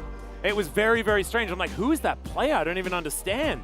But it was Dundon. He just wasn't laughing, which he's doing giggling the majority of the time when we see him on screen. So this is a team very easy to like on the side of Nongshim, but I think KT has a lot of the same factors, right? And they definitely have some big names. Like at at specific periods in time, right? This could theoretically be the best team you could put together in the LCK. Weirdly enough, right? Like you think like what 2021 Worlds, I think BDD was like one of the best mid laners at the tournament, and it was absolutely amazing. Keen needs no introduction as far as top lane prowess is concerned. A few years ago, even Cuz had his moments throughout the years. Aiming in Lahan's, I mean, I guess you can say it for Lahan's, aiming still hasn't quite found it yet, but last year played phenomenal League of Legends. This is a team that can be formidable. It's just none of us are ready to trust that they will be yet. And that has to do both with the individual players and just the organization of KT, right? This is a overall, I think, an organization that has had so many ups and downs, very appropriately, you know, nicknamed or named roller coaster. And overall, considering how the game between T1 and KT went, am ready to retire the Keen test. It is now firmly the Zeus test. Oh, yeah. But I still think that if we look at the individual prowess, I agree with BDD that they should win this. But should win is something that not even T1 at Worlds was able to deal with, right? Like, that is kind of something that we have seen time and time again. In many occasions, you should be expected to be the clear favorite, but that can mess with your head once you start falling behind. No, exactly right. There is the power of the underdog that certainly can stand out. We'll see whether it's going to be enough for Nongshim here today. As already Ash taken off the board as we hop into pick and ban for our first game of the series. I just want to see KT with some tidier League of Legends this time around. Very akin to what we saw from them in Game 1 versus T1. That was really, really nice to see. That was a KT that was performing to the level that we saw in the future, right? Not necessarily what we're expecting now after they'd only been together for a couple of months. That we saw in the future. Oh, you mean in the future of this team? Yeah, the future of the I team. thought that you had become a seer and was telling us what was going to happen. I have seen already what's going to happen in the LCK. That's why I'm never surprised. No, yeah, that's why you predicted Sandwich over Hummel, right? Thankfully, I am also a relatively good actor, so I can pretend that I'm surprised by the outcomes of series. Nice. As a bit of a divergence here in terms of drafts, we actually do see that Sylvie's Vi going to get banned out here, the Renekton as well, and that means that, unfortunately, there is a Yuumi first pick in our immediate future. At least, I think KT make the right call. Oh, that's not the right call. Well, it's a call that you could make. Sejuani going to be picked up because, of course, one of his more successful champions of last year, I guess you could say. But it does give the, Zeri Yuumi / Lucian Nami question over to Nongshim pretty firmly. I'd say pick the Lucian Nami as Nongshim here. They're going to go with Yuumi Zeri. And I kind of like Yuumi Siva into an expected Lucian Nami. Well, I mean, you just pick, I assume, Wukong here. Sylvie can also go towards, I already mentioned the Trundle. I think with the Sejuani blind, you're kind of asking for that to come through, and I would love to see some team at some point pick it up, especially with the Yuumi already being there. This is definitely going to be a jungler pickup. Wukong makes complete sense as well. We've already seen in the last game where Willer was able to get early damage going. Gonna go for the Zeri instead. Now, order doesn't really matter too much. Maybe they were afraid that KT would go for Zeri Lulu and they didn't want to give that over, but that does mean that once again we are back Lucian Nami versus Zeri Yuumi. At least it's Yuumi, not Lulu, because I am right there with you on the Lulu matchup. As this would be a really big pivot, because this is the first time in many a draft that we wouldn't just lock in bot lane and jungle. Yeah, and it would be kind of out there from Nongshim. I think it's a bit crazy, but they are going to lock in the Wukong instead. Never mind. Probably just didn't want to have the jungle pool pinched, especially after a couple are already gone as far as bans. Yeah. So tough one there, but we'll see what KT are going to ban away now. Probably still going to look towards that mid lane, unless the top side of the map is where they're going to be considering. I don't think so. I think Kane is pretty happy in any matchup into Dundun, and Dundun's likely just going to play Gragas or something anyway. So Kassadin going to be removed, and we'll see what BDD is going to head towards. He plays a mean Scion. I'll tell you. Does that surprise you? No. No, it shouldn't. My he will be playing a meatball armed with a pool noodle in the top lane. He has at times played carries. I don't love it. It doesn't always go according to plan, but it's definitely a possibility. Cassante, to me, seemingly a pick that, especially with the bans that have already come through with Renekton and Gnar, kind of pushing KT into a direction maybe they want to ban that. Not going to be the case. I would love a pickup of Cassante here. I think the champion, especially with what has already been taken away, is kind of bonkers. No Fiora, no Gnar, to me is also very clear. Okay, we want to lock that in. Other option would actually be the Jax, but I'm not a fan of blind Jax for many reasons, though Jax Yuumi is a little bit disgusting. But Cassante makes the most sense, also provides Fiesta with opportunity to counterpick. Mid lane pool has been pinched a little Silas bit. Jax, right? Silas Jax? With Sejuani, yeah, that would kind of be a no-brainer. Yeah. That's it's what I'm sort of feeling right now, especially with the Fiora and the Gnar gone. Blind Silas can feel a little scary, and it's BDD, so maybe you'll go for Syndra instead. I haven't finished my sentence, or The Aurelian Soul. Yeah, of course. That's a champion. Interesting. I really wanted the Silas, but not going to happen. Of course, this is BDD Syndra. This is what he managed to win their first game on. So Yeah. going to be taking that. Is it Jax? Is it Jace? We don't have any other top. What? Whoa! Okay, we do never have mind. other top laners. It's the Keen Urgot! It's the grab! This is what he used to play all the time. He absolutely loved it. It became meta and he really got good at it and then just continued playing it. He didn't really stop. So shotgun knees back towards that top side. And let's see what Dundon's going to do. It's also blind Urgot, which is completely insane. No, we have Cassante. So they're Oh, right, yes, of course. So never mind. I got a little bit excited. So now we've got the Silas being picked up. Fiesta's going to be taking that into the Syndra. Not the greatest 1v1 matchup, but certainly a lot of great ultimates to throw out here for Fiesta. I don't know how. If Keen picks it, then clearly he thinks it has a good matchup in the Cassante. I hope we get a lot of attention paid towards the top side because I don't necessarily see it. I feel like the Cassante at least should be able to, with his W, try and cancel the Urgot E, and then that takes away a lot of power. Maybe it'll be like a Q-Max build. We'll see what ends up happening. I have not seen Urgot in quite a while, so yeah, going to be very cool to see what it's going to bring in terms of build, what it's going to bring in terms of overall power level here, because definitely coming out of the left field, a little bit of creativity here. I'm liking it, Atlas. Now let's see whether or not it actually pays off, because KT in this first game should make a statement and try to really crash down on Nongshim. No, I agree. Rel or no Rel, I think crashing down is definitely going to be a good idea. Definitely had to do it. I am sorry. I'm just going to be glued to the top side of the map. Aww. Tokyo, which is Germany.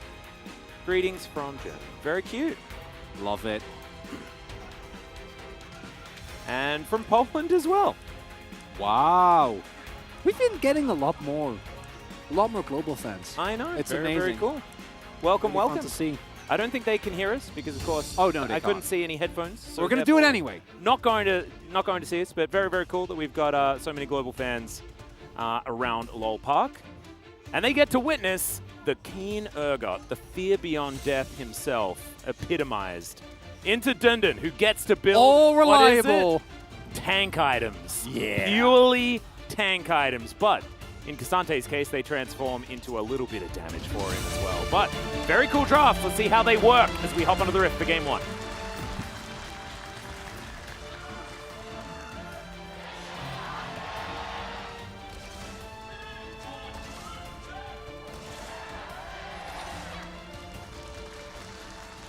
All right, here we go. Keen just walking his way up the river with his shotgun knees out, having a great time. He looks like a unit in a Chaos Marines Warhammer 40k set, doesn't he? Yeah, a little bit. He does. I don't have anything else to add. It was a great point. I personally have never really dabbled in the physical act of Warhammer. I did play the games. They had some really good RTSs. Yeah, Total War was really back in the day. Yeah, there was also, I want to say Dawn of War. Fiesta might die here. Oh, no, he's good. Gonna see that ward. He gets 5 free gold. That's my favorite addition to this preseason. You know, the Pokemon pad is kind of whatever. But when you ping a ward, you get money. it feels good. Atlas, you don't have to do anything. Yeah. Just ping it. Promoting pings all over the place actually just sounds like a great idea, according to me. That's a very cute ward, also going down there. As Dundon placing one down. Fiesta taking a bit of damage here from BDD, but also being able to give a fair bit back as well. See how this mid lane is going to go, of course. BDD can be very oppressive on this champion, but he's going to need to, very early on, to really dictate the pace, because I think that it'll take a few levels, but at that point, Fiesta is going to have a really good time. Look at these shotgun knees, looking gorgeous. Yeah, like level 1 of Urgot in general is very strong, as it was actually Keen that played it last. It's DRX Kingen last year in spring. In general, this is definitely a very strong level 1, and particularly I think Cassante, considering he doesn't have his W yet, can't really do anything about Keen flipping him over. Also, I am not sure if Dundon has ever played a match against Urgot. ever, because he is a challengers player. He is very young, and Urgot hasn't really been a champion in a long time. I remember. Yeah. I remember Urgot versus Aatrox every single. What was that, like 2018? 2018 or something? What, 2017? Yeah, it was around. It was a long time ago. I think I was casting the LCK, I think, at the time, but it might have been even LPL times, so which would have been like 2014, 2015. There was a year that was just Urgot Aatrox. Yeah, 2015 was crazy Urgot, wasn't it? I think it was this Urgot, but it's really hard to keep track. It is. I struggle. You're talking about swapping places Urgot, right? Yeah. Freaky Friday Urgot. Yeah, I don't think it was that Urgot. I really did like a bit of Freaky Friday Urgot. It was really an old League of Legends champion. Yeah. As in, like, it was very old League. The kit didn't make a lot of sense. I think he got played and like supported some. It's just like Poppy, right? Where like the ultimate Yep. didn't. Yeah, no, It didn't really make sense. And You're just like, flash ulting someone Yeah. was just really, really broken. Yeah. God, it was a bit silly. As aiming, dashing forward, Vital taking way too much damage here. We've seen this matchup be very, very difficult. Of course, we've seen the Lulu variety a lot more because Yuumi has been banned the majority of the time. But this can go very similarly. But as you can see, Vital actually farming this one out very nicely. Some Force of Will coming through here in this mid lane. Great little stuns to come down from B2D, who is doing exactly what he needs to in this lane. Cuz is waiting for the Raptors to spawn, going to be able to pick those up. Has not cleared his own Krugs, so for the foreseeable future, not going to be able to pick up a lead over Sylvie. Only sitting on level 3, at least for now. We'll be able to get it. After all, going to be able to track nicely as Sylvie now going to see that his camps are taken and then head towards the bot side. All of this on vision, so complete pathing for the Wukong now going to be known for the foreseeable future as Dunden is, what is this champion? Well, I have not, I did not know this exists. Why do his legs keep exploding? Why am I getting shot? Like, what's happening? And we joke, of course, even if you are a casual player, then gonna have played against the most champions. But I do actually think it's very relevant that even though I don't know how familiar Keen is with specifically the matchup into Cassante, as you pointed out, Keen himself, his Urgot is definitely, I don't want to say the most iconic, but he is one of the Urgot players, right? As Keen?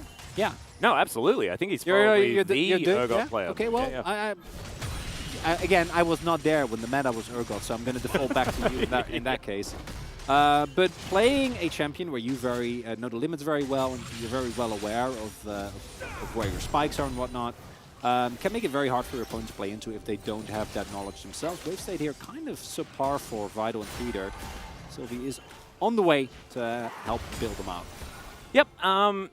I keep watching the corrosive charge go down from the Urgot, and I keep expecting to see homing missiles fly at the enemy, which really is a sign of my age.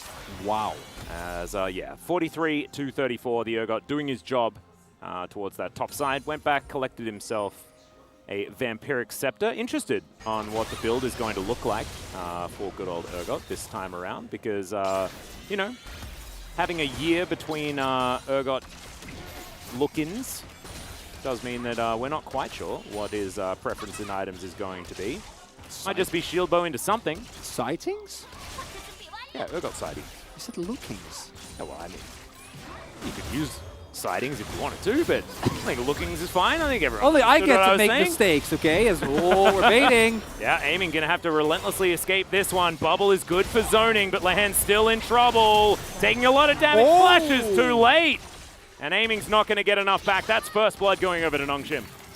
Incredible amount of damage coming through there. Really not ready. As ooh, BDD. Might have been a window there. They didn't want to go for it. Didn't want to take the risk. Cuzdo going to loop around. Will get spotted now. All right, Fiesta, let's see whether he's going to be forced to flash. Looks like the answer is no. Just going to miss out on some minions as Cuz makes his way out. And I'm an idiot because I actually forgot that Keen's already done this as well. It's the Hydra abuse Urgot. Not quite as bad as it was at the beginning of the preseason, but still probably going to be heading in that direction. Yeah, that would be my guess as well. I remember when it was Titanic Hydra Rush. That was, I know, cute time. Super busted. As Lehen's is also here, so it's not just a gank. That's immediate revenge being claimed as Dunden. He's Cassante. So you can bring as many friends as you want. He's just going to vacate the area. Yeah, he's completely fine. Even at Sylvie in the immediate area for possible backup. He's going to back here though, and I think he might miss out on some minions as a result. But yeah, just very straightforward here. Vital and Peter smelling blood. Sylvie able to get a lot of damage down. That flash, you can feel very, very bad about the fact that Vital is able to actually get the damage off before the flash comes through. And if Lahens flashes early there, at the very least, he would be forcing some flashes. Either Sylvie has to flash after him, or maybe Vital does, but that is not going to be the case here. And losing early on in this matchup is definitely rough, especially with the barrier being taken into Syndra and Sejuani. I do think that it is a risk. We've seen already with most notably the Maokai and the Lissandra, where that can lead to. But in terms of laning pressure, having pressure as Yuumi and Zeri is a great look here early on for Nongshim. Yep, at least he doesn't have to worry about the hyperkinetic position reverser, which I believe was... Wow. Atlas, when was... I want you to dig deep. When was Urgot reworked exactly? I think it was reworked in like 2015? Yeah. 2014, 2015? Something like that. That's 8 years ago. Yeah. But I think that was the name of it. I'm not entirely... I'm just impressed. It was still something knowing. like that. Position reverser of some kind. Sylvie is going to find a Cyclone onto Lahens here, though. Gets the double knock-up. This is 1 versus 2, by the way. And he is going to go in and pick it up. Cuz is, yeah, he's going to find a Permafrost. There's an ultimate, but he's going to have to get out of there because the bottom lane will turn up. Oh my god, Nongshim. I've seen Sylvie do this in Challenger. I was not expecting him to do it in the LCK. Really nicely done there. Going in 1v2, sidestepping the bubble from Lahens there. Really very cognizant of the damage that he himself has available, right? The burst that he has with the Sheen pickup and the ultimate as well. Man. Yeah. That was brutal. Fiesta is going to get stunned up. That scat of the week was pretty cool with a couple of orbs on the field. Oh, man. Fiesta, really nerves of steel. He is not afraid at all.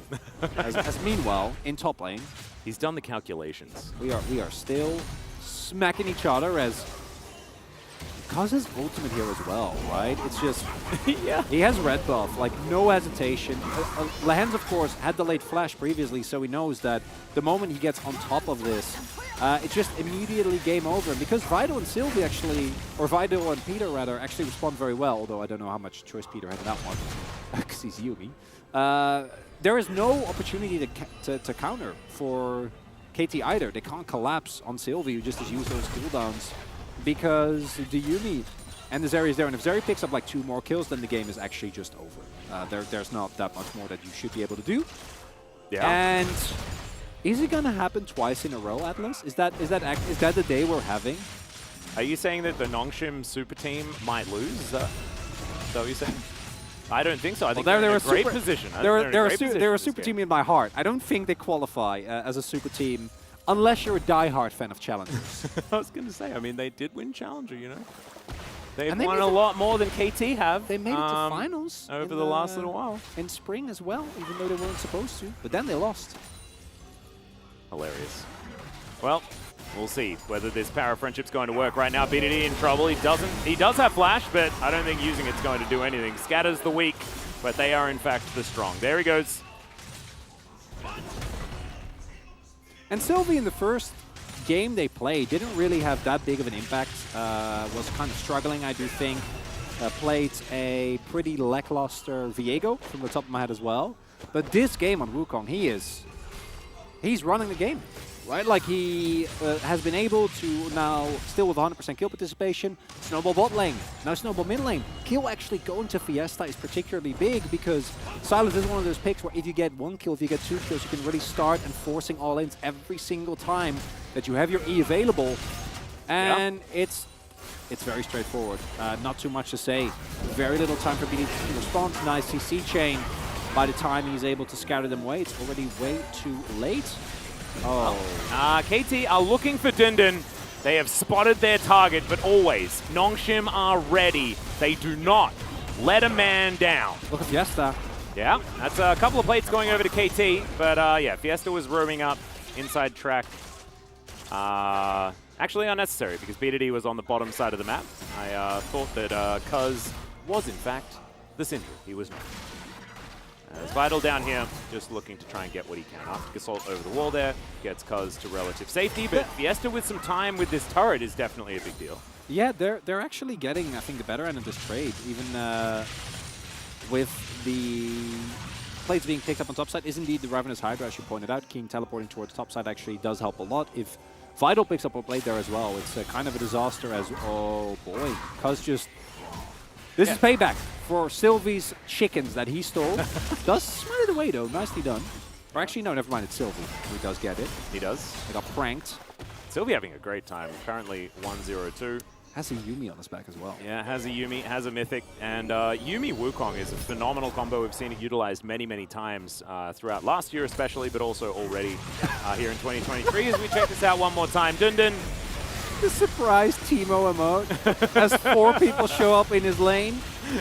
And a little bit quick on the trigger there from KT. If you go for a play after the flash is used, I think Asante, knowing him, probably still going to be fine as Alt Reliable setting a trap. This is aiming with teleport as well, so I don't think the trap's doing a lot. But yeah, you know, he's giving it a go.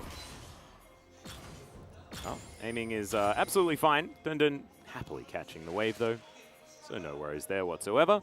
Just looking to grab a little bit of damage on this turret. In the meantime, B2D in a fair bit of trouble. The final chapter comes down, but that Scat of the Week was fantastic. Fear Beyond Death! And Fiesta explodes. A little bit too much chewed off there by Nongshim, trying to both play for mid while your jungler is taking Dragon. That's not allowed. Very nicely timed. Keen going to be able to pick himself up and get a kill there. And very important, I think, that KT keeps finding these type of kills if they do not want to get completely out-tempoed and outpaced in this game. But 2 Drakes available for Nongshim. Another Ocean. Yeah. So Cuz might be in trouble. Yeah, Sylvie still dashing forward. There's the culling. Dun Dun happily tanking that one up as they get the flash out of Cuz. Tidal Wave going to come through as well. Sylvie with the cat. Dun Dun's going to turn up as well as aiming's going to get knocked up with the second activation. But still, KT make it out. No flash needed for aiming. And he has teleport so he can make his way back at a moment's notice if he'd like. Don't quite have the damage available there. If the Yuumi ultimate was there, would have been easy, but not going to be the case here. Cuz does have to invest his flash. And it will lead to the second Herald being picked up. Second Herald, not the most impactful one necessarily, as yeah, this is Fiesta and Peter thinking that initially they're in a good position, but very clearly realizing that they are in fact outnumbered thanks to Keen's roam. Peter actually could have maybe been in trouble there as well if KT had gone into the Yuumi and left the Silas to just be taken down by the other 2 members. So a bit of an overextension there from Nongshim, but not going to be a back-breaking play. As Vital, not the early kill, just been essentially farming up, build up a nice CS lead now, and this is very different than what we've seen from many a Lucian Nami game. Yeah, and just the quietly farming up as well, I think is actually working out very, very well for him because, oh lord, there's no real expectation at this stage of the game on Vital. He just needs to try and get to those 3 items as soon as possible. As Kane is purging that turret of every little bit of its life force in that bottom lane. Very nicely done. The Ravenous Hydra is done. No more items, some brown bags, and a little Doran's Blade that he had from the beginning of the game. That's all he really cares about. And he's the only one with the gold lead out of all of KT. Sort of also the reason why they're within touching distance for gold, outside of the fact that the kill score is so in favor of Nongshim at this stage of the game. You're really going to have Keen do some heavy lifting fights as well. He's got a lot of legs. Yeah, but does he have a, you know, good back support? I don't think you need the... I think he just, like, holds them up, you know, using his legs. That'll do the lifting. They sit on his legs as he, like, because he doesn't really have hands. He's just got guns. Well, yeah, but they can't sit on his legs. They'll shoot Atlas. That's dangerous. Yeah, but they got a lot of firepower. They're powerful. Yeah, but they can't sit on the legs. Yeah, they can't sit on them, but they got to find somewhere else. You know? Well, where on earth do you see the there? Well, I guess. Large like on the shoulders? Yeah. And then it's the legs that lift. I guess. Yeah, they might have to sit on his head. I don't know. I'm just trying to look at like parts of this ergot that are not a weapon. It's not a like lot. not very much. No. Well, skin choice really kind of backfiring there for you. Oh, it Atlas. certainly is. Yeah. big fail on my part, but I'm sure we'll get to the bottom of it. That's the Battlecast skin, isn't it? I think so, yeah. A bit of an oldie, but a goodie. Leandri's completed here for B2D. Fair bit of extra damage now available. Probably got a bunch of shards up as well. As Keen down here just catching these minions. Blowing them up with those shotgun legs. Look at that. The Hydra value. Really beautifully done. And now Fiesta rotating over. So, been a bit slower here in this mid-game for Nongshim, who did have a bit of an advantage. Sylvie, of course, running the show for the majority. It has sort of given a bit of breathing room here to KT. And it doesn't really matter. Like, I'm saying this like that's what they were doing, but I don't know whether the onus was on them in order to do so anyway, just because they do have the Zeri Yuumi, which is such a fantastic condition towards the late game. They really don't need to. To me, both these team comps are very much about execution. I actually really like the KT comp because it very much plays itself. Only position I think is tough to play is the Urgot to actually get anything done. But Nongshim is very short range, right? So as long as Keen is actually in position to be in the middle of a fight and shred people down with the combination of Ravenous Hydra and his Black Cleaver, then he can have a really big impact. Keen just built a Black Cleaver outright. Yeah. Just a black cleaver. Just straight up black cleaver. That's what he bought. He turned a Doran's blade into a black cleaver. That's what he did. Yeah. It's pretty good. Aiming also went from being half an island behind to just immediate rapid fire cannon as well. At least that's how it felt to me. Teleport coming through. This is of course a possible soul point for Nongshim if they do get this. And it looks like they're going to say, no, we don't really care. You can take this Drake. It is just a single ocean. A lot more decisiveness of Nongshim compared to what we saw of them previously. And they might actually be looking towards getting a kill on the inner, which would be a very favorable trade for them. Although Kitty is responding. Yep, Shirley going to come up towards that top side. Like you take the Drake Sylvie. Yeah, they spot him. Yeah, KT saw that one. Did see it coming. But I like the idea here from Nongshim. Try and set it up, but a challenger that works. Unfortunately, not the case here. PE is alone. Yep, and they are going to be able to get the charge. So Shirley getting her job done beautifully here. Fiesta not going to find the chains. B2D still at full health, absolutely fine. Extendo beam being fired towards aiming, but nothing really to worry about as far as that mid lane. Just a 1v1 casually there. Still 30 CS up for Vital. Having a great game here. Of course, was one of the players that you were singing the most praises about. Chronicle was Vital in his return.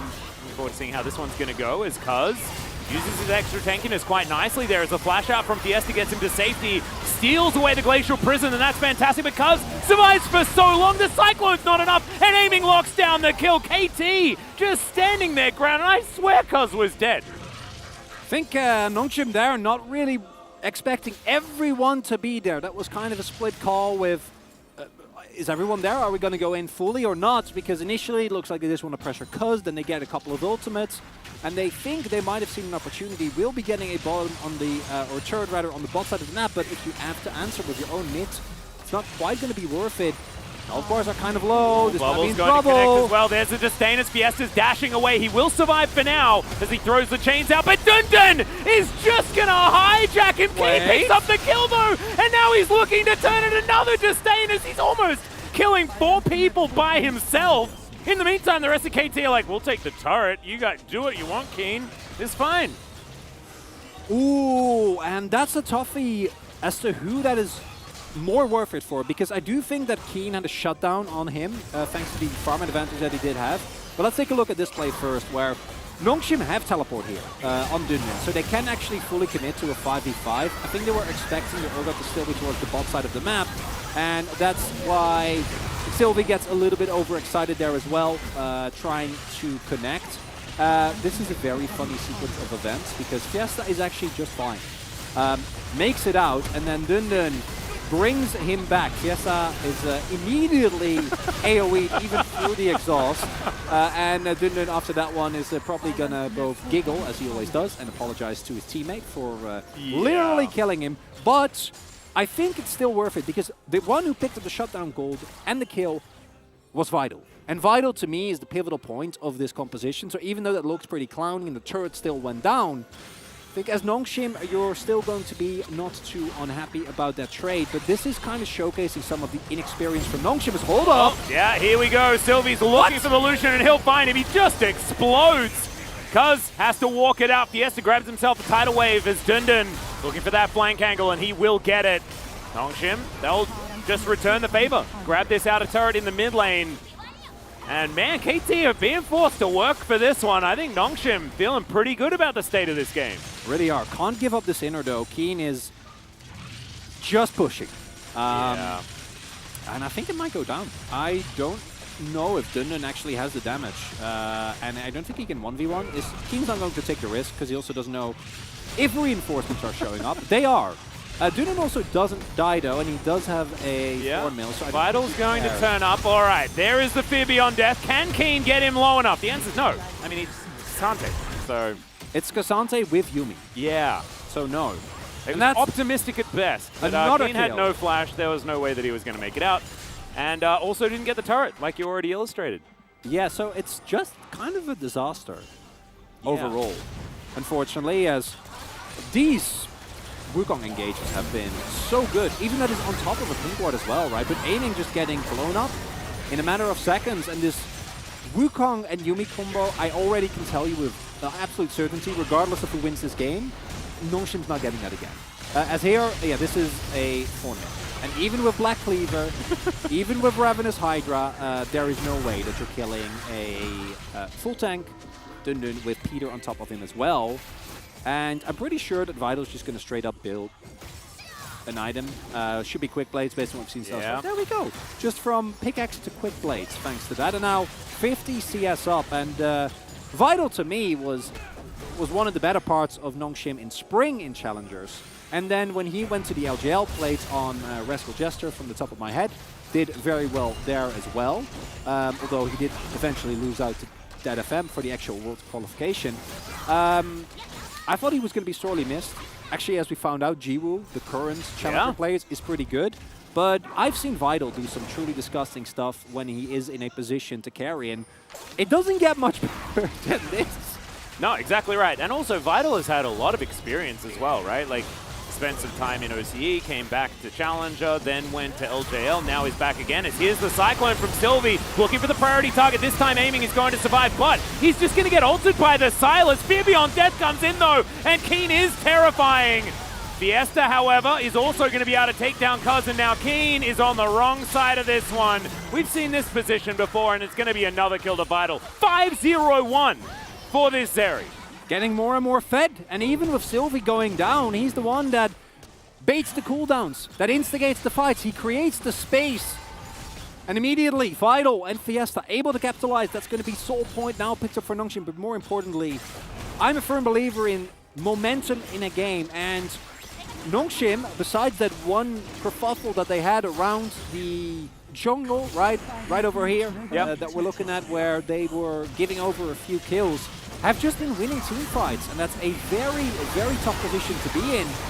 If you are KT, it's constantly Nongshim on the front foot, on the offensive, and yeah, Sylvie dies to Keen, but as far as targets go, the only one that's less important is Dundun. And you know, he's still in comms. He's still there for morale, Atlas, so... And also, really Sylvie had done his job. He'd already, like, basically won that team fight for them. Yeah, by getting the amazing Cyclone. So, yeah, he was done. His job, it's over. It's beautiful. Excellent stuff. Soul Point now going to be picked up like you were talking about. Nongshim had that one delayed slightly by KT, but of course they were able to grab a turret for their efforts anyway. So nothing to worry about there whatsoever. As KT lying in wait, they have a lot of vision around the Baron. But it does look like there is not too much to be had here. Dash forward from aiming, wants to get a bit of damage, but Sylvie, Warrior Trickster available, he'll be fine. As Dundun, all out, max level. Are you ready for the ultimate big tanky Cassandra? Also went Flash instead of Ghost, which is what we've mostly seen. I don't know if that's his personal preference or whether that's a choice against Urgot specifically. Do you think it makes sense? I feel like that's a Dundun choice, because I feel like it does just make you far more flexible in teamfights to get those all-out position. He's not playing for himself. No, so not the Dundun way. Except when he when he really commits to the split push. If you haven't seen that game, I really would recommend that you watch it. You know, after all this, it's 2 hours earlier LCK, so you have the time. Yeah, that's true. After this, if you're still craving some more LCK, just go back and check out that Challenger final, because it will definitely show you some dun-dun action. Yeah, it will show you a lot. Not all of it is good. A lot of it is bad, actually, but it is all pure entertainment. It is. As overall, this is where we've seen a lot of our less experienced / challenger / rookie-ish, you know, teams kind of stall, which is when the map opens up and when you really have to start setting up for objectives. Because thus far, hasn't really been a threat at Baron, and with the lead that Nongshim have, I would be perfectly happy if they just started up, right? Your turn is great, can try and force an awkward position. You have the sustain as well to kind of tank the Baron for a little bit with the Yuumi available, but might be wanting to wait for Sylvie's flash to be up again, because he, to me, has been the big difference maker in this game thus far. Yep. Kane has completed his Jack Show as well, so that is going to be a scary ogre in the next fight, being able to fire out all sorts of different shots all the time. Kind of makes it a bit interesting. Still not exactly as tanky as he wants to be, because he's just gone full damage, basically, with his first 3 items. It's like bruiser. I guess not full damage, just bruisery. Very bruisery, yeah. We'll be having a lot of resistances if he actually is able to get off the Jack Show. If he can get it stacked up, yep. That'll be fine. And a little bit K-Ram. There's no objective on the map, so there's no way that anyone will actually trigger pull here. Because why would you? Yeah. There's no reason. There's no about. possible reason, Atlas. We like pacificity here in the LCK. We really do. I think we're very committed. The less violence there is, I think the better. And I think the world is a better place for it. It is simply a more elegant way of playing League of Legends. Yeah, refined. Sure. Absolutely. And, you know, there are other regions, and if you enjoy that, then maybe you just don't understand how it's supposed to be done. To each their own. Yeah. Well, I would... Well, you really went in there. I was trying to be nice. Man. Oh, it's fine. We also know that the other regions call us boring. Yeah. And slow. I know. And glacially paced. And it's wrong. Well, I mean, they're right. But they're not looking at it the right way. You're not helping me here. But yeah, no, you're right. And I actually kind of want something to happen, because otherwise... What's going to? We might get in trouble. Like, right? What are we going to talk about next? Who knows? Yeah, that's the rabbit hole is starting a little bit early. And we still have possibly 2 more games after this. Yeah. As Infinity Edge is now done for aiming, so his burst is going to be completely unreasonable. But in terms of map control... BDD just walked away from a cannon. Did he hit that wasn't even missing the cannon. He walked away from the cannon. Did he hit a... Oh, no, he's not yet fully stacked up. As Quite yet, as Sylvie dashing forward. Cuz not his target, however. As Kane...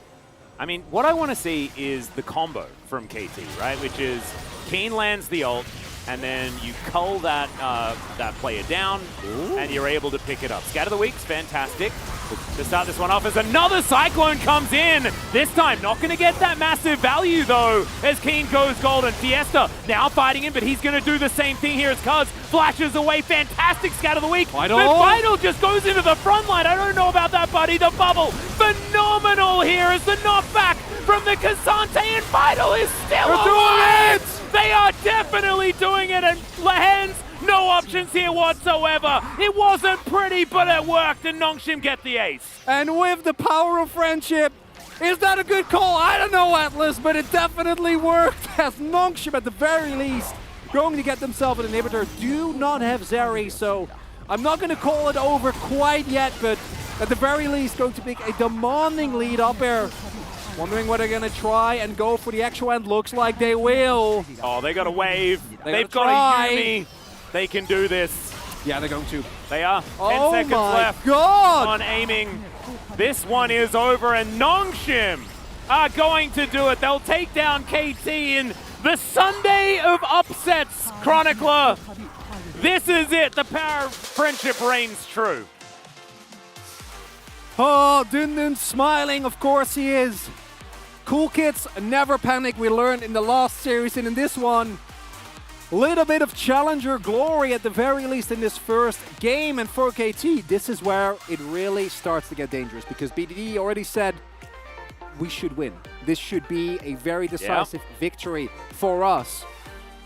And what's happening instead is what Fiesta was talking about. We got nothing to lose. We don't care. You saw those health bars there. You think they knew they were going to win that fight?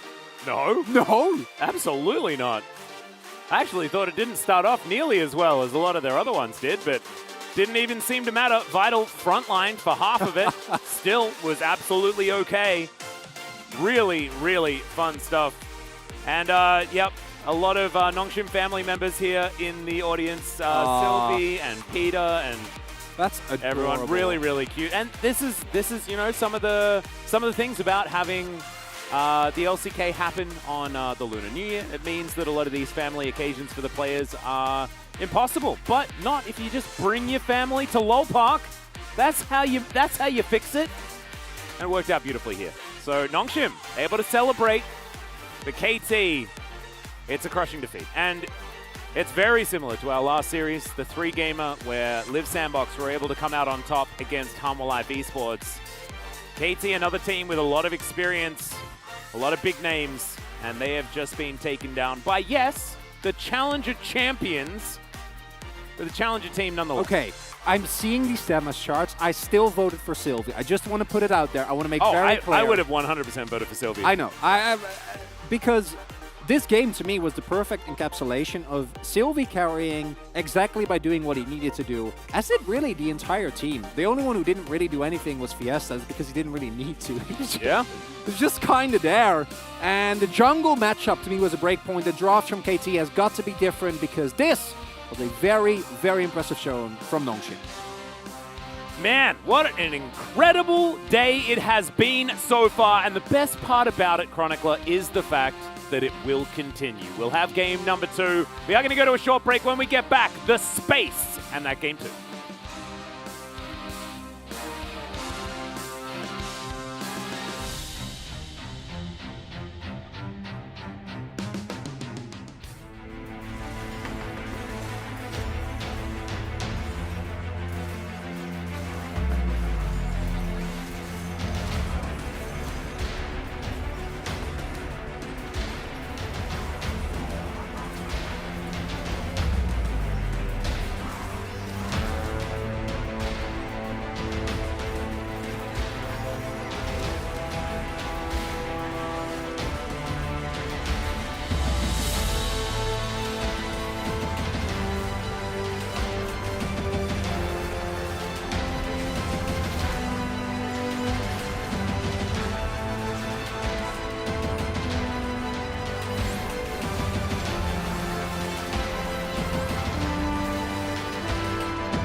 앞라인. 신드라 노플이야.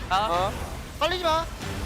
나 쪼냈어. 신드라 노고. 나 살아. 신드라 노플. 우렁 노고. 앞에 칼 없어요. 한턴 다시 봐도 돼. 앞에 하나 보자. 신드라 노플, 다 노플. 가자! 나 살려줘.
Hello and welcome back to the space that was with the power of friendship. Nongshim was able to take down KT in a banger of a game number 1. Kind of reminds me of the last series where kind of the unexpected was able to come through here, and just a great performance overall from Nongshim. What did you guys think in that game 1?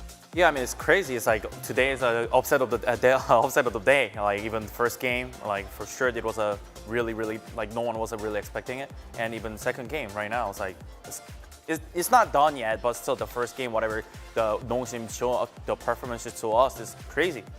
I think that it goes back to the draft in a lot of ways. Like some of this Wukong priority, once again, similar to our last game where Live Sandbox was able to take the win, ends up being huge here in the early game against specifically the same matchup of the Sejuani, where we're seeing a lot of early game ganks from the Wukong finding success in the mid lane.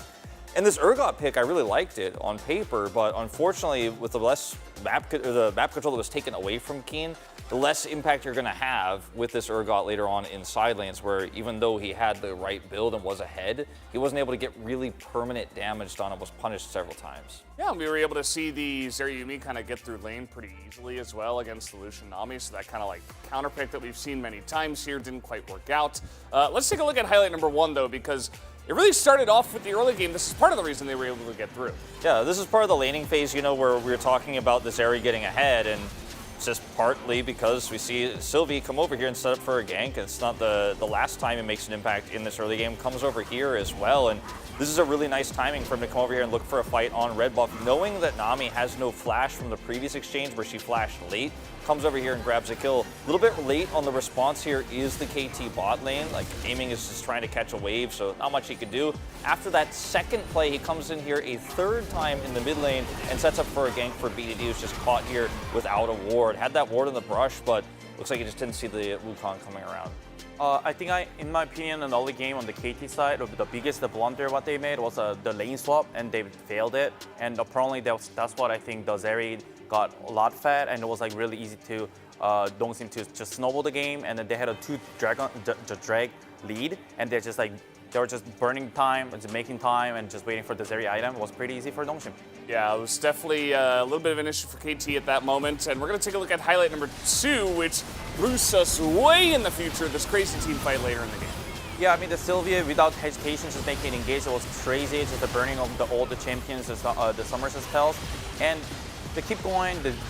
I really like the Zeri just like front line, and just people like the power of the friendship. They knew like what they the friend was know what to do, and everyone just basically knew that like what they need to do, and that's how they end the game.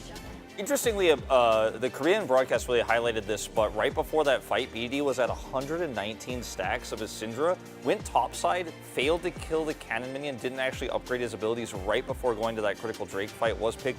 I don't know if it would have actually saved them there because the engage was so good, but kind of bizarre that BD just kind of missed a huge spike in his kit right before that fight. Yeah, definitely a small mistake that became a very large mistake, and definitely, I think, just an overlooking. It's not like he would have done that on purpose. Doesn't really make much sense from our view, but yeah, pretty fun game from Nongshim. We're feeling the Sylvie on this one. I think so. We'll see what the others have to think, though, as well, because you know, the Sylvie did a lot, especially in the early game, to kind of get them ahead, and that Wukong was very crucial for a lot of this. Thought we had the POG, and it looks like we do have it right now. So let's see who does pick it up for this game number 1. It will be, in fact, Sylvie. Not robbed. Kill participation at 1,400%. Getting the Zeri ahead. The lane swap, obviously an issue, as you mentioned, Huni, earlier, but just getting this lane to a position where Zeri can actually kind of skate around the map, make big impacts. Getting BDD behind, the guy was everywhere. Yeah, for sure, no doubt. Like even there, this was like 1v2 solo kill enemy support, and he's like making a lot of aggressive to play. At the same time, he just knew that where he need to be in and to get the lead. And like even in team fight, like a lot of things happened, but he was like not losing a lot of the focus. Yeah. But like be able to just make the engage almost every time. That's like honestly almost impossible at the pro scene, but he made it. I was laughing because that was the same 3 clips that we got for our first highlight, which... we picked the good highlights, don't we? It was huge, and... Some Zeri voters over there? Some Zeri voters over there, huh? He did do a lot of damage, his KDA was good. Well, probably, I mean, I do agree with it because that was probably one of the best game of the Zeri in LCK. Third win of the season. We're on 3 wins now. Might be onto something. Yes, the Zeri was part of the reason why they were able to win, so perhaps just a different point of view for those voters. But either way, guys, 8 out of 11, Sylvie still does get it, and we are done for the space here for the first game. Let's jump back to the casters for game number 2. Thank you so much, gentlemen. Thank you, media, as well, for providing the entertainment with the Zeri votes. Very cute stuff. Let's see whether Nongshim can do it again. Imagine, Chronicler, a 2-0 on Sono for the new challenger call-ups for Nongshim. That would be a miracle, wouldn't it? Yeah. No, I feel like it would be cheating. Because already, we got a crazy upset win already. I know. It's the day of it. And maybe watching Live Sandbox do what most of us thought was the impossible against Harmon Life Esports' super team. Maybe they've been emboldened. And Sylvie definitely was. He was on a mission in their first game. I swear, Atlas, I can hear more like anger in your voice every time you say super team. Yeah. They're a super team. I'm not gonna lie, I hate that word. And maybe we'll just you stop don't have saying to say it. Yeah, maybe I can just stop. Maybe I'm not asking you. You keep doing it. But I mean, it's sort of the thing that they are. You don't have to rub it in. It's fine. As going into this draft, I'm hoping for some big pivots from KT. The Yuumi, if you don't first pick it, just ban it, because while Sylvie's play was, I clearly was on board with the rest of or a lot of the LCK team, and that should be the POG. It was definitely aided by the Yuumi. The champion as such just means that both Wukong can go in a lot deeper, and you also kind of get an extension on the ultimate, and if you don't hit him in your initial ultimate, then Yuumi also makes it a lot easier, really splits up any team fight, and KT was not able to deal with that whatsoever. And if they run it back... No, they run back the bans, that's fine, and then first pick Yuumi, and then everything's fine. And then for Nongshim, there are still things, Varus, the Heimerdinger, that they can then go into. Phases on KT are still fine though, you know, this happens. They had a couple of moments in those games, or in the game rather, and they are not going to be easily discouraged. For me, as a challenger enthusiast, obviously a great start to the series, but it wouldn't be the first time that a team has a great first game and then gets swept in the next 2 games. I mean, KT very experienced in that department, absolutely. Yes, exactly. Yep. Rise going to be the final ban to mirror the bans that we had in Game 1. Zeri will be the lock-in. So now you... Lucian Yuumi. Where's the Lucian Yuumi? You don't even need, it just can be Sivir Yuumi. At least Yuumi. I don't really care about which AD carry you pair with it, but you have to pick Yuumi. Yuumi Wukong, just do Yuumi Wukong. That was, yeah. Well, stop spoiling. Sorry. Atlas, I'm trying to say stuff. Yeah. Well, there we go, that's step 1. Yeah. All right. You can just go for the Lucian or the Sivir, both are fine. They're going to do the Wukong instead, not really giving away yet what is going to happen, and I don't know why you would give it.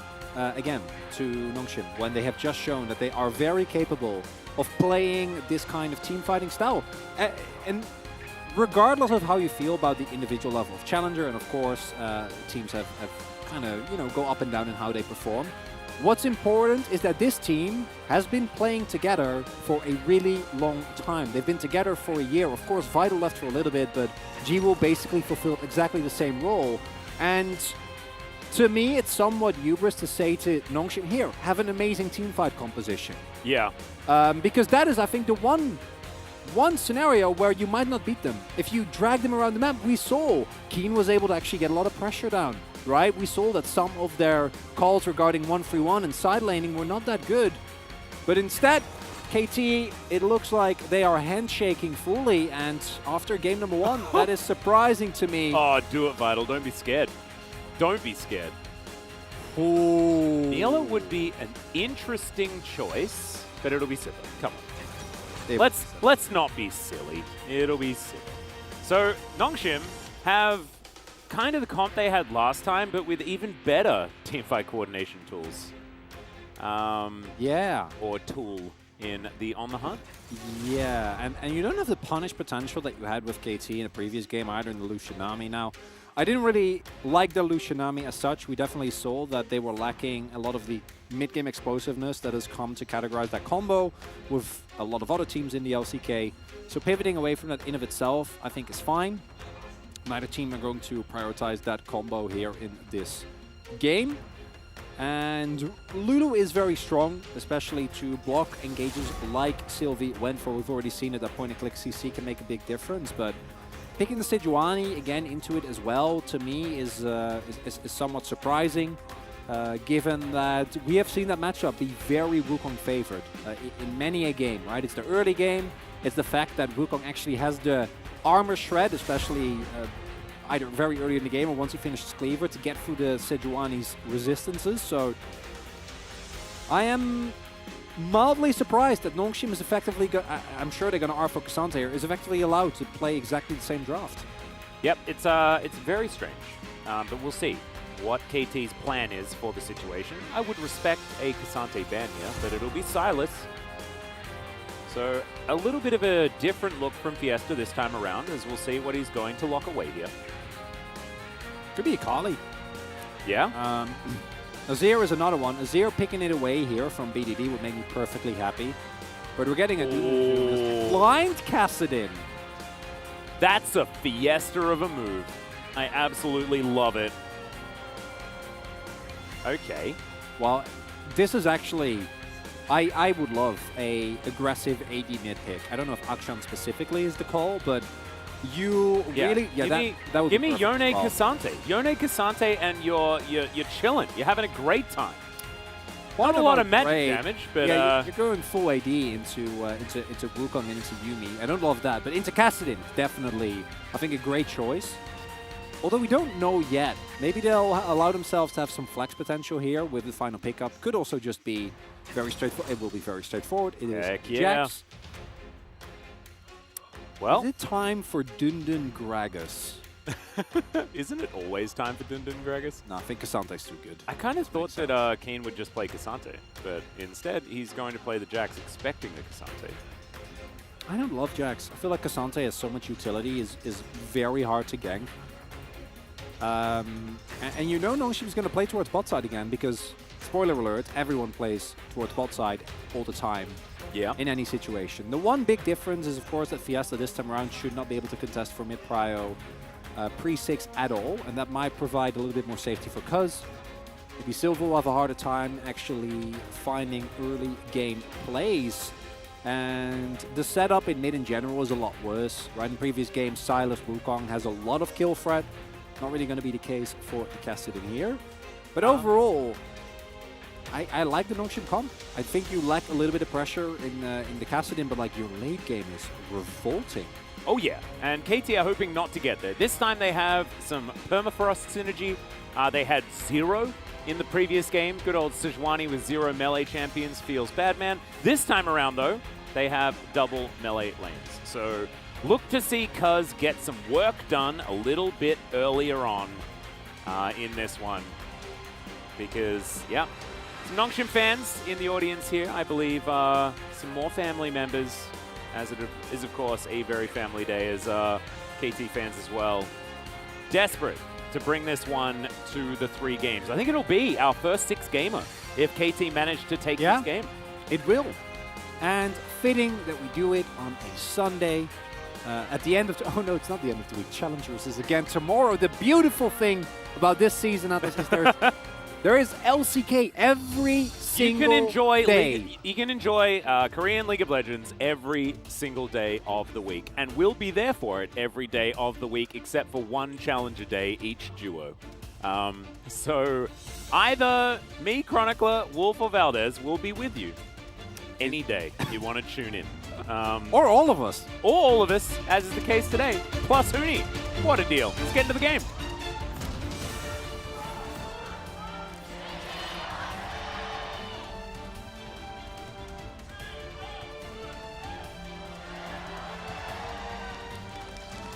All right, onto the Rift, and already I continue to be a Vital fan.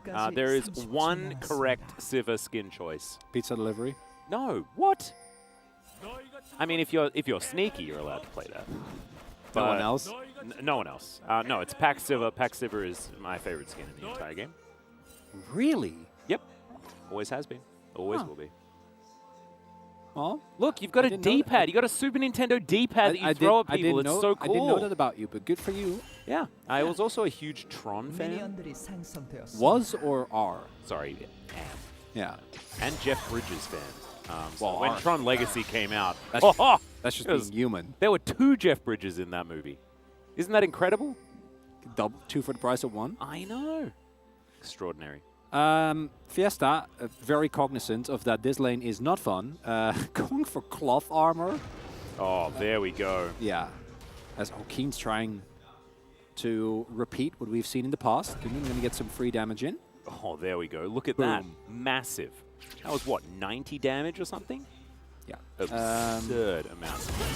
Fiesta also going for Conqueror and really very clearly opting into what is classic. Oh, here we go. There we go for Keen. Yeah, Keen, let's see whether he can get a win in his 500th game here in the LCK. Currently 9th as far as most games played in the LCK as well. So really, really cool stuff. Score still up there at 5th. Always makes me happy. Of course, the original KT player. Now, of course, coaching Genji. But he was the heart and soul of KT for so many years. I also remember, like a few days ago, when we were talking about the most losses in the LCK. Yep. I think Keen was second. He was. Which, you know, says a lot more about the teams that he's been on, especially. No, it's the most. Yeah, to second most deaths. Wasn't it second most deaths? I think it was losses. That's why I remembered it. I think he was also up there as far as deaths. That makes sense. Oh no, Faker is still number 1, isn't he? In deaths. Oh yeah. He was. Yeah, Faker was number 1 in everything as far as LCK stats are except concerned. losses. Except losses. He just doesn't do that very well. As okay, speaking of losing, Dundun in a little bit of trouble here, as already Cuz is exercising his permafrosting abilities with his melee lanes. Like to see it. Sylvie just continuing his clear. Will probably head towards his Raptors before finding his opportunity to get some ganking done. Wave state is a little rough here. It is shoving away from Dundun. But Sylvie, unfortunately, not going to be able to really help his laner there. So Dundun is going to get a horrible trade, but definitely would like to hit a little bit more there.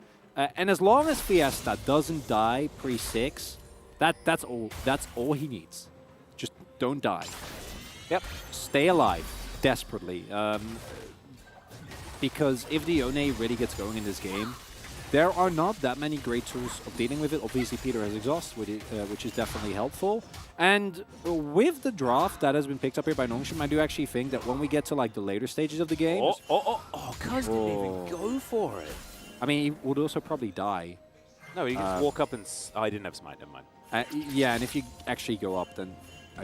We've seen what happened in the earlier Cersei days. Fiesta, you know he's there. One job. Things coming down. He knows. He's aware. He does still have his trinket ward available. But as I was saying, that's... Oh, dear. Well, Flash is going to... Okay, never mind. Arctic Assault comes in. There's the Flash, but BDD picks it up so comfortably. His soul entirely unbound, and that's first blood for KT. Exactly what you need to do. You need to shut down this Cassidy as soon as possible. You already killed to BDD, exactly what we ordered. The one upside is that Fiesta had not TP'd yet, so he will at the very least be able to catch this wave, which is going to make his life a lot more manageable, because if he does get 6, then obviously he can feel a lot safer. And yeah, I actually think that Nongshim, when it comes to the late game, even though the champions on KT skill very well, and their 1-3-1 will remain extremely competitive for the entirety of the game, I genuinely, like, full stack armor, and at some point KT can't win teamfights anymore. Yeah. Ooh, we have all right, gank here. I think Vital. Oh, okay. Well, they're really. Yeah, maybe they don't even need to gank. Maybe Lahens is just dead as Vital is just running at them. Sylvie smells blood in the water, and rightly so, as in he goes. Lahens is going to at least shield it up for the moment, but Sylvie will still get there. A little bit late with that polymorph, as now Amy's going to chase after him. Peter can turn up, though, so Sylvie's easily out of here if he wants to. Yeah, they must have known as well that Cuz was coming based on the position that Amy went for, so not going to take any risk.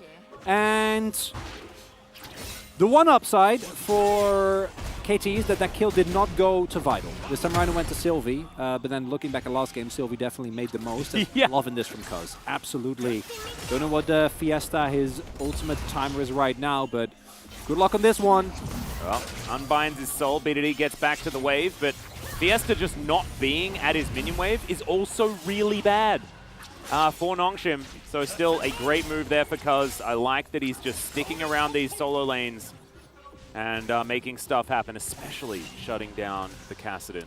Yeah, this is what you should get for as the emotes as well. This is what should happen when you blind Kassadin. So very good, great punish. This is explanatory. The problem here is that even if Fiesta flashes, Cuz holds his Arctic Assault, right? So like the moment you flash, then Cuz just flash or Arctic Assault into flash and you die anyway. So I actually would have much rather he held the flash, tried to go for it in the end. And yeah, again, the timing here is impeccable as well. Like if aiming goes in wards a little bit earlier, because I do think that they sensed that this was coming, then maybe you are able to try and keep Lahens alive, but not going to be the case. And that kill towards the bot side of the map is very important, because BDD is going to have a field day in this matchup, basically indefinitely. Yeah, you can see already. I mean, this is actually reminding me of another Yone game that BDD's probably tried most of his time to forget, which was the Chovy Yone game that started off pretty similarly against BDD. He was playing Syndra at the time, but that was probably the most I've seen a lane get completely crushed. Not just lane, that to me was the best single person carry that I've seen in my career in the LCK. And it wasn't really close. No, not even close. That was the epitome of Chovy Live Esports, yes. Which now has been apparently rebranded to Zeka Live Esports, so at least there's consistency there, as Sylvie is about to hit 6, big spike there.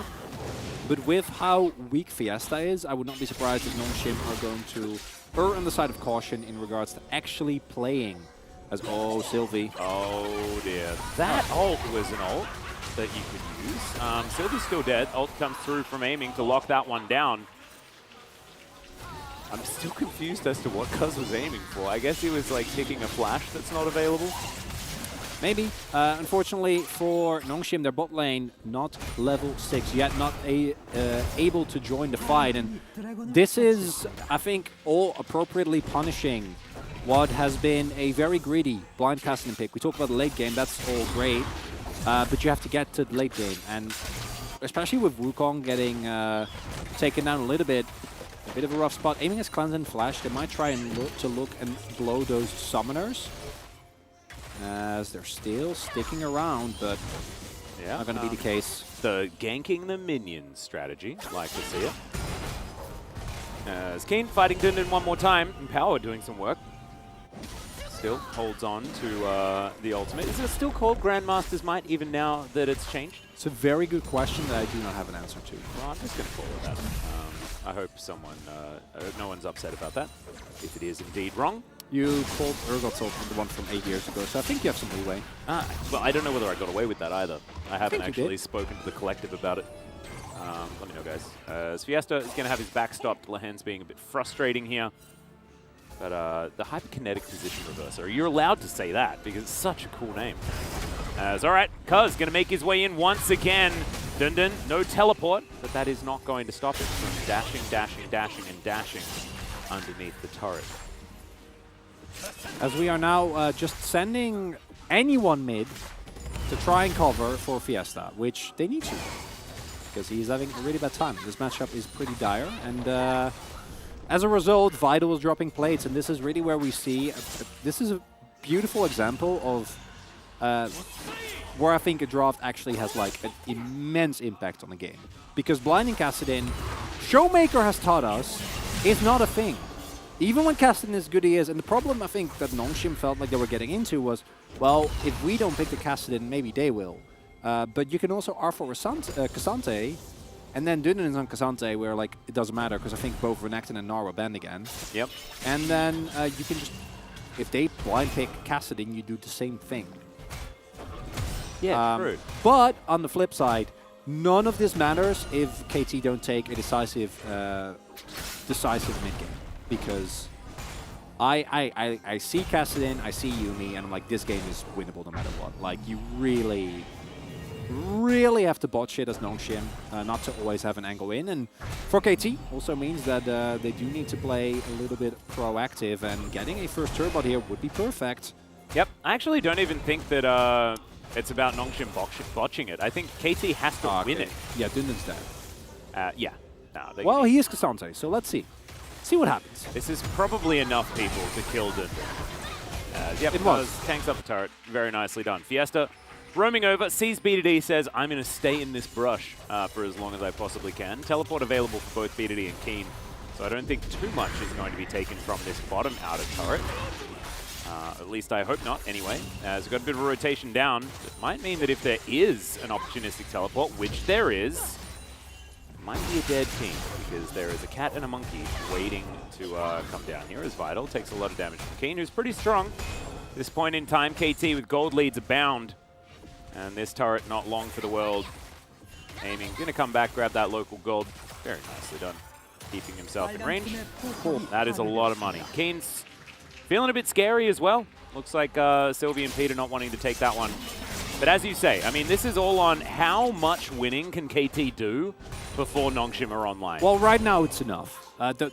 This is looking like pretty reasonable amount of winning.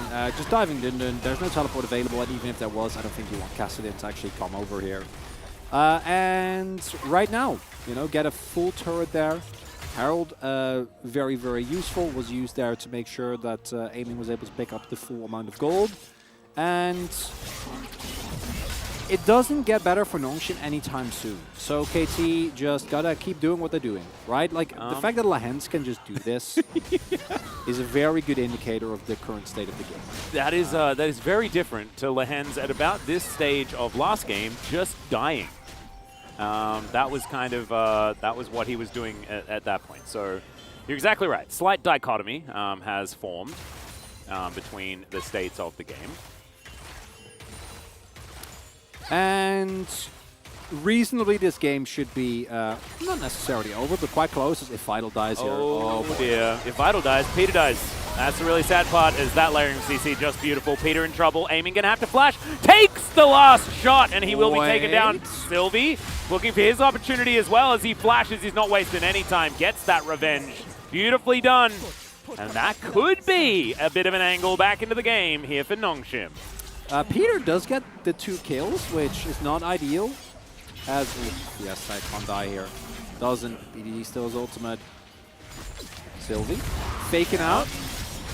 Making his way in, but doesn't have Cyclone, so it's a little bit more dangerous. As all right, Keen, bit of a drive-by. Gonna get hit by this turret quite a few times, but I do like the aggression, and I like that KT are just keeping it up. Meanwhile, in top lane, Dun, dun, dun. Is doing his thing. All reliable, farming up. He needs to be there when the team fights start breaking out. And this is not something that is allowed to happen, right? There is no reason for Zeri to take the aggro here. And Wild Growth is used on Cuz as well, so it's just kind of a botch dive, unfortunately, from KT. And the only saving grace is that it's actually Peter that picks up these 2 kills, because he's not going for AP Yuumi, he's just going for straight up Yuumi. But does it Moonstone now? Still accelerated in that way. And really, all that Nongshim need to do, in my opinion, is just run out the clock, right? And plays like that, where now the Drake is actually substantially delayed, right? Like, Drake could have been taken 2 minutes ago after they get off a successful dive. Yeah. But instead, it's probably still going to go to KT. I think KT is still in an exceptional position in this game. But I think it's important to illustrate that even though the game state overall, I think, is quite dire for Nongshim, 3k gold of 15 minutes is very substantial. It's also a position from which I think a team like KT should be able to just win, right? Like, just run them over, just make clean executions with the amount of money and the lead that you have. Yeah. Oh, man, that was very, very close. Fiesta not making it out of that one. Ult to come through from B2D, but misses as the ult was there from Fiesta, so able to get himself out. And now KT turn their eyes towards this mid lane. Alrighty. So, it is going to be an Infernal Soul Chronicler, and that means that if KT are able to continue stacking these Drakes, it is a lot more of a win condition for them. That's actually very, very good for KT fans. Just because having a Drake that is going to offer you so much really helps mitigate what was a composition that's going to struggle later and later. It's tough because there's a lot of comps where you look at KT's comp and you're like, they win late, right? Because Yone, Jax, Zeri and Lulu, like, I still think that there is, even if we do get to the late stages of the game, there is a lot of power just straight up in the KT composition. But it's just because they're against a very beefy, strong front line, as Roa is going to be finished based on this and the nice animation that we see there. But we're still going to be 10 minutes away, right, at the very earliest. And 10 minutes, that is enough time for KT to get the soul. But yeah, it's tough. If I'm Nongshim, I'm like, we can easily still win this, right? Just due to the sheer power of the front-to-back teamfight that they have. They've shown they're very adept at that.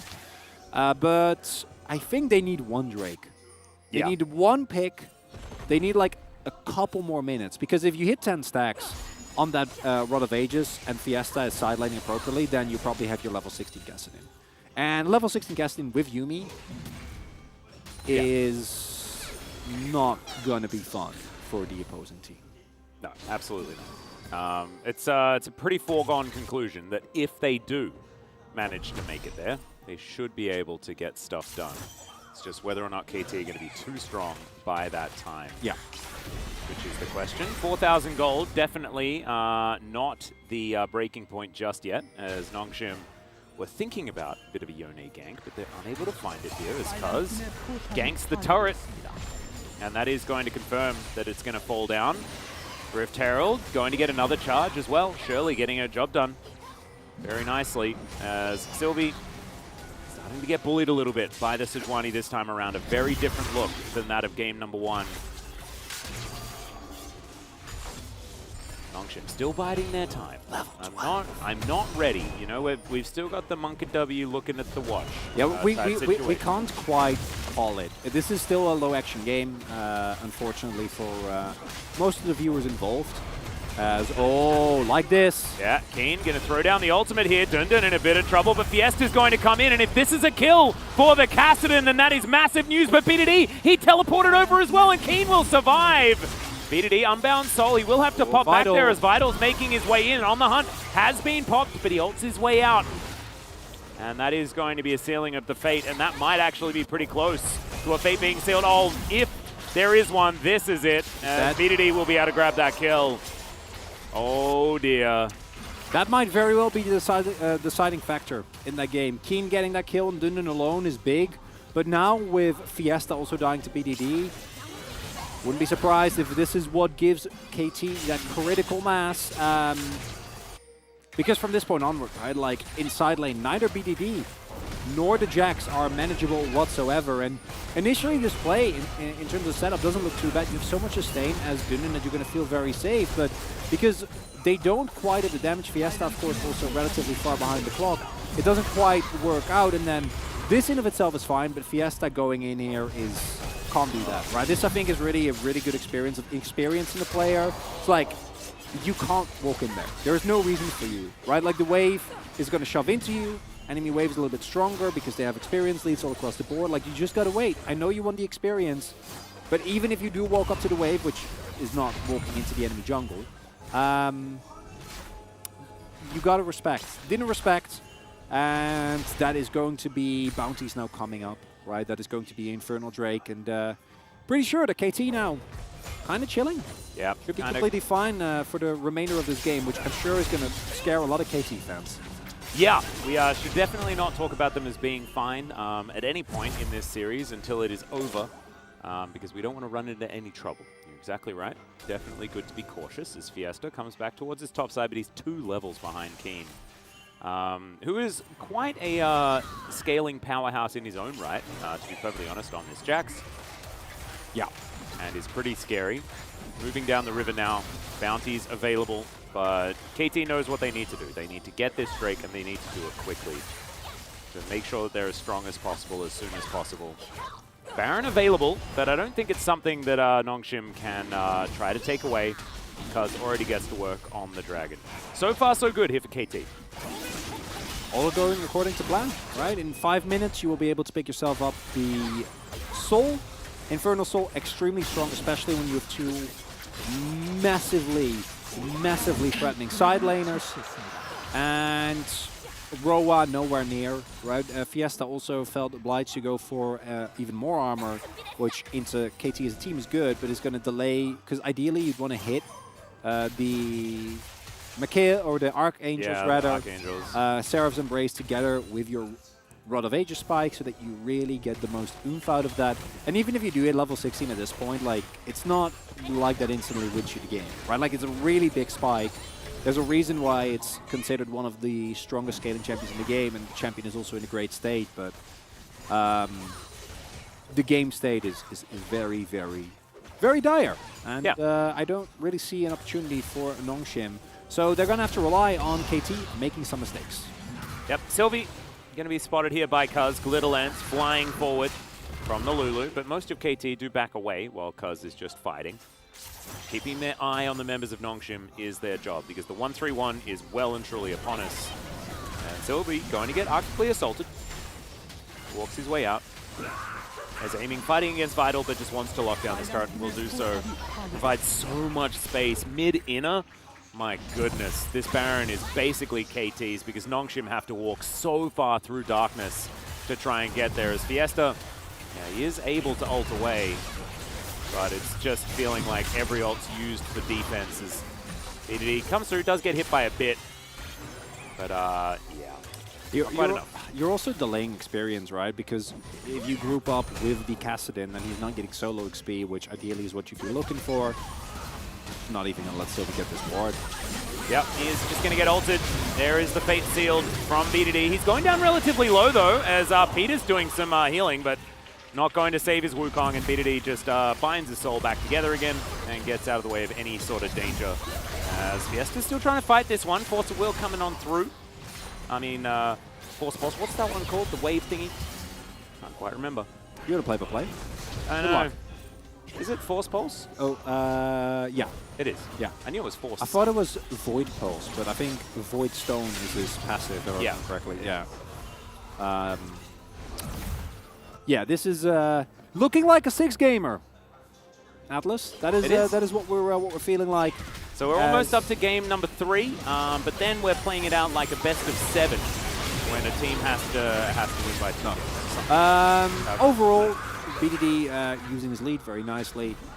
Kind of a lose-lose situation here for Nongshim. You want to try and get anything done, but you're not getting anything done. There we go. And now he only needs 1 more level, because in 3 minutes he's going to get the free level anyway. But you are so much gold behind that. I don't even know if it matters. Yeah, this is what we talk about with scaling champions, right? Because oftentimes you will get to the level number, but it's about what the state of the game is when you get there. And Fiesta right now is in a state of the game where it's not okay. It's too many alarm bells. The house is half burnt down, and no matter how much water you have, now that you've got there, you're not going to be able to put it out and put it back together in any reasonable way as well. Oh my goodness. It's a bad time. But hey, 2 minutes, tier is fully stacked. If he can get to level 15, then we'll probably see one very underwhelming team fight that Nongshim is going to lose. But, you know, we're going to have been able to counter 16. Clearly, our observers are also grasping at straws in terms of interesting things to show. And they're like, look at Kassadin solo farming, everyone. Yeah, there we go. I mean, it's the Vladimir Kassadin skin as well, which is very interesting. As Sylvie is going to get smoked. Now looking for his way out. Warrior Trickster, that'll do it. And does flash to get himself out of there. Fiesta teleports in. Does have his Seraphs done. So 2 more stacks on that Rod of Ages. And Chronicler, we actually might have a Kassadin in this game. He hasn't got into the game just yet. He has been at least farming a little bit. But 8k gold and 3 dragons and Infernal is spawning in 30 seconds, Atlas. No, I know. The hope is mostly gone. However, we're commentators, so we do need to try and keep some form of excitement alive. I don't. Don't you? Well, it makes your job easier if I do. But I know for a fact that you are able to persevere through with your positivity no matter what. Oh, absolutely. I am a force of positivity. It's quite true. I'm not, so deal with it. I like this role reversal. It's kind of fun. I know, it's great. 9 stacks now on Fiesta. He wants to get to that level 15, so as soon as the Rod of Ages stacks up, he's like, boom! Riftwalk 16. Well, he's level 3. He's going to get it about 30 seconds, I think, after the Drake is gone. Yeah. So Infernal Soul, probably one of, if not the best soul in the game. Gonna go over to KT, but level 15 backing. We'll pick up a stopwatch level 16. There we go. He's emoting. He knew. He's like, I got there. He knew. Now what? Well, now we play the game, Chronicler. Let's go. It's only 8,000 gold difference. And it's just not, and an Infernal. It's just not playable. You can't throw. No, don't say that, Chronicler. Who remembers KT's Gauntlet game against DRX? Yeah, I do. I also remember a Zyra being picked by accident. That was fun. They managed to win that one. We'll have to see. As Dundun is going to collect himself a Keen. The Cyclone comes on down. Keen trying his best to escape this, and the rest of his team are doing Baron. He's going to get exhausted. He's a very tired Jax that's going to go back to the fountain pretty shortly, but this Baron is well and truly dead. And Nongshim are like, dang it. I guess that was what was going to happen. They knew. Yeah, they were just desperately trying to get anything out of the situation, because I'm going to tell you a secret, Atlas. What's that? They were going to lose Baron regardless. Yeah. So, correctly identified by Nongshim. Nicely done. Very good point. Aiming pretty close to item number 4. Might be a GA, but does still have an unbroken stopwatch. As we're going to see this one more time. The observers, they're like, haha, some action. We may see this replay 3 times. So they use 3 ultimates and exhaust, and Keen finally goes down. Yeah. But they do get the kill. True. And that's no Jax, which actually is relevant for how the Marin buff plays out if the game state was a little better. So that's nice. The one thing that Nongshim can do here, and I'm 100% serious, is if they are able to hold onto their Nexus, the inhibitors are down, and then they can farm up on super minions. They can farm up on super minions, then hit spikes. I remember I don't know which spikes, but they can hit spikes. Yeah. And then lose fight for Elder. No fight for Elder. Oh, in 3.5 minutes. Because they have level 16 Kassadin, yes. Yeah, got it. Yeah. It's a little bit sad, right? Because they have the Sivir. The reason that Elder Drake was even invented. Yeah, I think because in a situation like this, the LCK in general was kind of to blame for that one. That one's on us. Yeah. We're sorry collectively, everyone that doesn't like Soul. I don't even think that it's necessarily on the LCK. I think it's on Jin Air. I think it was Jin as well. I don't think it. I think they had the reputation. They are a product of our environment. You have to take a responsibility, Atlas. That Come is on. true. That is true.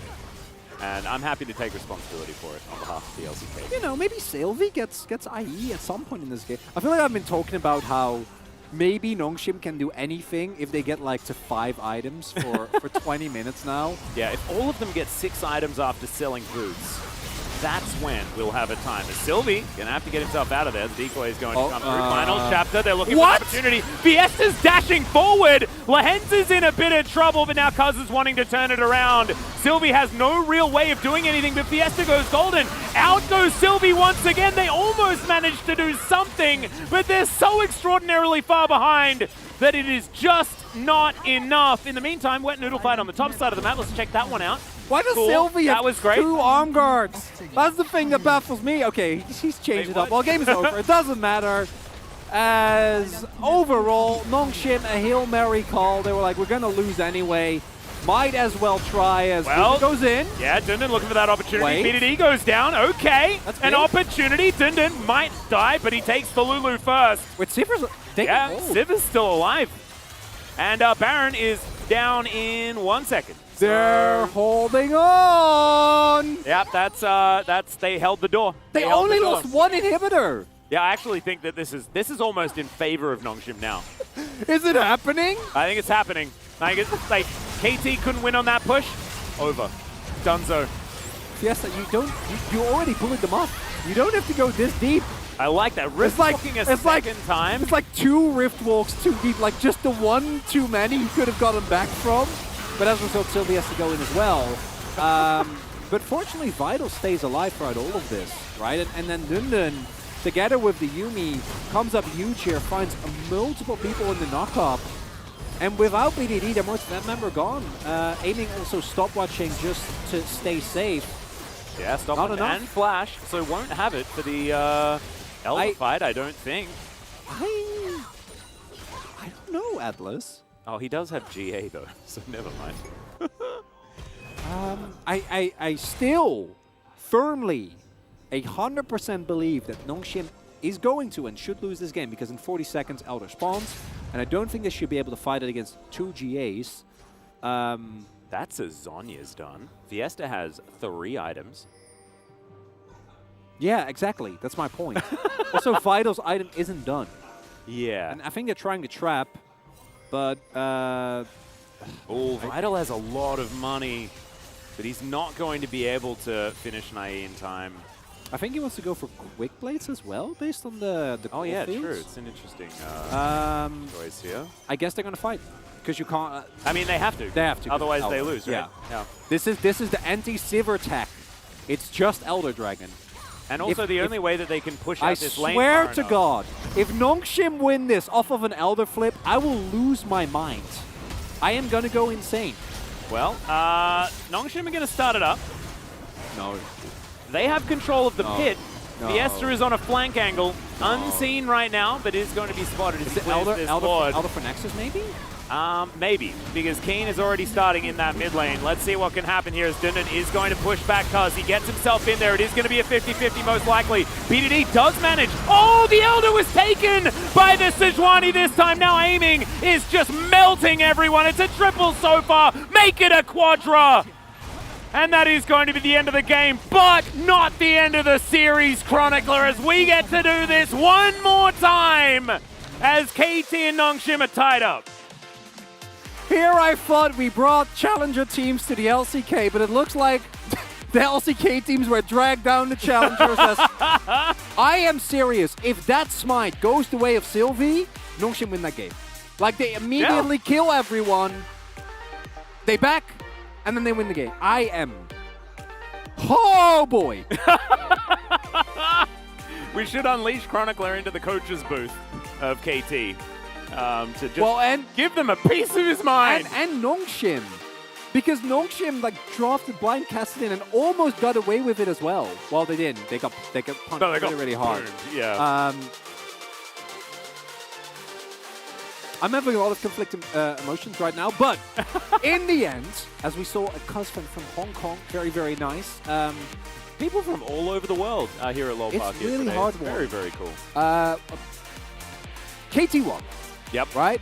KT, in the end, got it done, but it is definitely tied into the trends of LCK teams. We have a little bit higher expectations of you than what we witnessed just here. Yeah, it's not necessarily been a day for it. However, you know, it's the Lunar New Year.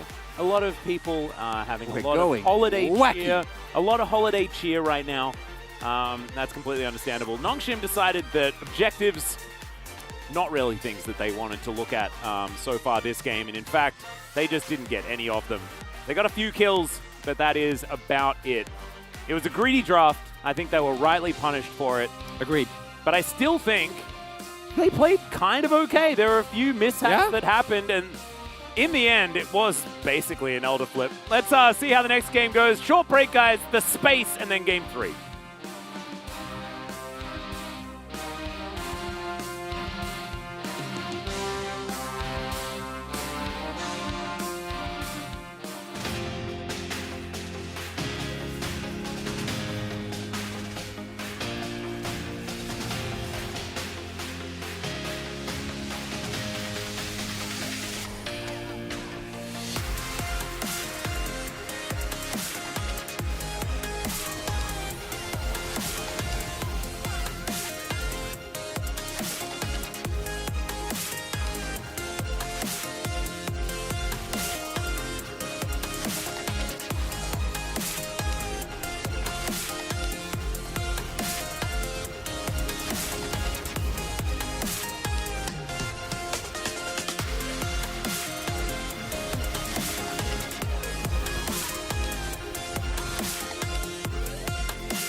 앞에부터 볼게, 앞에부터. 여기 안 대놓을게, 앞에. 형, 여기 봐봐, 여기 봐봐. 여기 봐봐.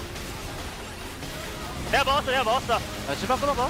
장로 먹었어. 보자, 쌈바. 나이스. 저 4대 이겼네? 잡았어. 뭐야, 내 펜타 어디 갔어? 너 먹었냐? 내일 가보자! 너냐?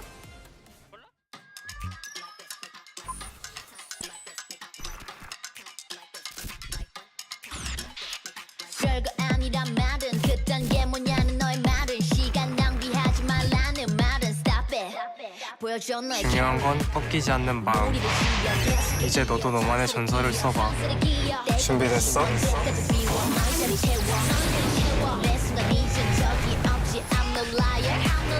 잠시 떠나왔지만 yeah we on the fire 머리를 지어 계속해 이어져 전설의 기억 내가 왔지 언제까지 비워 너의 자리 채워 매 순간 이젠 적이 없지 I'm no liar 잠시 떠나왔지만 yeah 보여줘 너의 carry 이게 힘들다. 방향을 써야지.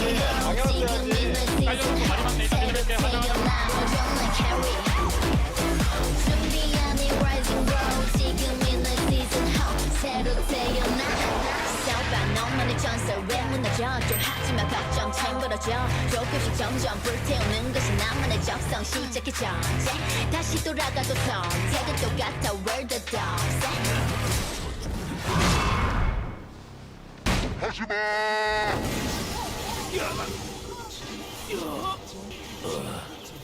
패배.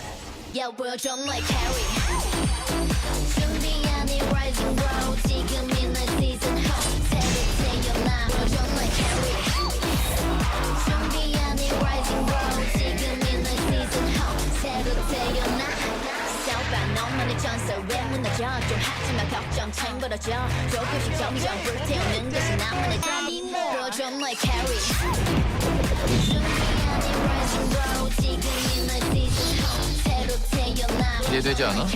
첫 곡에 무슨 일이 벌어질지? 이제 다시 너만의 전설을 써봐.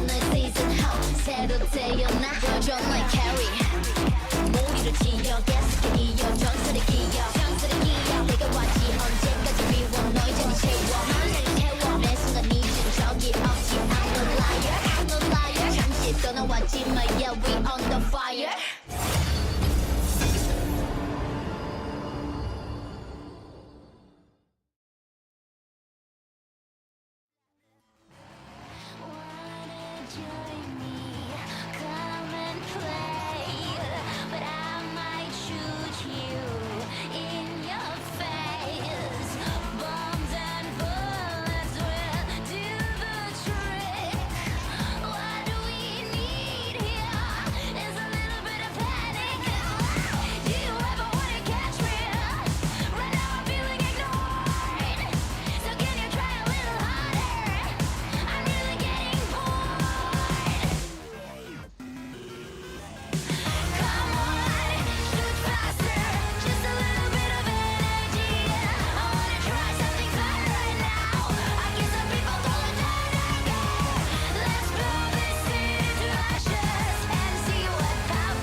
Hello and welcome back to the space. I'm Valdez, with me is Huni and Wolf as always here on Sundays. And yeah, that was a game where some people took some risks, namely Nongshim. It didn't quite pay off, and I think KT tried to bounce back pretty hard after what happened in game number 1.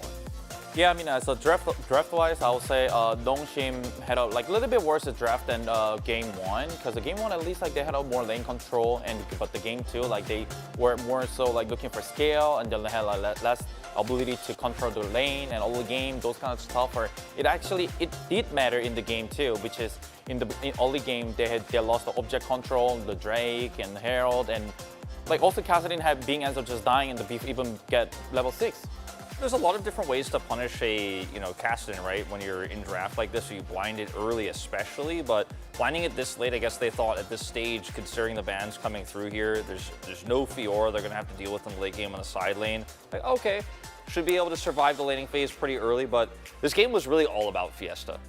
And he got punished by BDD's Yone pick here. BDD is a great Yone player. We've seen him play it over the years since its release, and it just was a really, really rough game for Fiesta. Unfortunately, there's not much else to say about that draft. It's a greedy late-game draft they couldn't realize.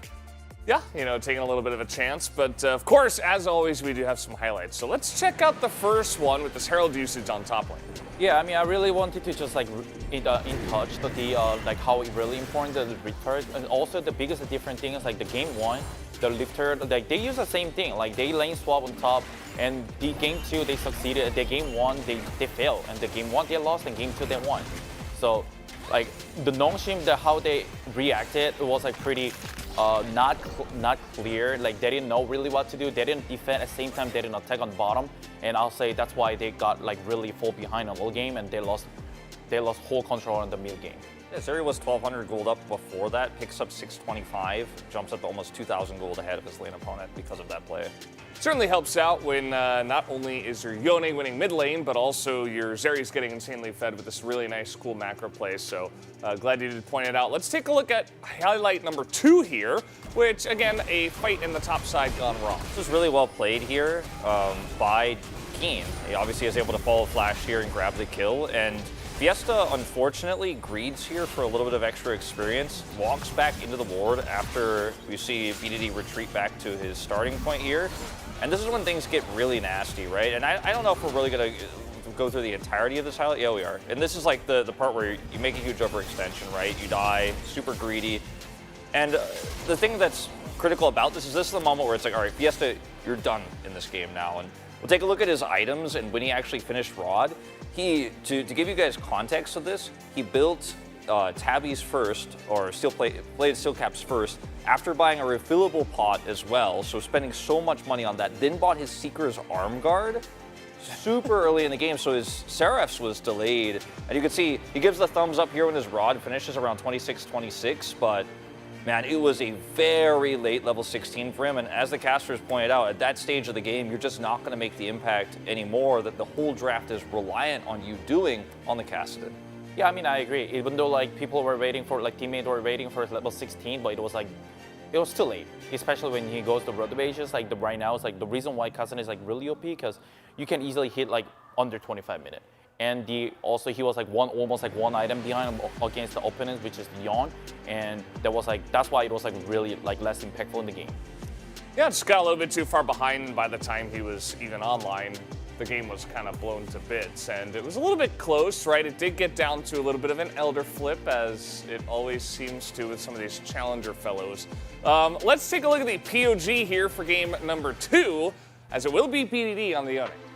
He crushed the enemy laner so hard that like I had to vote for him. I think that he played out those skirmishes really well, punished that top greed that we did see there right here. We're gonna watch this one again where Fiesta steps forward, but overall, I mean, the fact that BDD put this much pressure on really hurt Fiesta's build, right? He went for all that extra armor against an all AD comp, but you know, you're not a tank champ, you're gonna have problems, of course, dealing with this type of pressure, even if you do build all that extra armor early. BD had some big ultimates here, some crucial skirmishes, and unfortunately for the side of Nongshim here, they never got to have that proper 5v5 fight. It was all skirmishes all the time because of this Yone pick. Yeah, I mean, I agree. Like whatever he bring to the jungler, the lane control, and then being able to just catch the Kassadin in like level 4, level 5, and be able to just go all the time, just get the pressure to the dive to Kassadin. Like that's because it's like he has a better mechanics as a better player and better picks. Yeah, all turned out pretty well for them. We're all in the company of the media this time around for game number 2, so that's pretty nice. But it does look like game number 3 is just about ready to get loaded up, so let's jump back to the casters right now. Thank you so much, Valdez, Hooney, and Wolf. And yes, redemption for the media. I think that BDD was definitely a linchpin in winning that game. And now, KT on track to do what we expected them to do in the first game. We'll see whether the reverse sweep is going to come on in or whether Nongshim, now with side selection under their belt, cannot pick Kassadin blind. They'll learn after that.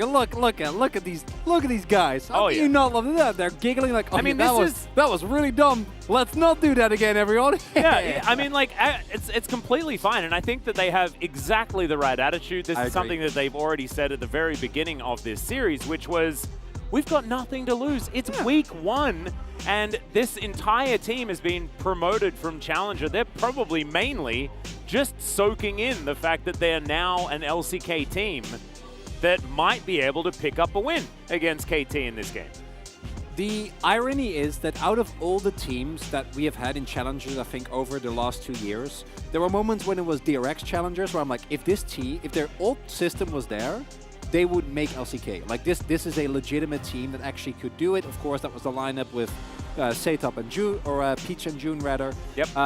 But outside of that, the only team that actually has looked good enough to become an LCK team is D+, formerly Damwon, which is ironic because I want that team in the LCK. Well, exactly, and that's funny because the last great Challenger team that we got was Damwon. Yeah. Right? Like back in 20... Well, yeah. Way Damwon back, when they were able to make it. Exactly. Absolutely. So, Nongshim just being here, I think, is amazing. And they're showing some great stuff, some not so great stuff. Let's see which Nongshim we're getting here in game number 3. Exactly. They are back on the red side once again. So we've had KT on blue, Nongshim on red every single game this time around. It might mean that we have Ashe, Virenekton, and then Maokai, Caitlyn, and Ryze banned away first up every single time. Well, yeah, because they're. If Nongshim just R4 Cassante and then maybe pick like Azir, they would have been fine. But with, with these bans, there is actually a correct first pick. It's Yuumi. It is 100% Yuumi. And so far, KT have failed at the test many times. So we'll see whether they fail at it once again. It's the Atlas test. It's like doing like the Veldus test where you check for stopwatches before you make any play. Yeah. Yeah. Yeah. What's the Chronicler test? I don't know. How many Challenger players do you have on your team? I'm not that one-dimensional. I mean... Hey! Oh, okay. Never mind. It's first pick Renekton. Because they didn't ban it this time. Yeah. That's how that works, right? Well, I could see Nongshim do it. I don't think KT will do it. This is about the time in the day where we lose our minds. Just to warn everyone at home, it's game number 6. And therefore, we've been live for an extraordinarily long time. But also, this is our our 6th day. Actually, no, because we had the 1 day off. We did the month. We did. We had Tuesday off. I don't know why we're complaining. Well, we'll see how much we devolve by the time this game's over. It's unsurprisingly Ryze first pick, insanely strong pick. No shocker there. Varus Heimerdinger would make sense here. Yep. As far as the power level goes, and then you might also go for Varus and pick a mid lane. Yeah, I was actually expecting this because you cannot allow your opponent to have Ryze and then pinch the mid lane pool, right? Like Ryze is seemingly one of the only champions that allows us to deviate from the set in stone laws of pick support or AD, then pick jungler and support, and then pick AD jungle and pick AD. Like we have diverted from the known paths of time. Yeah. And Karma makes a lot of sense. Even if the Heimerdinger does get picked up, you have a pretty much neutral lane situation. I'd like Karma Ezreal, yeah. Yeah, would make sense here. It's aiming as well, and his Ezreal has always been fantastic. So really, really cool to see that one locked in. That's we've seen it already today, the Ezreal Karma lane, and it worked out quite well. In fact, we saw a couple of Ezreals today with Envy playing a game. This champion is actually really strong. Oh, right now, I really believe that. I know I'm getting pranked, so I don't know why I'm getting my hopes up. It's just gonna be Heimerdinger, but I actually do think that Blue Deer is like very underutilized right now, and we don't. Where's Pioshik? Who are these players? Oh, sorry, that's a meme from last year. Yeah, Still he's in tracks. North America. He is having a great time. Yeah. But that is the Heimerdinger Varus locked away. We have mid laners. We might see some jungle bans, but so far, top lane is still going to be the place that we're looking at. That Renekton ban that KT was unable to put out may actually come through this time. So we'll just have to see. Nah, first one to go, though, and there is the Wukong. So Sylvie getting the respect he deserves, 100%. They will have first choice of whichever jungler they would like. Is KT gonna ban Sedge here as well? You can't really go Elise as Nongshim.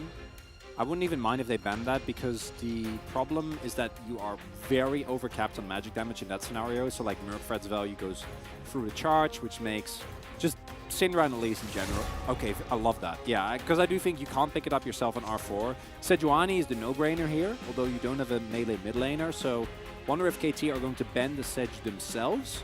And then we're really going to go pretty deep into the jungle pool. Yeah. If that is the case, can also ban Kassadin. Maybe you don't ban Kassadin because you hope Nongshim are for it. Oh, never mind, Syndra's down. We're safe. Unless Dundun pulls it out, in which case I will actually get up and leave. Well, Sante is going to be the ban. Nongshim likely to pick the Sejuani like you were talking about, although not a lot of melee champions have been shown just yet. Will price Dundun into hopefully going in that direction. I do want to remind you that Keen was our Ryze top player. Not sure whether that is a thing that's actually going to happen, but something to bear in mind. As Kozlox is Zac! I swear that this was his debut champion. Back on Kingzone, this is something that Cuz was absolutely known for, and now it's KT's turn to have way too much magic damage. It's kind of absurd. We'll see what Keen's going to be playing to try and get some of that physical damage in there. So I think Zac is in a great spot right now. He is great at ganking bot lane, as Black. That's physical. Surprise no one. So it's Gragas. Okay.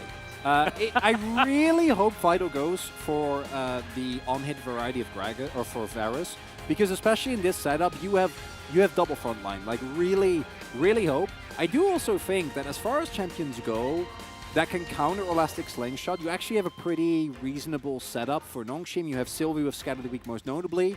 Oh god. Oh, wow. He's gonna do it. Dundun! For the first time Dundun! since the Challengers Finals!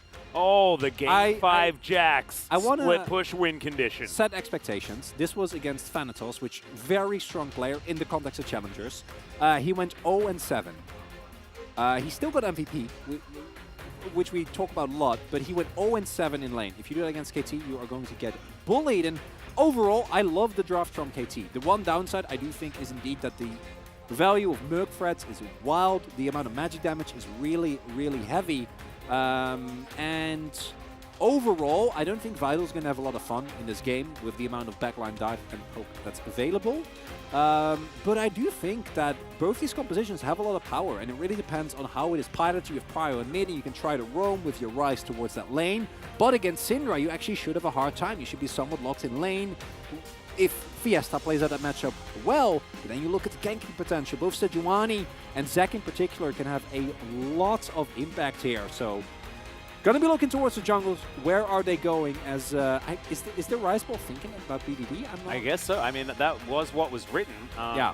But I didn't understand the context entirely here. I didn't understand fans it at all. in the audience as well. Yeah, I'm intrigued about the Zac pick. We know that Cuz, very good at finding the angles on this pick, has done so in the past. But I'm looking forward to seeing whether he can do it yet again. And Kane's also going to be absolutely huge this game, just because even aiming is going to do a fair bit of magic damage, so not a lot of Nongshim going to be building the armor. Yeah, the one downside is I don't think you can get away with Prowler's Claw Renekton, because into Jax, that's... I don't think that works. Hey, unless there's a Stretch Armstrong in your lane constantly. We'll see. We'll see indeed. Let's get onto the Rift.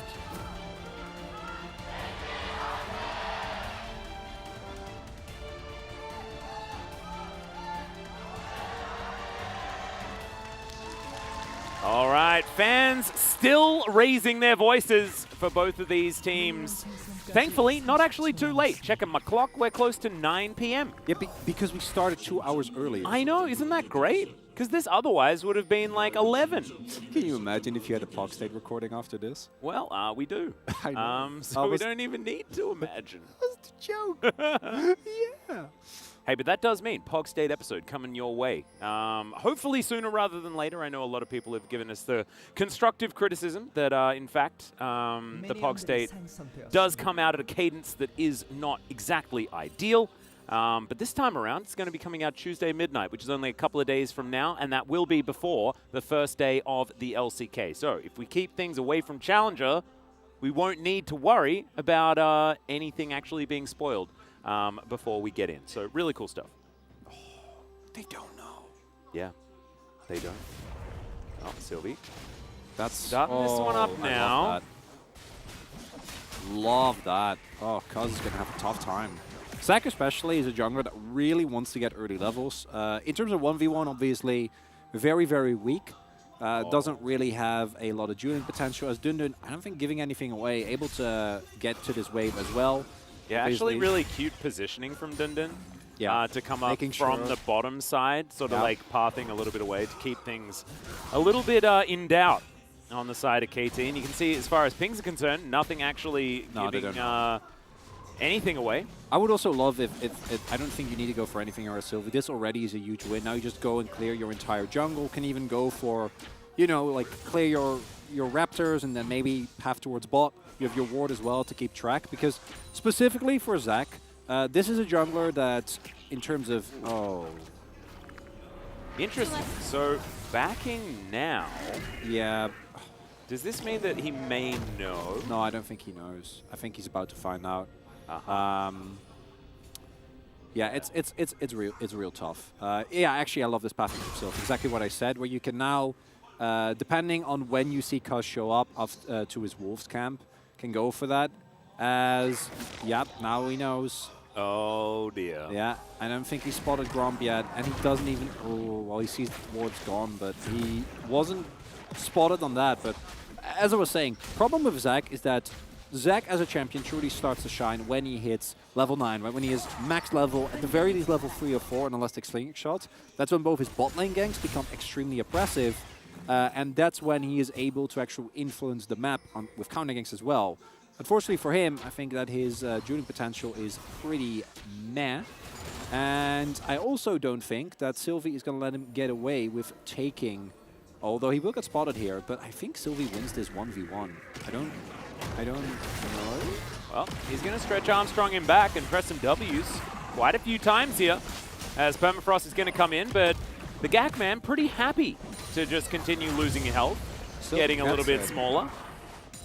And there we go. So, Cuz getting some stuff back so far. Very small little Zac. Yeah, but Sylvie's entire bot side jungle is still up, and he can just take his red. Yeah, overall, I do think quite unfortunate for KT. Maybe he'll get double scuttle based on the current pace. Also, BDD will have Pry on the wave, so it's not the end of the world, but anything that delays a Zac, I think you're going to be very happy with. If you are Sylvie, should now make his way towards the other half, but he's going to back first, so that should be a double scuttle, which combined with the chickens might make up for some of it. We'll see what ends up actually happening here in terms of spikes being hit. Yep. Cuz also able to at least stay even in camps. Yeah. So that's absolutely fine. Doesn't really, I mean, he doesn't care at all about grabbing a blue buff or anything like that, and so therefore he is Zac. Is pretty happy with how things are going, everything considered. Krug's going to be the next one to go down, as now it hasn't been the double scuttle just yet, as you can see, Cuz considering a back, but entirely sure what he is actually going to do in the end, as Dun Dun. Yeah, that early back might actually end up really helping Cuz, because Zac as a champion in general is quite mobile, but I actually think the boot spy really helped with him being able, as I think. All right, connects the arms, gets pulled back there as Lehens doesn't quite find the slow on the Q, but still, Flash now down. Scatter the Weak is decent, but BDD seems to not care at all about that. Peter gank. All right, here we go. Look at this, Swag walking in. Force of Will comes down. Great grenade as Peter throws some bees at him. Adorable. Lehens is top, which this game is weird. I thought we were going to be losing our minds, but like everyone has been moving all over the map. I think the players are also losing them. Is he going to find Lehens? Wait, they're going to know about Lehens now. Well, that is a Flash stun. The snare's going to come through as well. Flash comes out, but still, Colin the Meek is keen, and Sylvie turns up a little late. Yeah, I don't think he expected Karma to sit in top. I don't know why anyone did. But this is very much on track for peak Dun Dun on Jack, so that's nice at least, as Aiming is still alone. The Heimerdinger gank. Should be able to get out. Cleanses the Ignite. Oh, Peter's flashing. Expected the Arcane Shift and then looked a bit silly. But I did like the idea there from Peter. That could have been a mega play. I appreciate the confidence. Right? If that works... Oh, Lord. Oh, yeah, I don't think Cuz should go for this. Does have the passive, of course. Yeah. Maybe look. Well, Ward is going to be put in that brush. Level 4, though. Yeah, Peter gets out just fine. But I reckon Cuz could have stayed. We do have, of course, God Vision, so it's fine. Let's have a look at this gank one more time. Yeah, with Counter-Strike gone, there's nothing that is stopping Dun Dun from getting W. Will get taken down there. Sylvie can't do anything. Is only level 4, and very nicely done. by Lehens, able to pick his top laner up a kill. As mentioned previously, Dun Dun's individual performance on the Jax definitely has been spotty, and that's in Challenger. This is the LCK. Overall level will definitely be a bit more punishing in regards to small mistakes like this. And overall, though, game stayed very even, and as mentioned, I do really think that this is one of those games that can go either way. Both Jax and Syndra scale exceptionally well, and the pace of the game has been very slow, but same can be said for Zac and for aiming on this Ezreal. So Ezreal Rise is pretty scary when it comes to what's happen later. Rise is one, especially in his current form, where his 2-item spike is really revolt, like really Yeah, gross. Not okay. It is definitely gross. And then you have also Vital playing for Fallacy Varus, which means a Zac. Renekton is not going to feel that great. Got to be a really crisp positioning there. But based on last game, anything is possible and anyone can win. True. Well, Sylvie coming on down here towards this bottom side. Cuz also just walking his way in. Arcane shift out for aiming. And Cuz continues walking. He's like, no, don't want anything to do with this. And now a bit of a scat of the week onto BDD. Cull the Meek and scat of the week in the one game, Chronicler. And it's game 6 of the day. Tough time, not going to lie. For you. Yeah. Yeah. Yeah. Oh, Dundun. Oh, Keen thinking. Aww, sad beat. Why is it even cuter when Dundun does it? Because he's always smiling. That's true. Well, but he's getting boomed pretty hard by Renekton, so in this case he really isn't. And actually, like, he's going to lose 2 plates here, full cannon wave. It's that's a real rough time. This is Keen feeling in his element at this point. Just farming between the turrets. Oh, the proxy, yeah. Oh dear. 1,300 gold. Yeah, that is the entire gold lead is Keen. Entirely. Dundun has a... Oh, he's dead. 빨간 팀이 드래곤을 처치했습니다. Well, still dead. I don't know. I don't know if dead, but just I kind of having want a bad time. He just backed. Yeah. Atlas. Yeah. This is reminiscent of what Bulldog did yesterday. Playing out the lane very, very well, forcing inopportune back timings. Looking a little bit similar here as Cuz getting out of there. Fiesta coming on through, takes some popcorn chicken, and Cuz smites it away. Gets an evolution as well. Very nicely done. On his Flygon, I believe, is the Pokemon we've dubbed that one. The mossy friend. It looks a bit Flygon-esque, right? And they're kind of Pokemon, so I'm into it. I have no opinion on the matter. You don't? Okay. No, not particularly. But I welcome your creativity. Yeah, I like Flygon, and I like Greninja for the blue one. Oh, come on, Jonas Strong. You didn't have to do him like that. That was mean. Oh.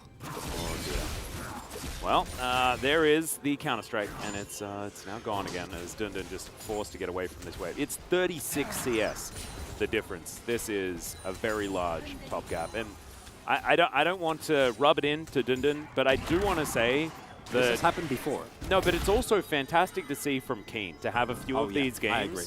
Because we haven't seen this Keen in a really long time. And we need to see way more of it if this KT is going to live up to what history has told us could be the expectation, right? But you know what the best part is? What's the best part? Old Reliable doesn't care. No, he doesn't. He has an unbreakable mental. He hasn't even hit his final form. Oh no, he needs way more dips for that. Oh yeah. Are we gonna get a surprise steal? Are we gonna get some shenanigans here? I don't think Fiesta is there. BDD is also there, and they lead. Yeah, that's a good call. Is Vital dead? He might be. Has to flash, but is going to at least get to relative safety. Oh, no flash on Varus. Feels like dead Varus against Zac. Yeah, I was gonna say exactly the same thing. It's tough. Nongshim as a whole is looking not great.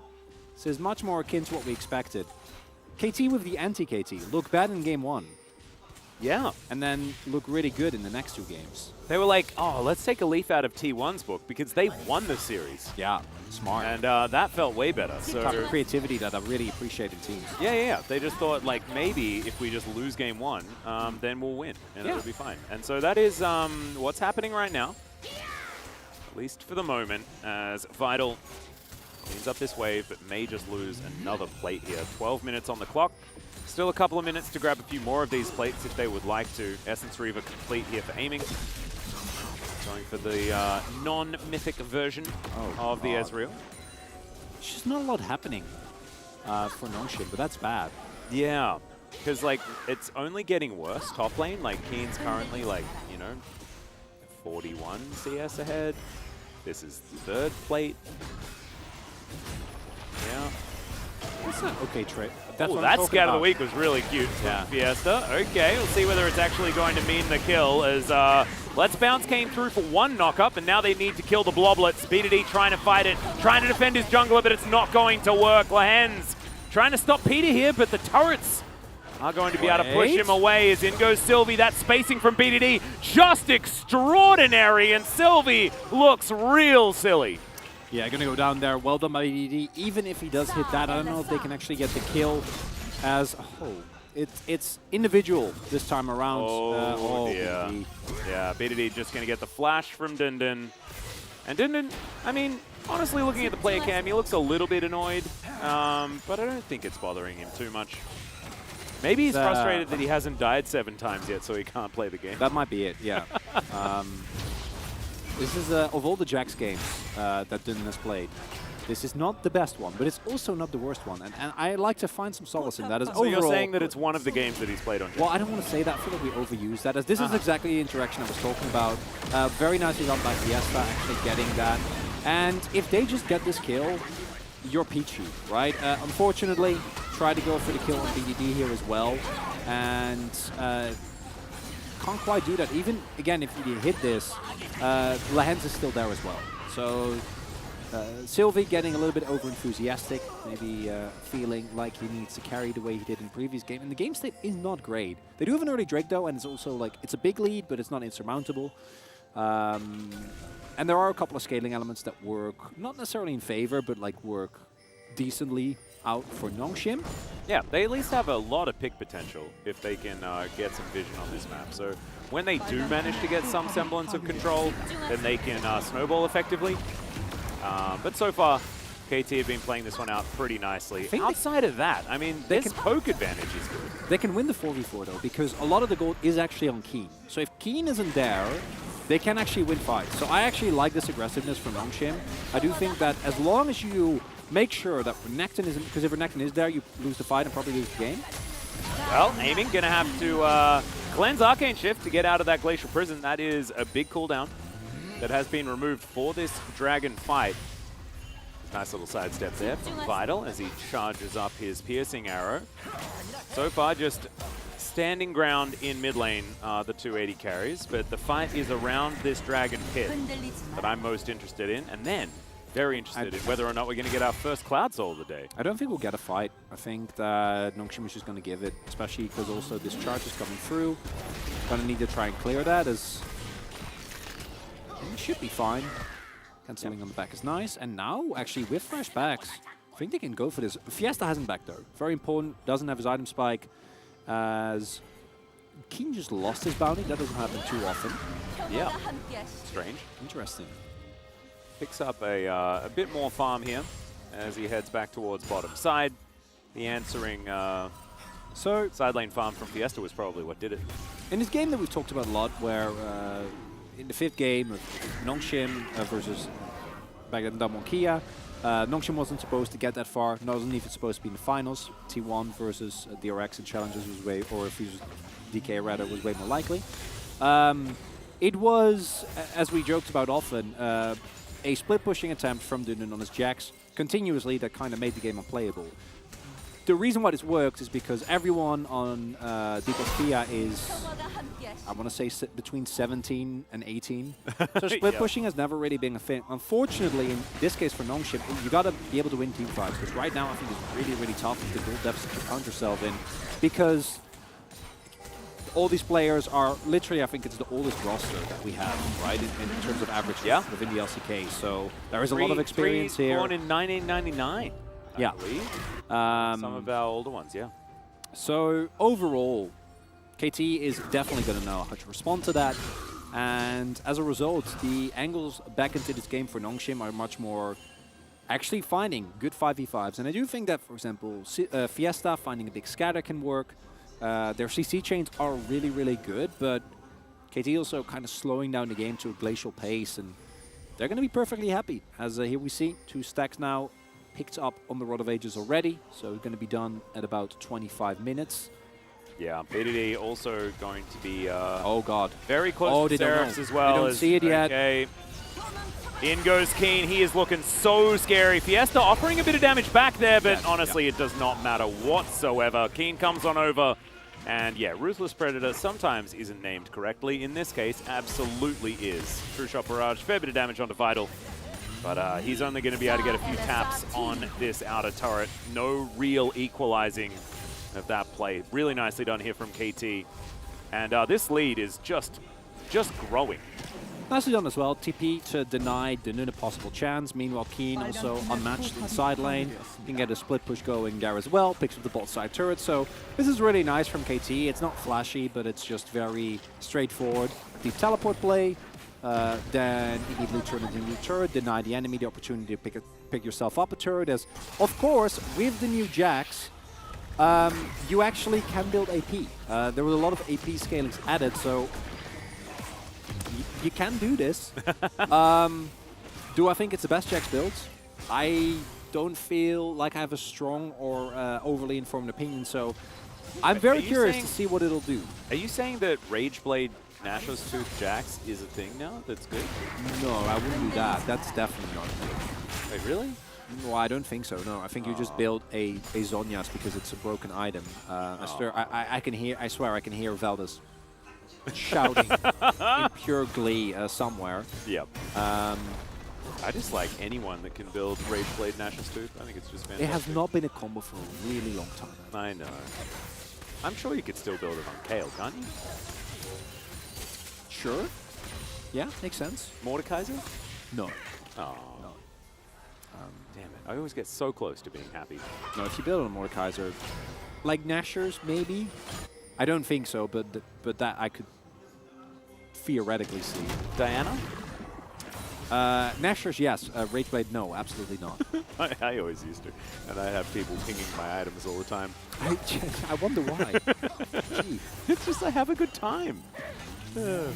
Anyway, we digress. And by we, I mean I. As Nongshim just try to defend their waves. But it's just feeling like they're circling. And it's not what you want to be doing at this stage. This draft wants to be trying to find angles, wants to be able to find these picks, get to a position to take away objectives and things like that, but it's just not a thing that they're capable of doing as Keen. He picked that leap strike timing pretty beautifully there, but it doesn't really seem to matter. Got that token ward out though, so that's definitely good news. KT just continuing to just push further and further forward.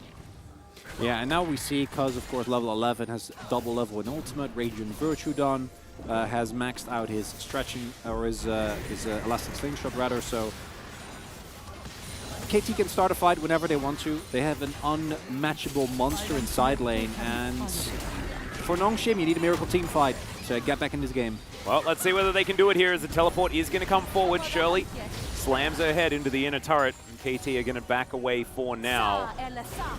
Fiesta, teleport still in hand, does push a wave into that top outer turret, so at least they've alleviated some pressure there. But with 45 seconds on this Hextech Drake, KT looking to stack up 3 of those, and that is that sounds real scary for what the rest of the game could hold. Yeah, no, you'll lose. You'll lose the game. I don't want to play against Hextech Soul Ezreal. That's not. No, it doesn't sound like a lot of fun. That's not fun. No, it's not. It's not fun. He never used to build Static Shiv that much, but I imagine if he had used to build Static Shiv, we would have known what Hextech Soul Ezreal would be like. Well, he's getting it for free this time around, so. I know, it's crazy. Yeah, it's not really fair. Rise now. Seraph's done. And in a few minutes is going to also hit the 10 on Rod of Ages spike, and already this by itself, huge power spike, and it's only going to get worse. Or better, depending on whether or not you're a KT fan. It's because, speaking of KT fans, he is going to be starting off this Hextech Drake, still a while away from any souls or anything like that. Looking at about, 35 minutes or something. Yeah, we're giving that up. That makes complete sense. I actually would love it if they try to set up a trap here. I think you need to think out of the box, try and think creatively, right? Try and put some pressure. This might be a trap. Okay. Might work. Speeding up. Vital able to get out of the way of Lehenz's Q. Very nicely done. As Nongshim move on over towards this Baron Pit. To get Sylvie back towards his jungle. Not sure whether you can call that safety. As Lehenz, Cuz all moving on in here. Cuz can get anywhere in a moment's notice is what it feels like. And Sylvie knows. He knows that he is not safe. Seraphs teleported in. Well, they might try and look for a fight here. Arctic Assault was pretty nice there. As you can see, Sylvie's going to get pulled back. And Cuz steals this one away. Sylvie taking a lot of damage from aiming. As Keen just moves towards this mid lane, he is just massive. on this Crocodile, but not going to be able to go underneath the turret, as you can see. Elastic Slingshot comes through. That True Shot Barrage did not look like it hit at all. Something hitbox, right? But still, KT just getting everything that they want. They can go through the enemy jungle and just take things away. Biddy comes back towards his top side, and yes, Nongshim were able to get that out of turret, but if that's all you're celebrating about, it's not good enough at this point in time. 4,000 gold remains the lead. Hey, look at Dundon's inventory. Oh, yeah? Oh, yeah. That's Azonia's. Uh-huh. He was listening. Yeah, it's really good into the armor specifically, into specifically Keen. And no one else. It's not bad against Ezreal. I shouldn't exaggerate. I like it. Well, it's definitely going to allow him to make much more aggressive Counter-Strike plays, but we haven't really seen any aggression from Nongshim. Barring Peter going for the E earlier. That was the grenade. The predict grenade. Oh, you know? I liked it. I liked it a lot. It's the confidence I want. If aiming had have Arcane shifted, he probably would have Arcane shifted to where he grenaded, okay? True. So it was pretty sick. Yeah, so this is very nicely done by our observer, showing that BDD is getting an inner. Yeah. And the outer is still very, very much standing. And it's hard to engage here as well. You don't want to engage onto a Zac. That feels really bad, but trying to throw anything on aiming also doesn't really work. As Dundon? All right, Kane's going to Dominus. Finds a Ruthless Predator. He might just die. Manages to cull the Mikas. Oh my goodness, it was a 1v1.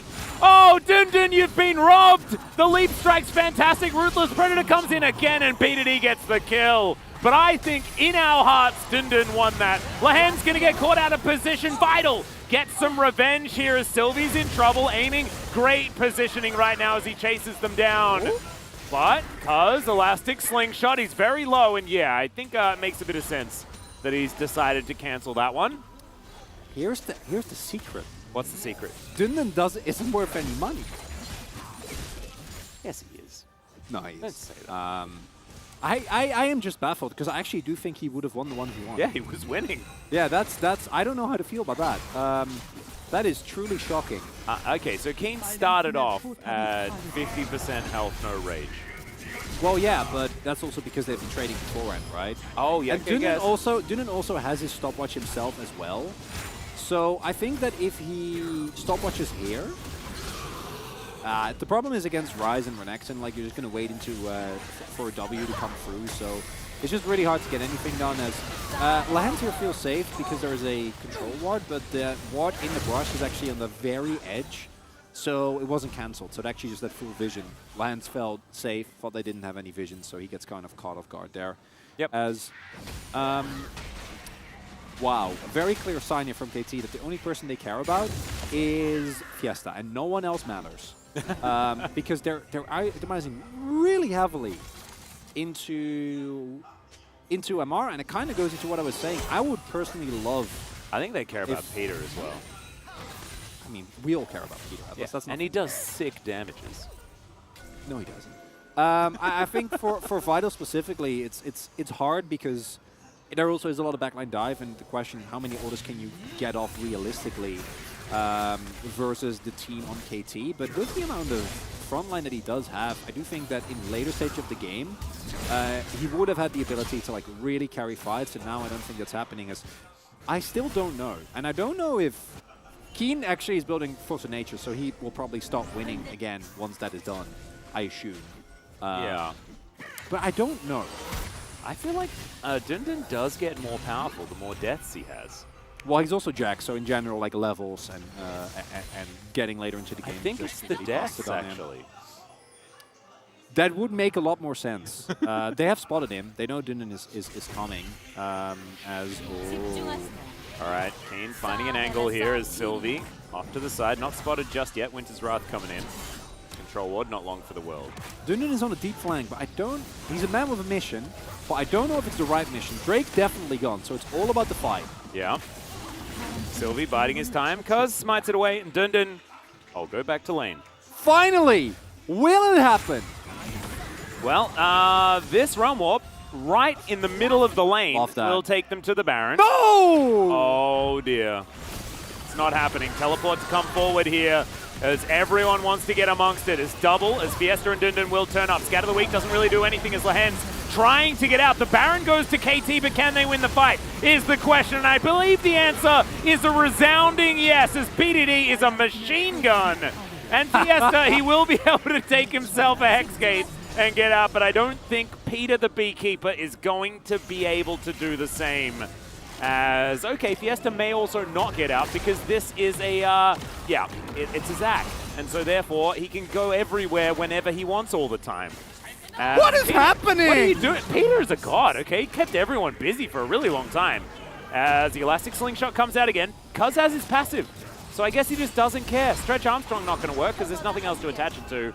But Fiesta is still dead, and KT will win a resounding fight after getting themselves also a Baron, also getting Soul Point. They'll take the inhibitor turret, and in fact, KT are just taking absolutely everything. It's a 10,000 gold lead. It's turning into a shellacking, even if it's a bit late. I think this game is over. Fiesta doesn't hit enough people with his scatter, and then here you see why playing Lethality Varus into Zac and Renekton is not a good time. You just die. Yeah. Don't really get to play the video game, unfortunately. And KT playing out their lead, I think, very nicely. Not going to catch Keen here either. And overall, I think KT, in perhaps the most KT way possible, are about to take the victory here over Nongshim. Will put KT to a 1-1 scoreline. And it's slow, it's steady, but it gets the job done, and that's all that matters.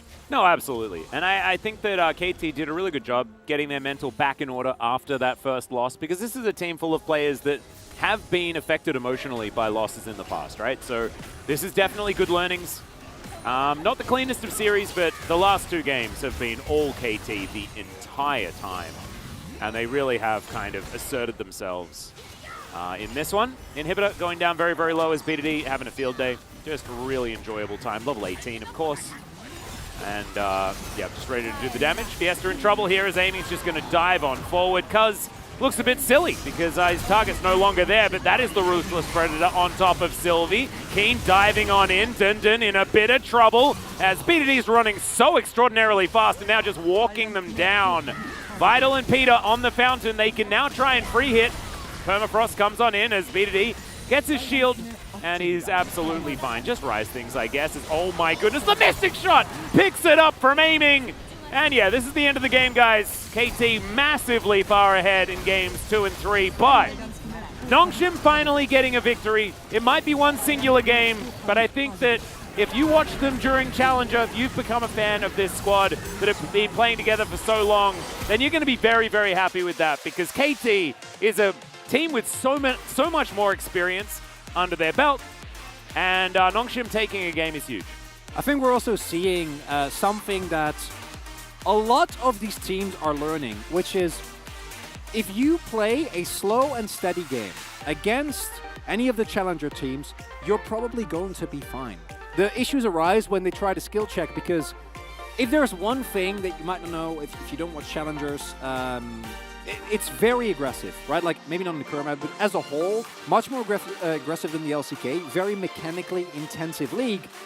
But the macro isn't really there, because macro you build through experience, through coaching, right? So what happens, what we see so many times now, and I think this is going to remain a recurring trend, is that if you are a better team, if you're a more experienced team, play it slow, because they won't know how to get out of a tough situation. And if you try to actually skill check to go for these 1v1s, these 2v2s, the more high-risk plays, you might end up losing.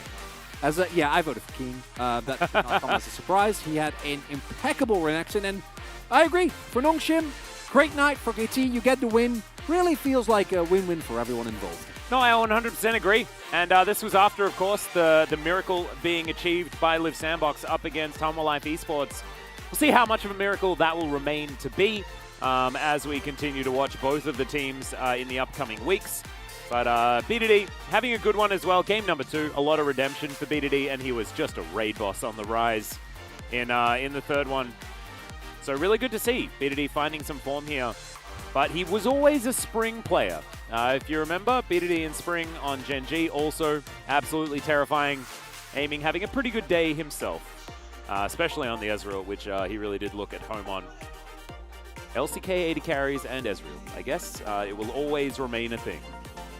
And the game plan that we've seen here of don't actually 5v5, don't go for high-risk plays, I think will remain a very effective roadmap. Unfortunately for everyone involved, it's not the most engaging because it involves basically eliminating all risk, knowing that you have the lead, you can outfight if you just play it slow.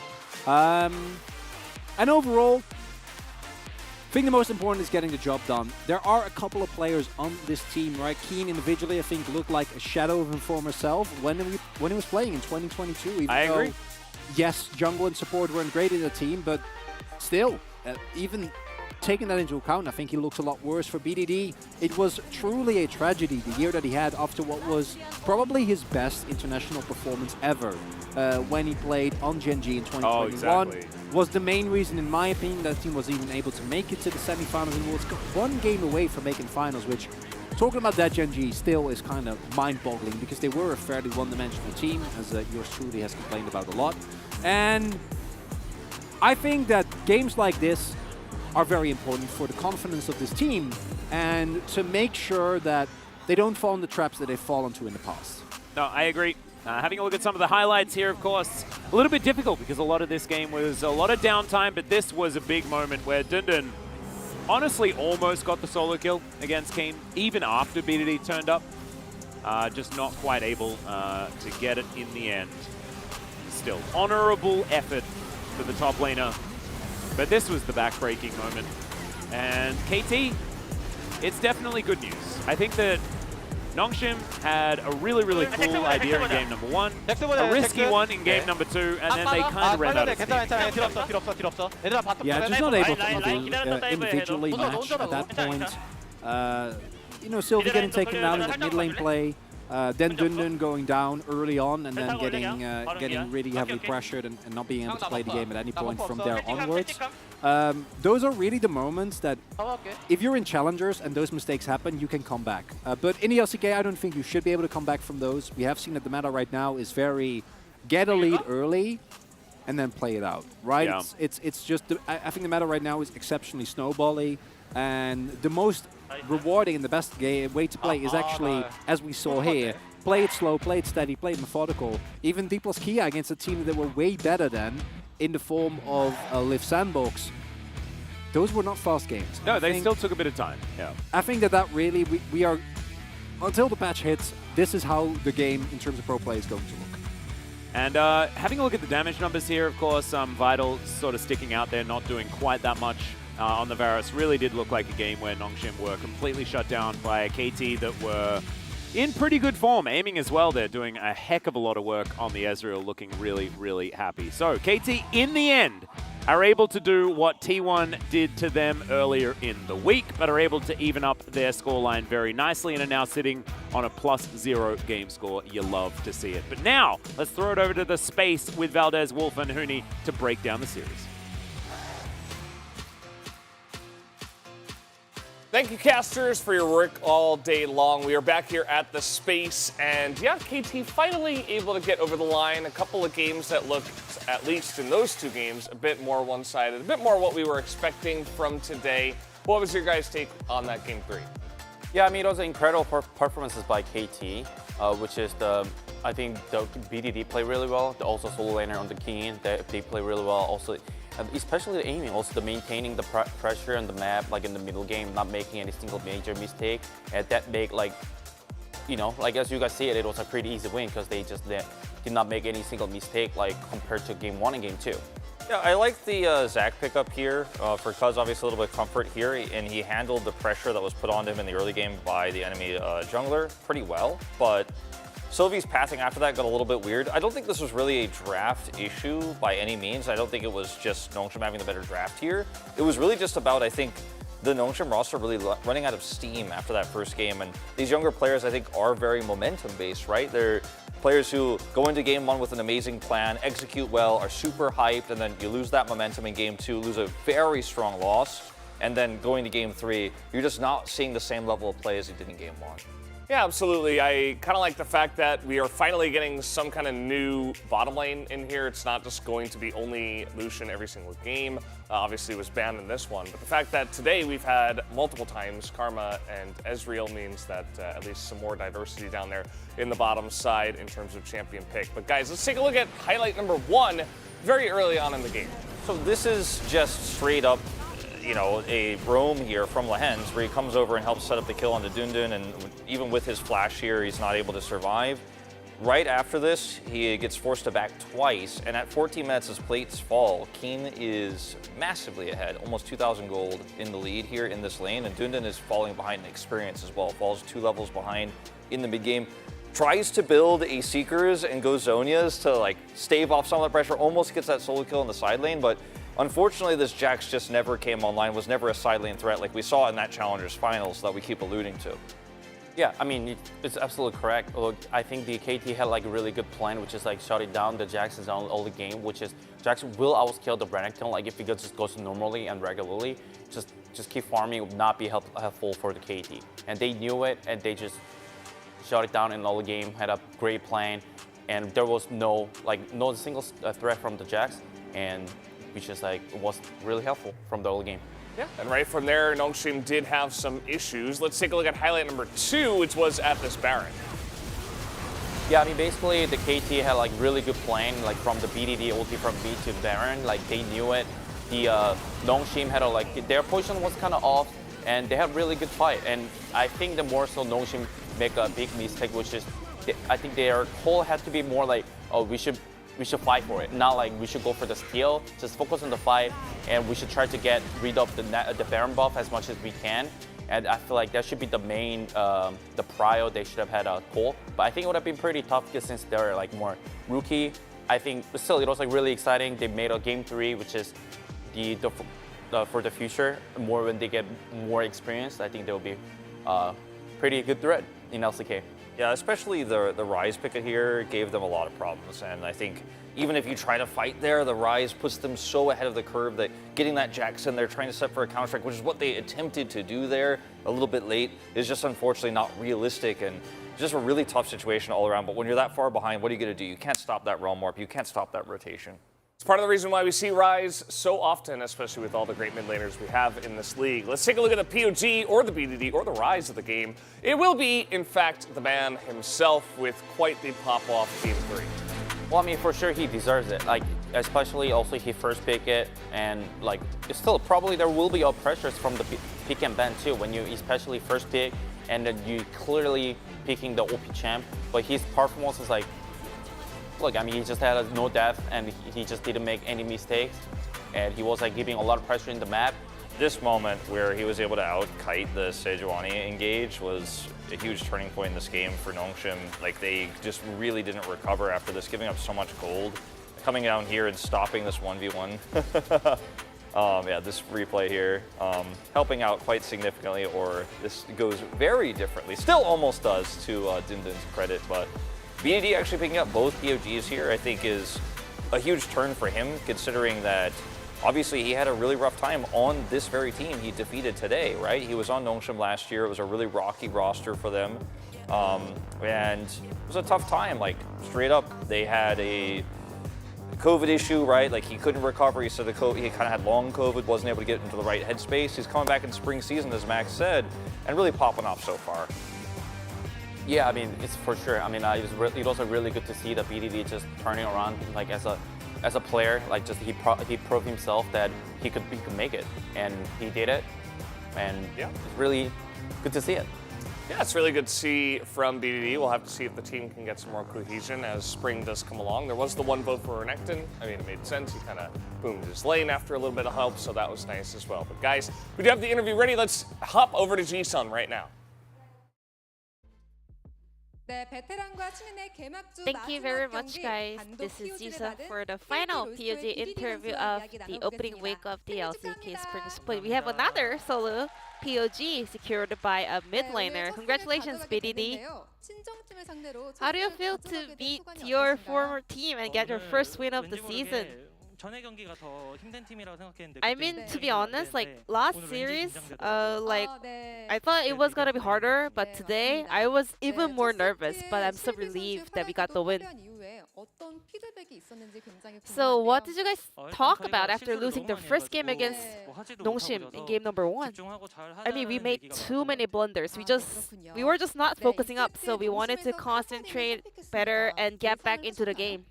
So I was actually like looking for the right angle for Kasadin, but right now I don't think it's a really good blind pick champion, but he still went for it, so I had a lot of counter options. Then tell me about the Kasadin Yone matchup. I have never played this matchup before. Today was my first time, but Yone was able to out CS him. You know, that was his kind of a role in that game. And in game 3, we had 4 bans towards the jungle role, and then Cuz decided to play Zac, a champion that was picked in LPL as well. Well, I mean, these days, the top side is about, you know, getting the right balance, and Zac has to move around the map a lot. And looking at the opponent's comp, we thought Zac was the right pick. And the Rise was so intimidating. Do you think this is one of the S-tier champion right now? Definitely is a good champion right now, for sure. In the previous series, well, you were able to get your 300th win of the LCK, and today Keen played his 500th LCK game. So, what was in your mind playing up against the rookies, Nongshim Red First players? Unlike before, I don't think like rookie players actually get nervous on stage. Maybe like the stage got a lot better, but I was not paying too much attention about it. Then what is your mindset in order to start off a winning streak? I know our first series was very disappointing. We were really sorry about that as well, but we will keep working hard in order to get more wins in the future. And we have so many KT fans out here on the New Year's holiday. Any words over to them? I really appreciate all of your support, and I hope you guys have a great year. Happy New Year, everyone. And this will be the end of the interview from the solo POG on the side of KT Roser, and back to the no carpet space. Thank you. Thank you, Ji-sun, as always, for that awesome interview, as BD's up there alone, just giving us his own thoughts. And we can take a look at the standings right now and see where KT do stand after all of today's games. Yeah, I mean, today's standing was like a little bit not maybe expected. Also, like a lot of people expected the, you know, KT could have would just win against Nongshim pretty easily, but inside it wasn't not that easy. Yeah, we saw Liv Sandbox take the upset win, so it pushes them up in the standings. I mean, we were like writing the tombstone and the obituary for Liv Sandbox after that loss against D plus Kia. Then they get the upset win over Hanwha today. Just showcasing that at this early stage of the meta and the early stage of spring season, anything can happen. Anything can happen for sure, and that was the end of the week, of course. Today is Sunday. And the action here at the LCK will continue next week, including Saturday Showdown, which will be our top 2 teams currently. You guys do not want to miss that. We have some really good matches just in general next week. Like the Hanwha KT matchup on Friday is going to be really good. T1 versus Kwangdong I'm looking forward to. T1 D Plus, of course, is the Saturday Showdown. And then on Sunday, we also get Hanwha Life against Genji. So some extra tests, I think, for Hanwha Life this week that are really important for their longevity, you know, if they're actually going to prove this super team is worth it. Yeah, we do have the next matchup here, of course. Nongshim up against D plus Kia, and then Liv Sandbox up against KT. So make sure you guys aren't missing that on Wednesday. Also, we do always have challengers on Monday and Tuesday, so if you guys want to check that out, make sure you do as well. But that's going to do it for us. Was a bit of a marathon day. Lots of League of Legends today. Hope you guys did enjoy it. Thank you, of course, once again for watching, and we'll see you next time here at the LCK.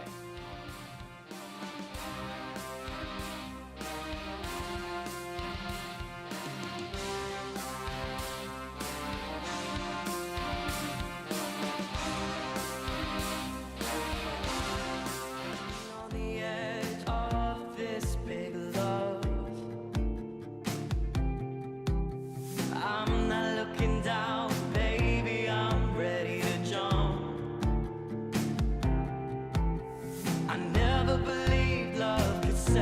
free. You break down the walls I build around me. It's a strange magic every time we touch.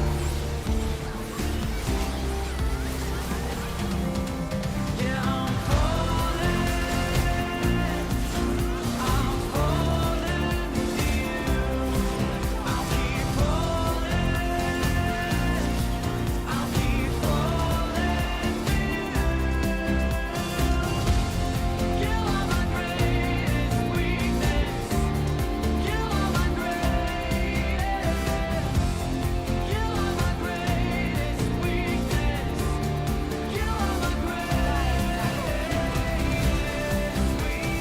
weakness. Standing on the edge of this big love. I'm not looking down, baby, I'm ready to jump. I never believed love could set me free. You break down the wall.